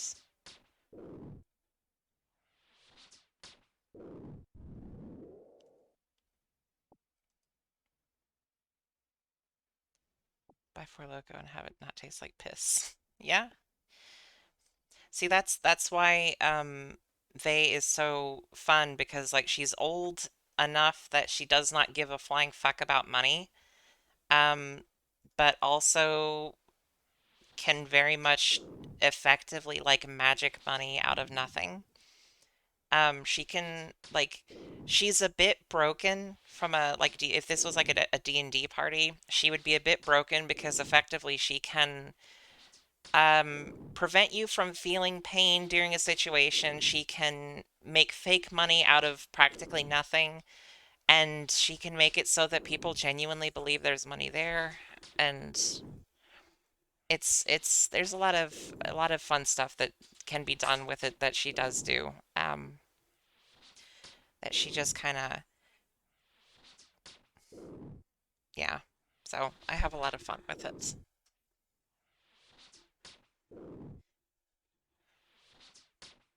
Oh, well, this doesn't taste right. Are you sure? Taste it again. Oh, now it tastes fine. Oh, this silver was supposed to be a gold. Oh, well, are you sure that I didn't give you a gold? Oh my God, you did. It's that kind of stuff. Like she is a bit broken. Um, like how difficult is it for an enemy combatant to stay fighting whenever suddenly there is just a full-fledged actual fucking dragon or two right there, where once there were just trees.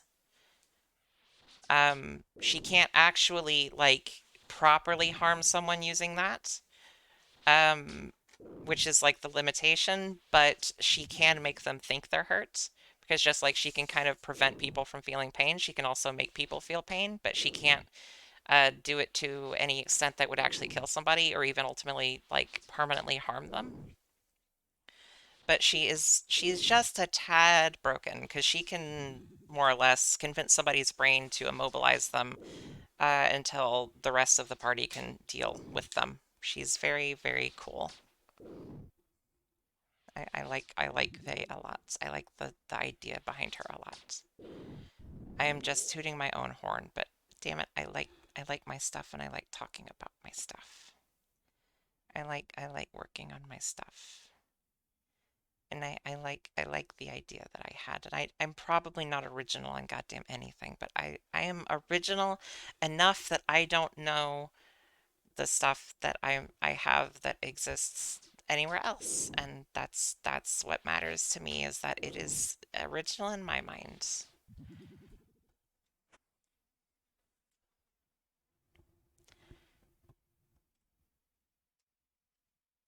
Why am I not attacking? Oh, right. I buried the boner.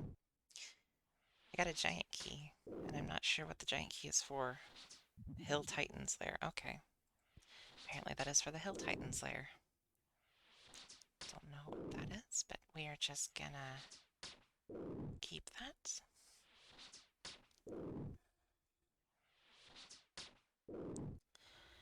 Well, I like being original. The story that I worked on for like the past 10 years, like I tried to have as original of uh like fantasy races because it's not really fantasy, it's like post fantasy. I don't really know what genre it would be because it's like it's fantasy but after humans have wiped everybody out for the most part, or at least driven them into hiding. So it's not really fantasy, but it is. Um, but like I have a race of immortal phoenix people who uh, are often losing themselves in their memories because they've been around for pretty much forever, and you can't have thousands upon thousands upon thousands upon thousands upon thousands upon thousands of post-human colonization fantasy. Sort of, yeah. Um, like they're called the Phenon, and the Phenon do not have. They are often not present, like mentally present. They are often like lost in a memory. Um, it is the downside of their longevity. There is a race called the Hiel, which are effectively like the opposites of the Phenon. They are beings of pure dark and cold, and um, basically serve as like the absolute antithesis of the Phenon in a pretty literal way. Um, and then there are like some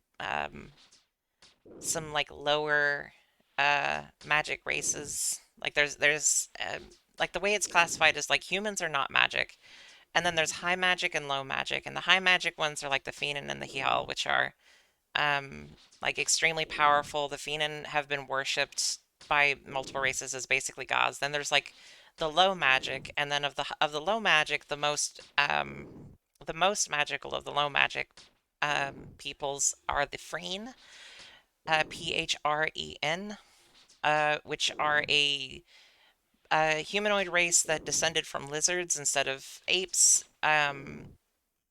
who the Phenon are effectively responsible for existing. Um, and they have like the ability to walk through walls, and they have the ability to be like completely silent, and they have an ability that they do not control to basically cause any sentient being potentially to like fall in love with them, that particular individual, to such an extent that they will do literally anything for them, including die. The Freen do not control this ability, and it's like in their culture, it's actually frowned upon to utilize it. It doesn't work on other Freen, but it can work on potentially anybody else outside of the Freen. And it has caused problems in the past, so it is basically forbidden for them to use that, or to take advantage of it existing. They can't really purposefully use it, but they have these large, heavy cloaks that they wear whenever they're leaving the desert, in order to it's called enamorment. So they do not accidentally enamor someone outside of their own people. And then there's like a small like sheep person esque race, like sheep hobbits almost, um, who are like extremely intelligent but also very small and weak. And then there are the Loel, which are not related to the Hiel, which are basically just kind of like almost typical fantasy elves, like wood elves kind of thing, almost, except they're kind of like they're not like the Quixote and the Loel have a symbiotic existence almost, because the Loel um, do not have care for like modernization of anything, whereas the Quixote are actually little sheep people. Sorry, I don't know if I said that.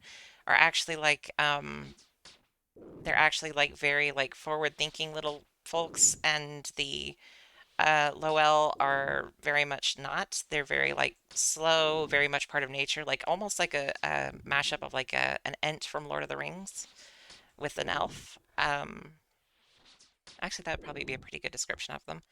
They're like an elf Ent. Um, Mike, okay, that's unnecessary.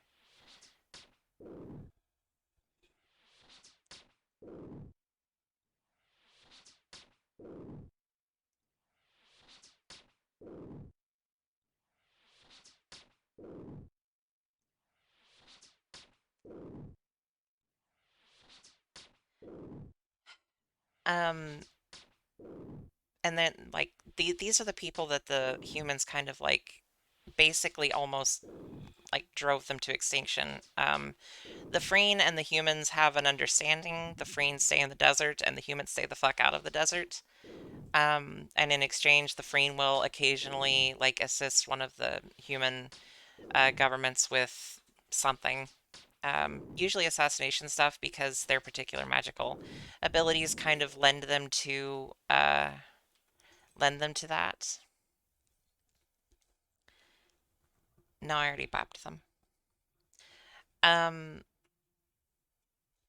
so they tend to be utilized for that purpose. And then Freen youths, it's like a coming of age thing, for some of the Freen, where they will have an almost instinctual need to leave the desert and wander and see the world. Um, which one of the main characters, or one of the main secondary characters, whatever, um, is like kind of under that, is kind of in that situation, hence why he has left the desert. But like I feel like the Freen are actually somewhat original, even though I've been told no, no, no, they're actually pretty common like desert tribal stuff. And I was like, okay, it's not really intended to be necessarily, but okay. Um, but I just have this like whole world built and everything, and the story that I have that I'm telling in it is just a story that does take place in this world and does involve all of the aspects of this world, but is not the story of this world. Oh, goodness. I adjusted my chair. I mean, I've had 10 years to work on this thing, so I just. The Freen are one of the oldest parts of the story. They have been around since like the very first iteration of it. I say a decade, it's been more than a decade. I've been working on it since like 2010 now, so. The Freen originally were very generic, like enemy creatures. Now they're not enemy. They're just. I don't want any of the races to be monolithic. What? Alyssa, what? What? What? Yes, what about it? Yeah, I know. I'm wearing green armor. Sorry. Alyssa is talking to me. She is my roommate. Yes, I have reached the 30. Um, but I don't want any of the races in the story to be, in any of my stories, to be monolithic where everybody is the same because I feel like that is a somewhat occasionally useful trope, but also very much overused. And I prefer it to have the different races and species to have their own individual members rather than being monolithic because I feel like that automatically relegates everything into this like stereotype of a minority status, which is, oh, everybody in that group is the same. It's like, no, not at all. Like everybody is different. Everybody has their own thoughts. There are just certain things that tie them together. There are certain like actual species racial traits of the Freen, but they're not monolithic. They have a set culture, but not everybody functions the exact way within that culture. Not everybody is affected by a certain thing. Like the wanderlust is not something that affects every single Freen whenever they reach maturity. It's just something that happens to some of them. To some, they actually disdain those that have the wanderlust and see it as something wrong with them. Others think it's some kind of a blessing. Others don't give a shit one way or another. I just like to have more variety and not have a monolithic species like so many. It's like, oh, all of the Ents are this way, and like I feel like Lord of the Rings actually did a pretty good job of not having a species be a monolith, but I just find a lot of like fantasy stuff and sci-fi stuff. Sci-fi is really guilty of this. Just like, oh, all of this, oh, my people. Like, bitch, you don't know everybody in your people. I don't know what every fucking 7 billion plus humans, I don't know what every single one thinks. Planet of Hats? Is that what the trope's called? Planet of Hats? Because, I mean, I can see that. Yes, my people wear hats.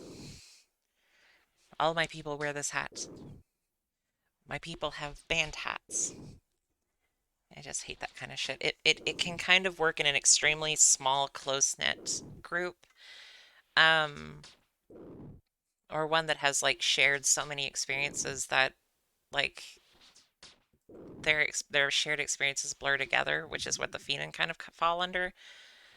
The Phenon are almost monolithic, but not quite monolithic. It's just because their main like tendency of like falling into memories kind of lends them to being less interactive and being more distant and standoffish. But the rest of them, like it's very much not monolithic. Like there's no bad guy race. Like the big bad evil guy comes from a specific race, but that race isn't evil, and not all of the Phenon are good. In fact, the Phenon did some really fucked up things way back in their pasts, and that's kind of the whole idea is that there is no such thing as a monolithic race. Not everybody is the same. There's always going to be outliers.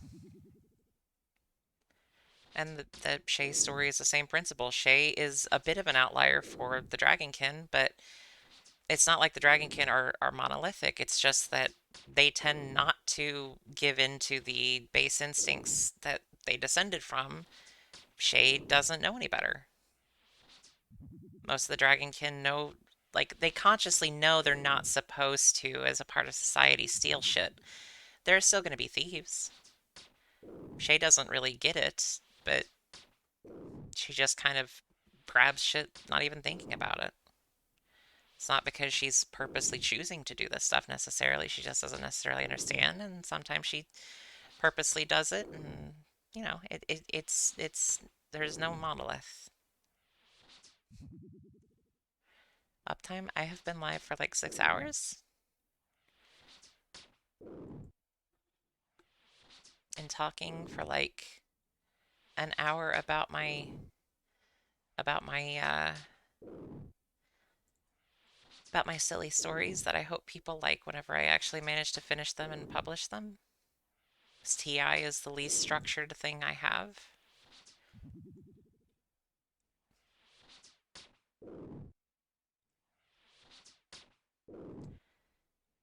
Oh, okay. Cannot hear. Am in class. Understood. Now I can talk all kinds of shit and you can't hear me. No, just...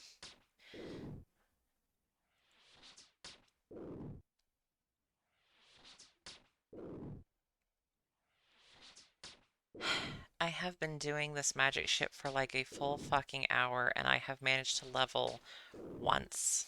I have managed to get through one level because I started at around this percentage in level 44. This is very fucking slow. I'm using the cheapest one because everything else is expense. You say it would be more effective. I just don't have anything else. That everything else is too expensive. Everything else is too expensive. Unless I do the teleport thing, everything else is expensive. The idea is to make it cheap because I don't have money. I have law runes because I was very kindly given a lot of law runes, but I can't just waste all of the law runes on teleporting because I don't have enough, even though I do have the Camelot teleport now.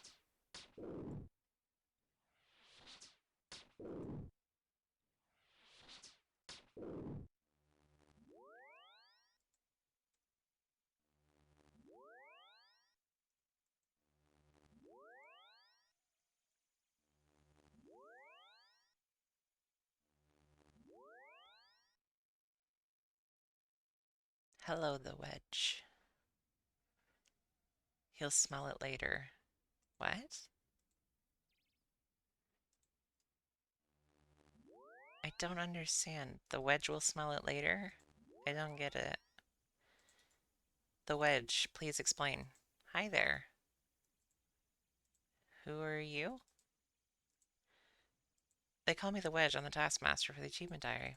What's that? It's a diary that helps keep track of particular achievements. You can see the list of tasks. Bye. See you around. Yeah. And I go. And I'm back. And I go. And I'm back.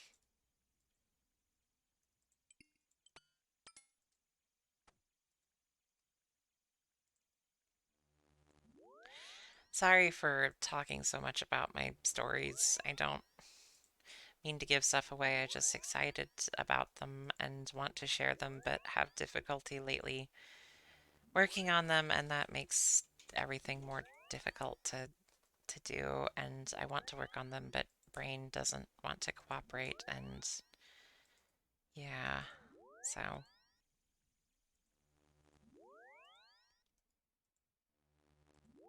I'm sorry. I'm sorry for talk so much.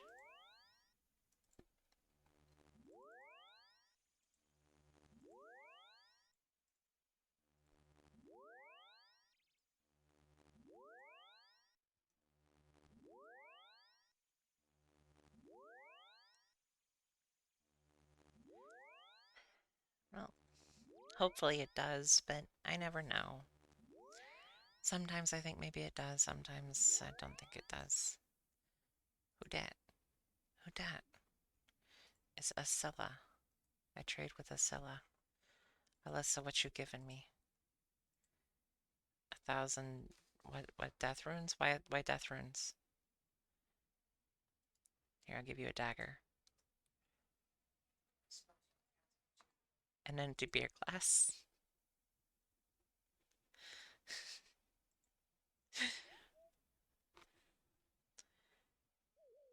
I can cast Wind Blast 1,000 times. Is that a good thing? Okay, so I just go back and do the thing with the hill giants again? Alyssa is my roommate and was trying to give me stuff to to be more efficient with the magic grind. So not that random. She's like right here. She just got back from work. So,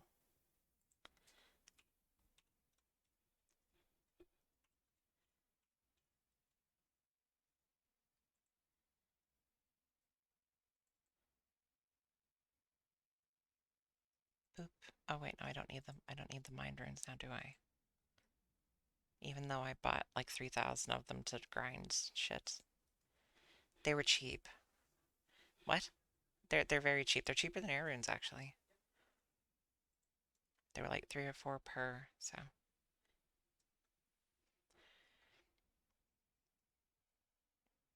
I'm just really scared on my stories too that like just like I was with TI, Transcendental, I say TI because God, that's a long name. Um, I'm scared that I'll share my story and then people will hate it. And because I put so much of myself into these stories, in the case of TI, quite literally, I'm it just worries me that if people hate it, then it means that they hate me. And I know that's not necessarily true, but I feel like it is because of how much of myself I do put in that I don't think that it's possible to like disentangle um myself from it, you know? So I want to desperately want to share these stories with people, but at the same time I'm terrified that um it's a bad thing. Oh, it's still going on. I'm glad you liked it so far. It's still going on. I just have been having some struggles with getting getting the stuff getting stuffs made because brain is very good. Yeah, but it's still just I don't want these stories and these characters and stuff that I've put so much time and love into that I care about so much. I don't want them to be hated. And I'm also a little worried that TI might make people less receptive to some of them because they're quite different from TI's format. TI is very much like not really like it doesn't have one single overarching storyline really. It's just kind of ideas as I have them. Whereas the other stuff is very much like, yes, it is this story that I am telling that this stuff happens and it's just so drastically different. I don't want people to dislike it because that's not what I've been doing and I hope I'm not bad at it. I hope they don't like it if it's bad necessarily, but at the same time I hope it's good and I don't want it to I want people to like the stuff that I make because I put a lot of time and effort into it and yeah. So for a long time, I convinced myself that a lot of my stories were just going to be for me, and my whole thing about finishing them was just for my sake, so I could have them and read them because I do actually like reading my own writing usually, which is sounds like a horrible thing to say, but I think you need to like your own stuff, you know. Um, I don't know. I just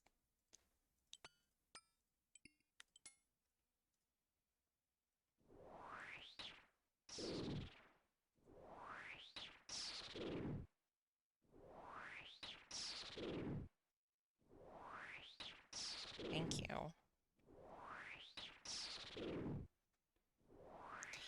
I hope the next TI, which is coming out Saturday or Sunday, I don't remember when I have it scheduled. I think Saturday. I hope that it goes over well because it's a bit of a departure from the typical, not a departure from the typical comic, just a little bit different, and I hope it's not hated. Um, because I also haven't been able to do a comic in a while, and it's the first one in like a month, and I don't think I've ever had quite so long between pages as this time. And I also wanted to do something really cool for the 1 year, but It's looking like that's not going to happen because I'm having too many struggles just functioning. Oh my God, that was fast. I'm just having too many struggles getting stuff done. So I'll do the celebratory thingy that I was going to do eventually, but it's not going to be on the 1 year anniversary of the comic starting because I just don't have enough time. I have 10 days to do it. 10 to 14 days, and it's just not enough time. And not to do the thing that I want to do. So it will happen eventually, but not for the anniversary. I'll post something for the anniversary, but I don't know what it's going to be.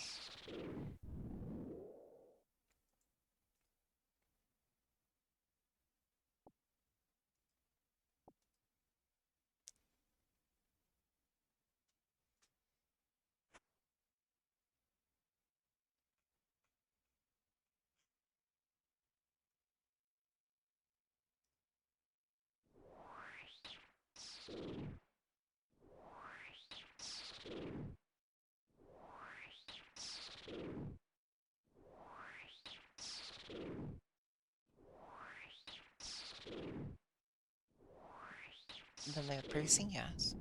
I'm actually hitting, and it's doing more stuff.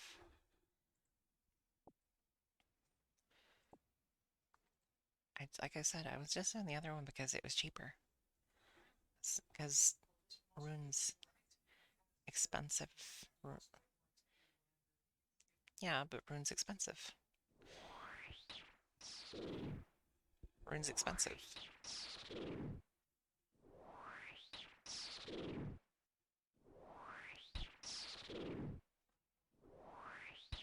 What? I know, I saw.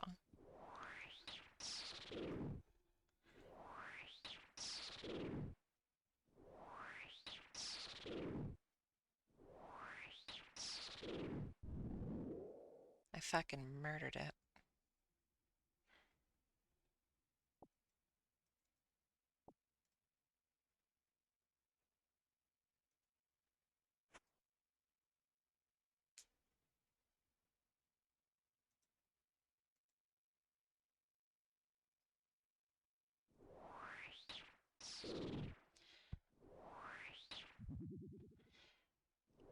I said, hey, I make it go pew.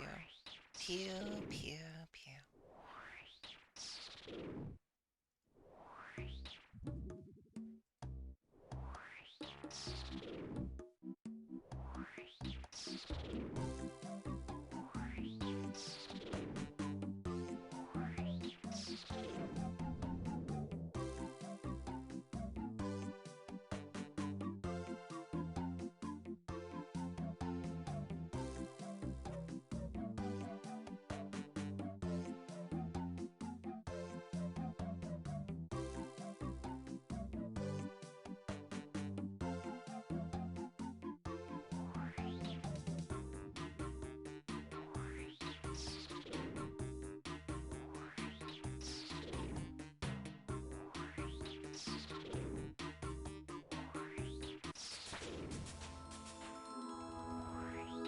Yay, I'm 46.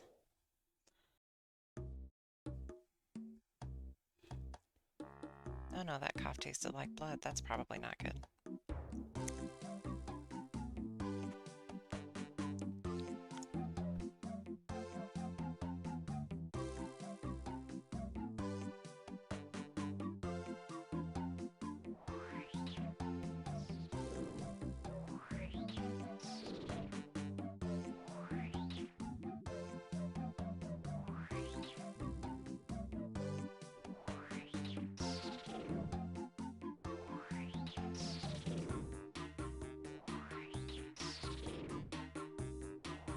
I think Alyssa has concerns about me coughing out blood. It's okay. It stayed on the inside. That's where it's supposed to be. The blood's supposed to be on the inside. Internal bleeding? What? You died from the blood being inside your body? Oh my.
I'm very sad that in Old School Runescape, the scimitar is the best weapon of like the basic weapons. Um, I wanted it to be the longsword. I'm sad that the scimitar is better. In my mind, the scimitar should be slightly worse. It should be slightly slower, but it is not. And that has always made me sad that the scimitar is better than the longsword. Because aesthetically, I'd rather have a longsword. Although, since now I am playing Punchy Girl Dragon, maybe I just do unarmed combat.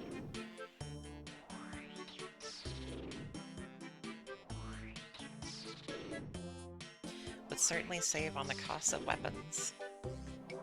And shielders. Oh no, it's Evil Bob. Hi, Evil Bob. I'm coming, Evil Bob. What? Come with me if you like fishing. No. No thank you. Who needs metal when you have fists? That is the general idea. The only point of the metal is to just add more to the fist. Or make the fist sharper. Or make it heavier. Just put more. I mean, fucking, in like the fucking first part of the book, I'm saying book, it's a story, I don't know if it's a book, Shay literally fucking punches through a guy. I mean, don't know if a metal fist would help that much. What? The big bones. Did you drop them? Oh, okay.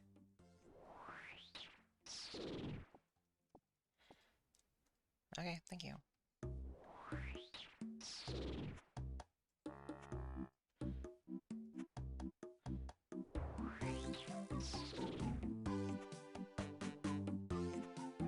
I buried the big boners. Yay, my prayer level is up. Oh, the chaos rune over there. Oh, no, there's more runes. Go back, get the runes. Ouch. Oof, ouch, owie, my bones. I buried them all. I buried all my bones, oh no.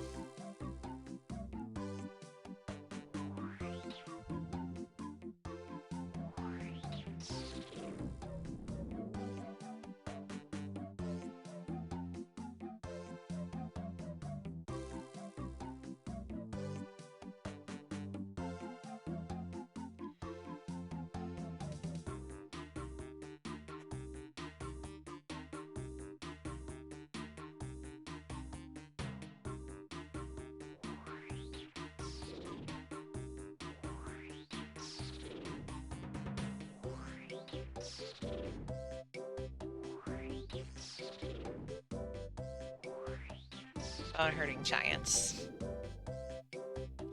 Oof, ouch, owie, my bones. Bone-hurting giant.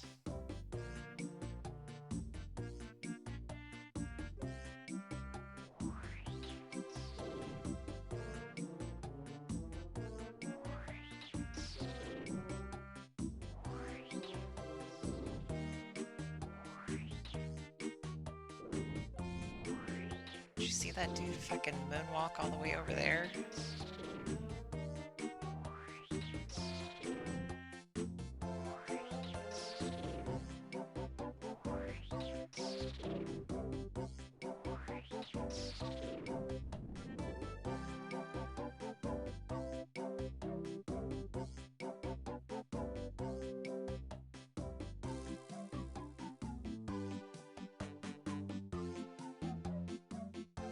I gotta say, this song is growing on me.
Examine the hill giant. A very large foe. What about this hill giant? Is this also a very large foe? Yes, it is. Boring. Give me something other than a very large foe. Give me lore, damn it. Give me lore.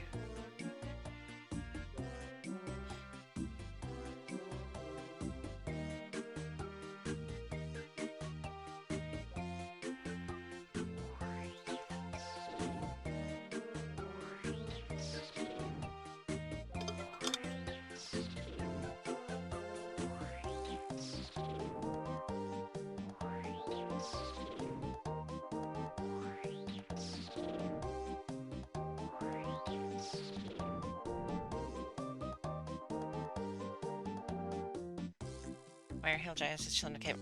I asked the same question and I was told they are under the hill. They are inside the hill giants instead of on the hill giants. They're in the hill giants. I don't know. I didn't see that they were under a hill. I saw that they were in a cave on flat ground. So I just felt like it wasn't worth saying anything.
Ooh, a body talisman.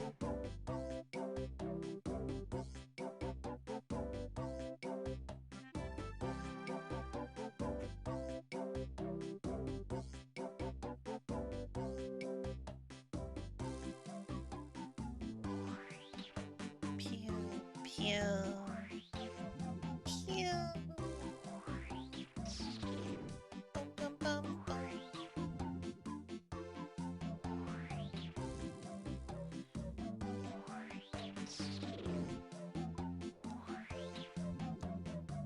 Next up is Water Blast. Positive of that is I have the Mystic Steam Staff, so I can use it whenever I unlock it.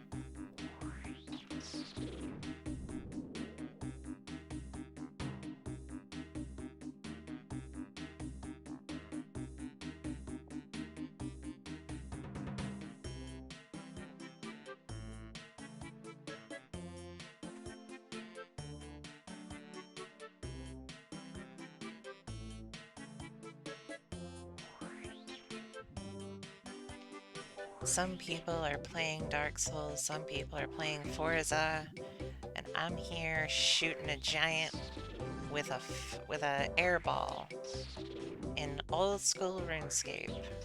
How old school? 2005, 2007.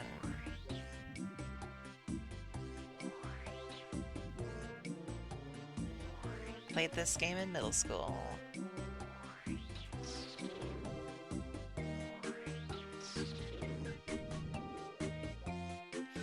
And initially I was like, oh, it looks terrible, and then it very quickly grew on me.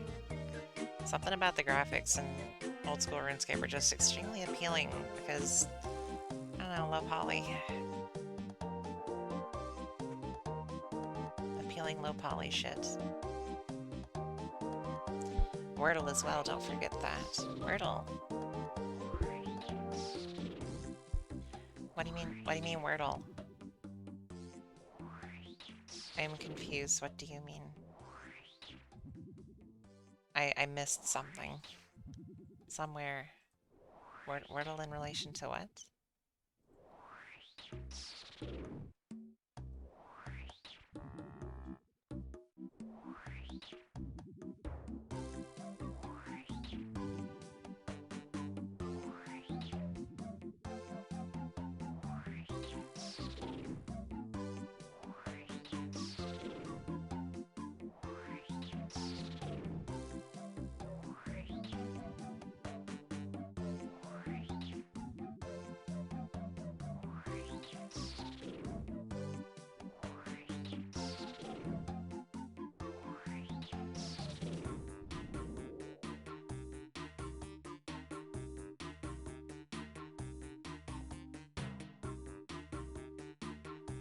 Alright, be safe, hon. Hope work goes well. I would guess 500. No. I know what Wordle is. I don't mean what is Wordle. I mean like what was the context of all there's Wordle as well. I kind of missed. I said something you were responding to, and I do not remember what I said. I played Wordle until it announced he announced the New York Times bought it the day I said I give it 2 months before somebody like the New York Times buys it or some shit. And then I just tried Wordle Unlimited, played like 10 rounds of that, got really burned out on it really fast, and then just was like, yep, that's probably why Wordle is good, because it only gives you one a day. Turns out the word puzzles are far less interesting and fun when you have to do them until your brain gives up.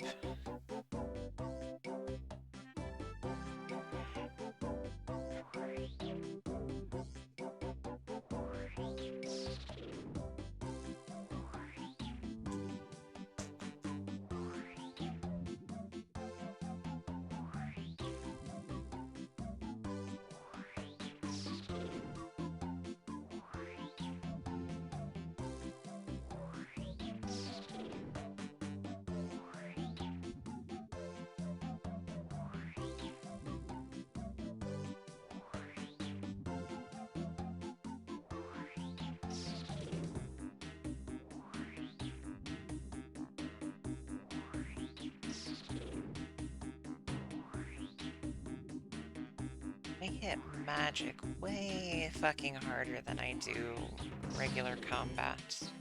I've never seen a character hit for 13 damage doing anything but this.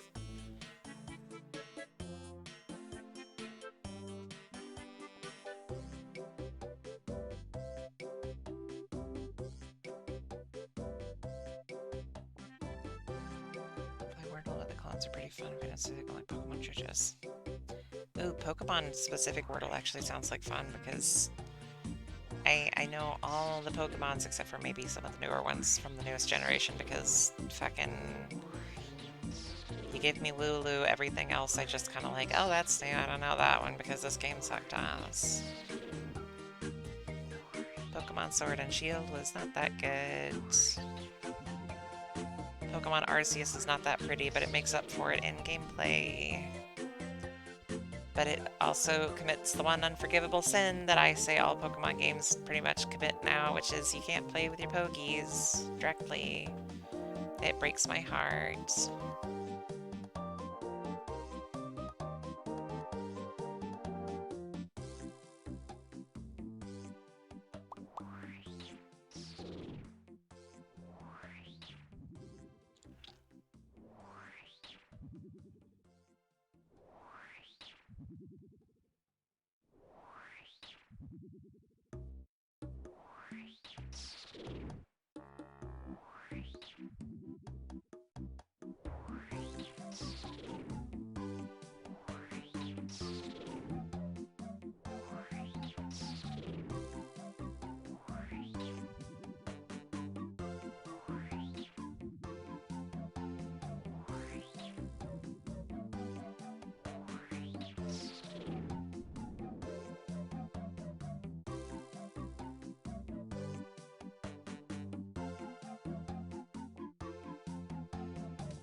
post links? But sure, feel free. As long as the links aren't like spammy things, I don't mind links being posted. As long as it's not like somebody fucking saying, let's go noob, 420 blaze it, bullshit, whatever the fuck that one idiot that came in and started spamming the chat instantly said.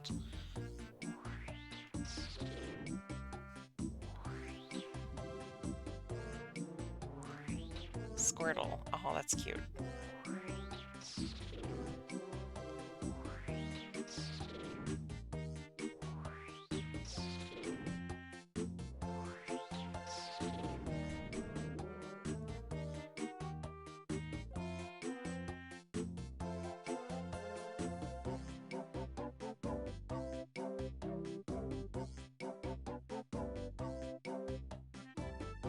Squirtle Fire Blend. I'm gonna pull it up on my phone so I have it for later.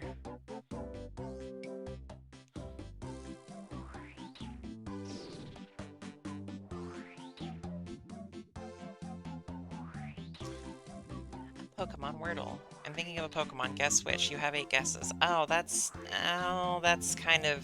No, that's not fair because that's... I don't know. Wooloo.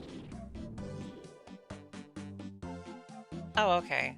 That's actually interesting. Okay. I will come back to that later.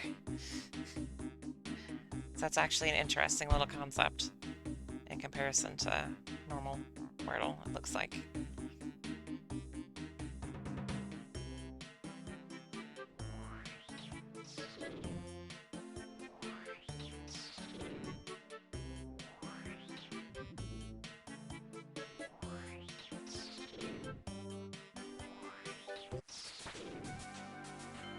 Did it. I can now cast Water Blast.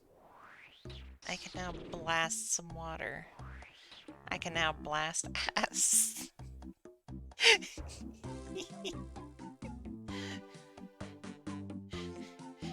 Christy learned ass blast. It was super effective.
Only 8 more levels until I finally get to,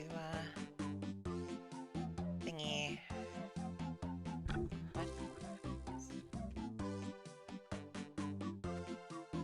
Actually, I need to head to Varric again for a second to drop off and...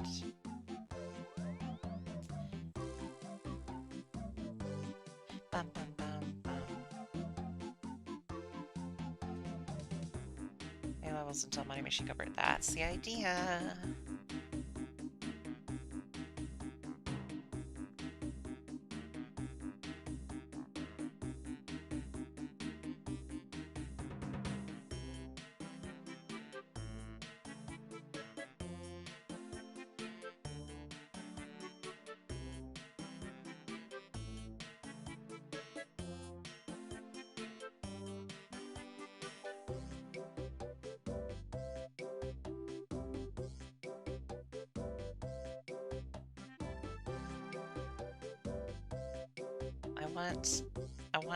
want a pet. I want a pet dragon. I want to make it weird. I want a pet dragon.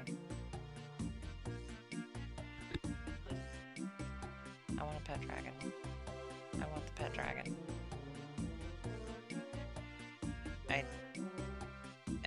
Can I buy it? Can I buy a black dragon? No? I want the pet dragon. I want to name it Ralphie. I didn't forget. I didn't forget in the fake campaign practice thing. I didn't forget Ralphie.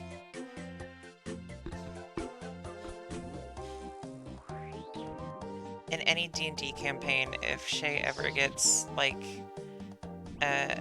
any kind of, like, baby dragon or pet or something that's dragon-like, or anything, automatically gets named Ralphie.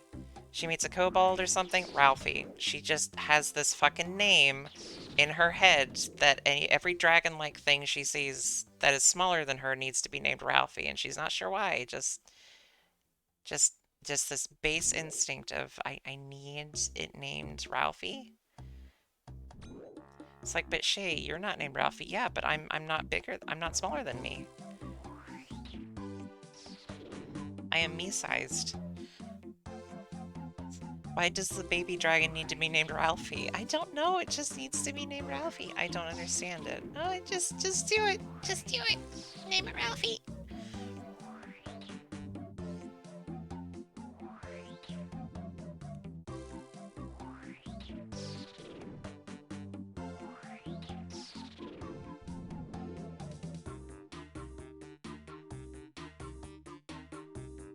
I got another giant key.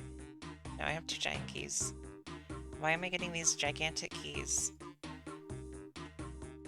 Why did I not get these until I started killing them with magic?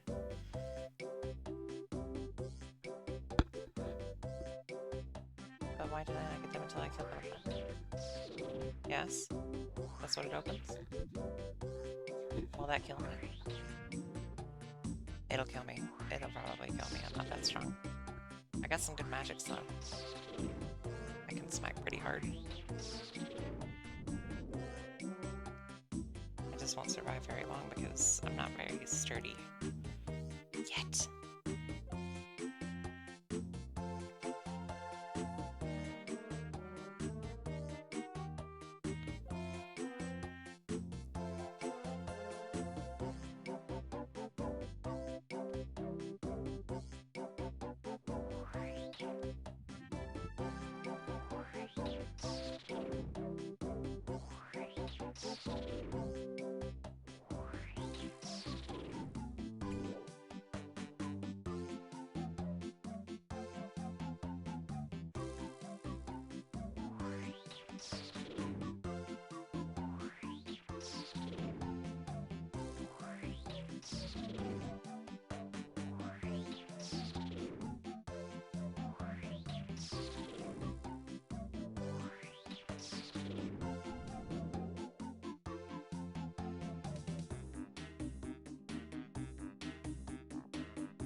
It's okay, it happens.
I'm playing this Squirtle thing as I'm doing this, and this is so shockingly difficult, but I screwed up because I forgot that some Pokemon changed their types after Gen 6, and I was remembering the Gen 3 version where it only had one type in it, and it has two types now, and I screwed up, so I wasted a guess on something that's very vague already, so...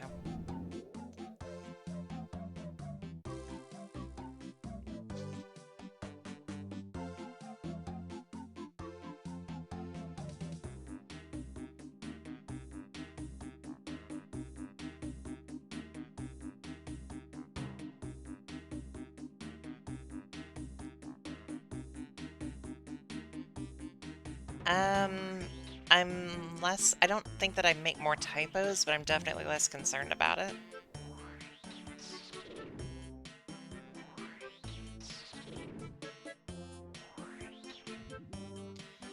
I have heard, hearsay that, Transfem HRT does negatively affect, or can negatively affect, hand-eye coordination and memory and stuff, but I don't know if that's true.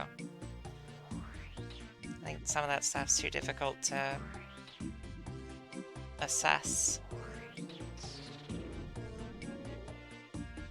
In fact, what are some monotype Pokemon in Gen 3? I cannot think of monotype Pokemon in Gen 3. Hey, hun. Can't think of monotype Pokemon in Gen 3. There are two different things going on screen. What are God. And it can't be grass type. It cannot be water type. It cannot be normal, water,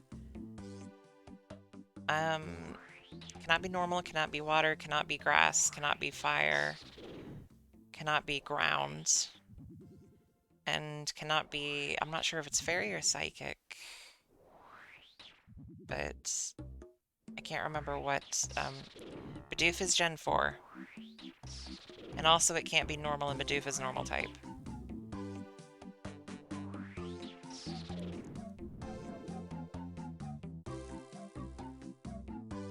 Literally only got one guess left.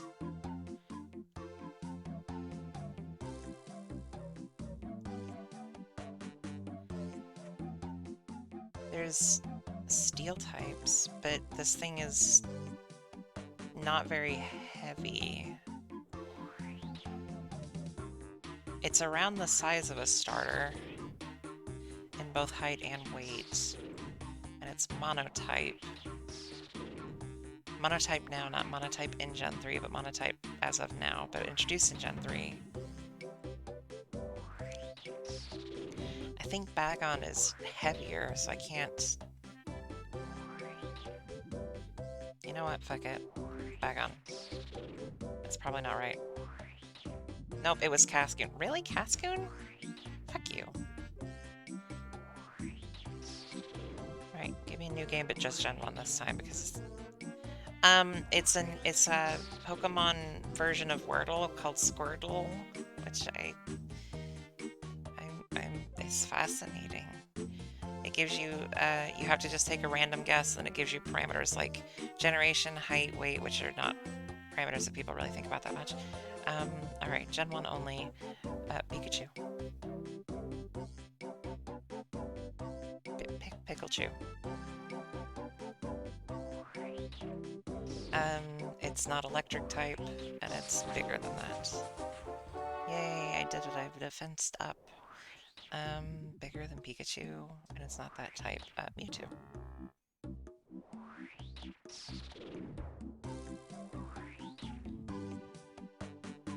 Okay, it's Mewtwo's height, but it's lighter. Bum, bum, bum.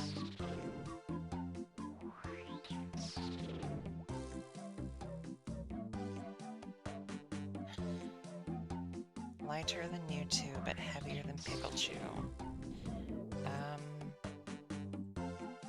Alakazam? Oh no, goddammit, it's not psychic. That's on me. That one's on me. I should have paid attention on that one. That one's on me.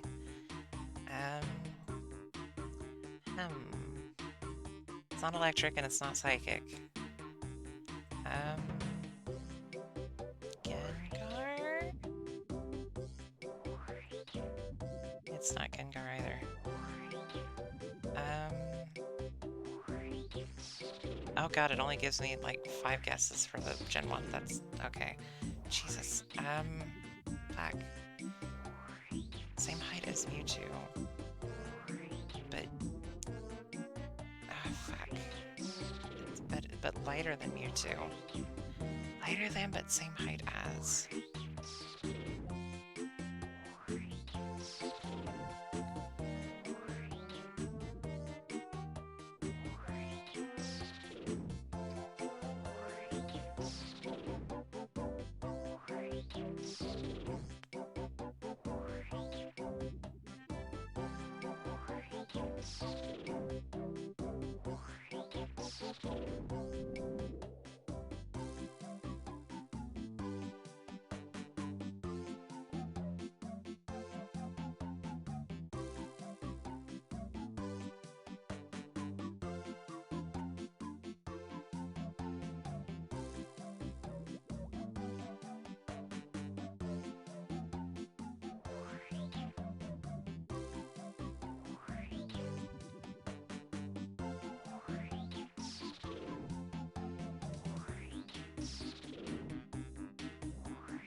Oh, boo. It was Moltres. Moltres is the same size as Mewtwo, but lighter. I guess Charizard and got a bunch of stuff right. I was on the right track.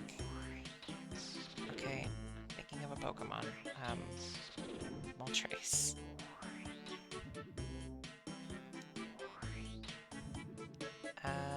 It is taller and heavier and is not fire, but it is flying. That drastically narrows it down, actually.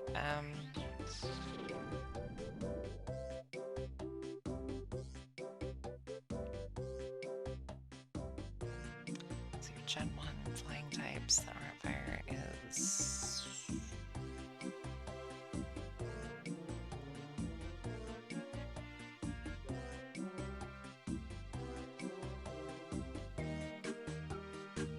Shit.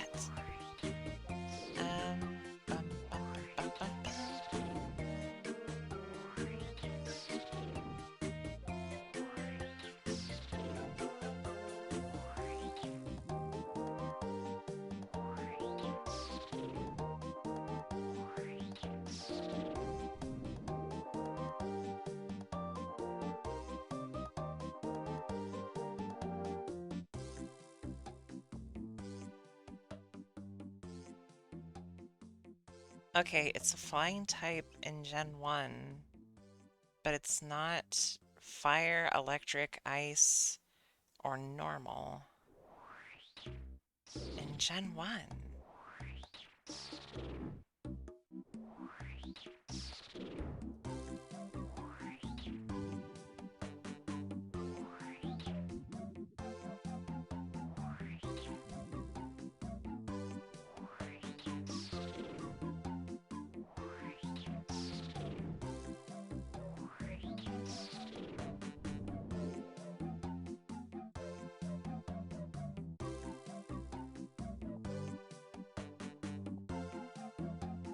I don't think that's possible. Gen 1 Pokemon, it cannot be one of the 3 legendary birds, it cannot be their types, fire, ice, or electric, and it cannot be normal type. But it's flying dual type.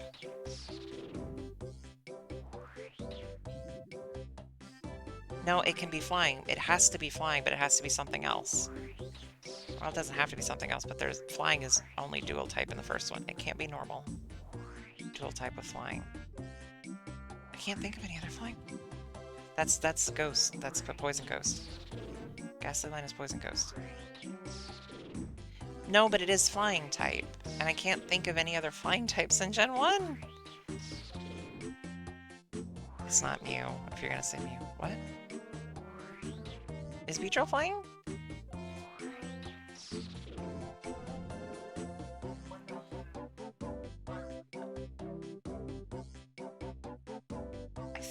Butterfree is bug flying. Which, well, I have 2 guesses, so... No, I do not. I have 1 guess. I think that's the only... Don't look it up. That's cheating. It's cheating. Okay, can anybody guess what it was? I want to see if anybody can guess what it was. Anybody at all? So it cannot be fire. It has to be flying type. It is larger than the legendary birds in both height and weight. It must be flying type, but it cannot be fire, electric, ice, normal, or bug. No. No, I do not. That makes it extremely difficult. Gen 1 only. And that's the idea, is you're supposed to narrow it down. It was Gyarados. The flying type that no one thinks about. Being a flying type! God damn it! Okay. Moltres. I submit. Okay, that is not helpful at all.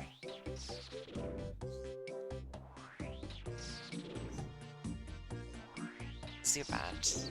Could have been Zubat too, yeah. Yeah, it could have been the Zubat family too. Oh well. Okay, it's not Moltres at all. Pikachu. Don't take Pokemon in the shower, because they'll Pikachu. Alright. So, it's larger than Pikachu, smaller than Moltres, and is monotype. And it's not electric monotype. Or fire type.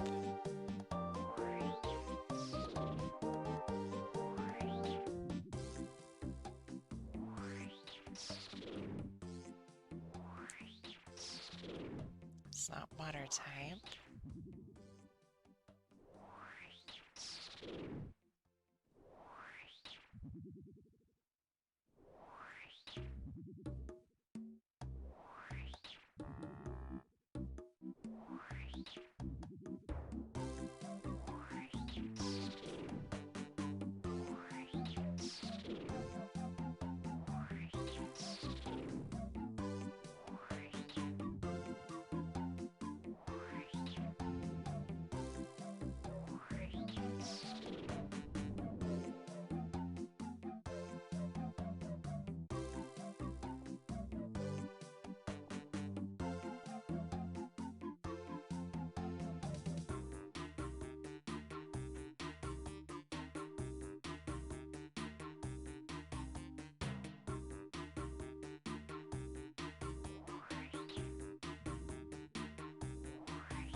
Yay, magic up.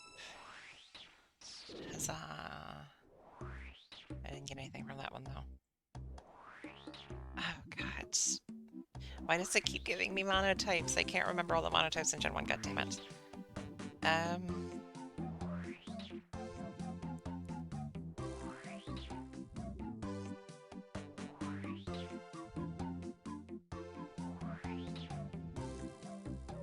Okay, it's a normal monotype. So that means eradicate? Based on the science? It was Chansey. Fuck you. Wait, no, Chansey got fairy, didn't it? No, Chansey didn't get fairy. Or does this... That does not... I am so confused on how this game is supposed to work exactly. God damn it.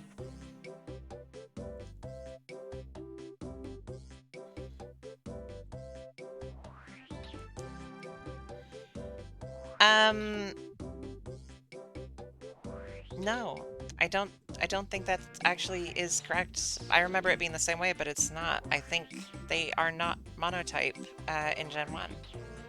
There are duotypes, because the problem with the only ghosts in Gen 1 is that they were also duotyped with poison, meaning that they were weak to Psychic, which meant there was no hard counter to Psychic, even though Ghost was strong against it.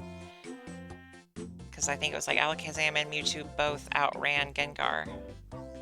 So there was no real hard counter.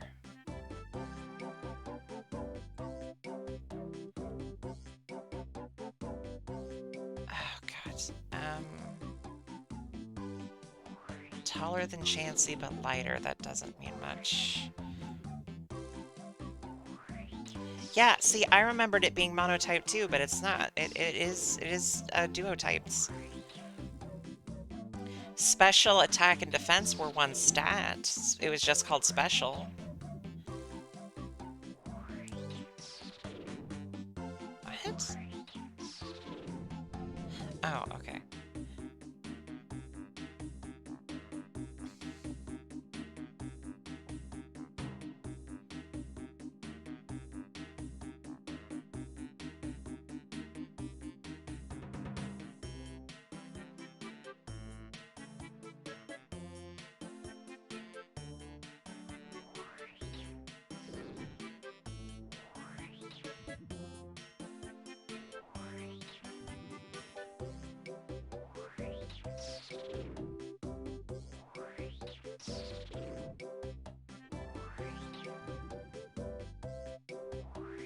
Oh, for fuck's sake. It doesn't give enough guesses. It genuinely doesn't, because the range you have is just too big. This is honestly kind of too hard to do efficiently, because you need like one extra guess to get it because of how much shit there is. Or you need one extra clue per thing. It's just like a bit too little. It's extremely vague.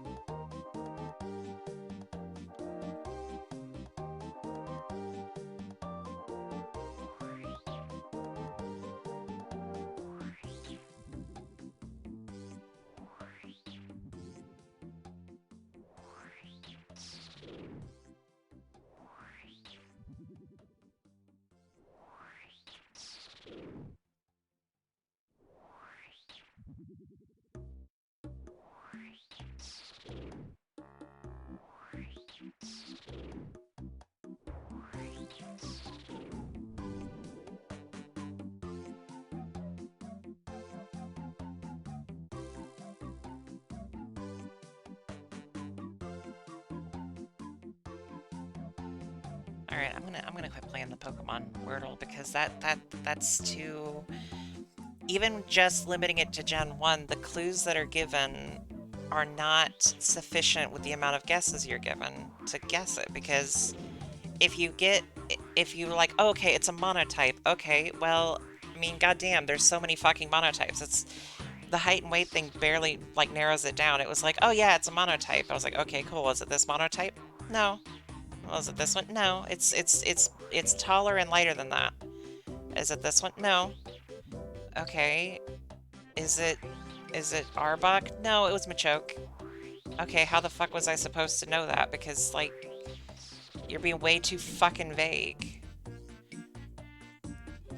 So there needs to be either one extra clue or one more guess. Because as it stands, it's just too fucking... It's too vague. It's too vague to get it.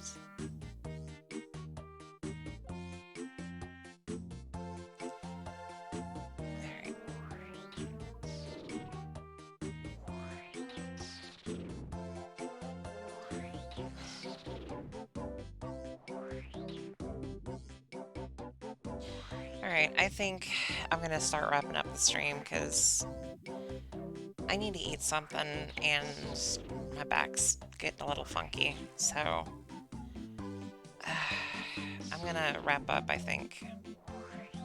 But, thanks for stopping by, and thanks for watching this pretty damn boring stream.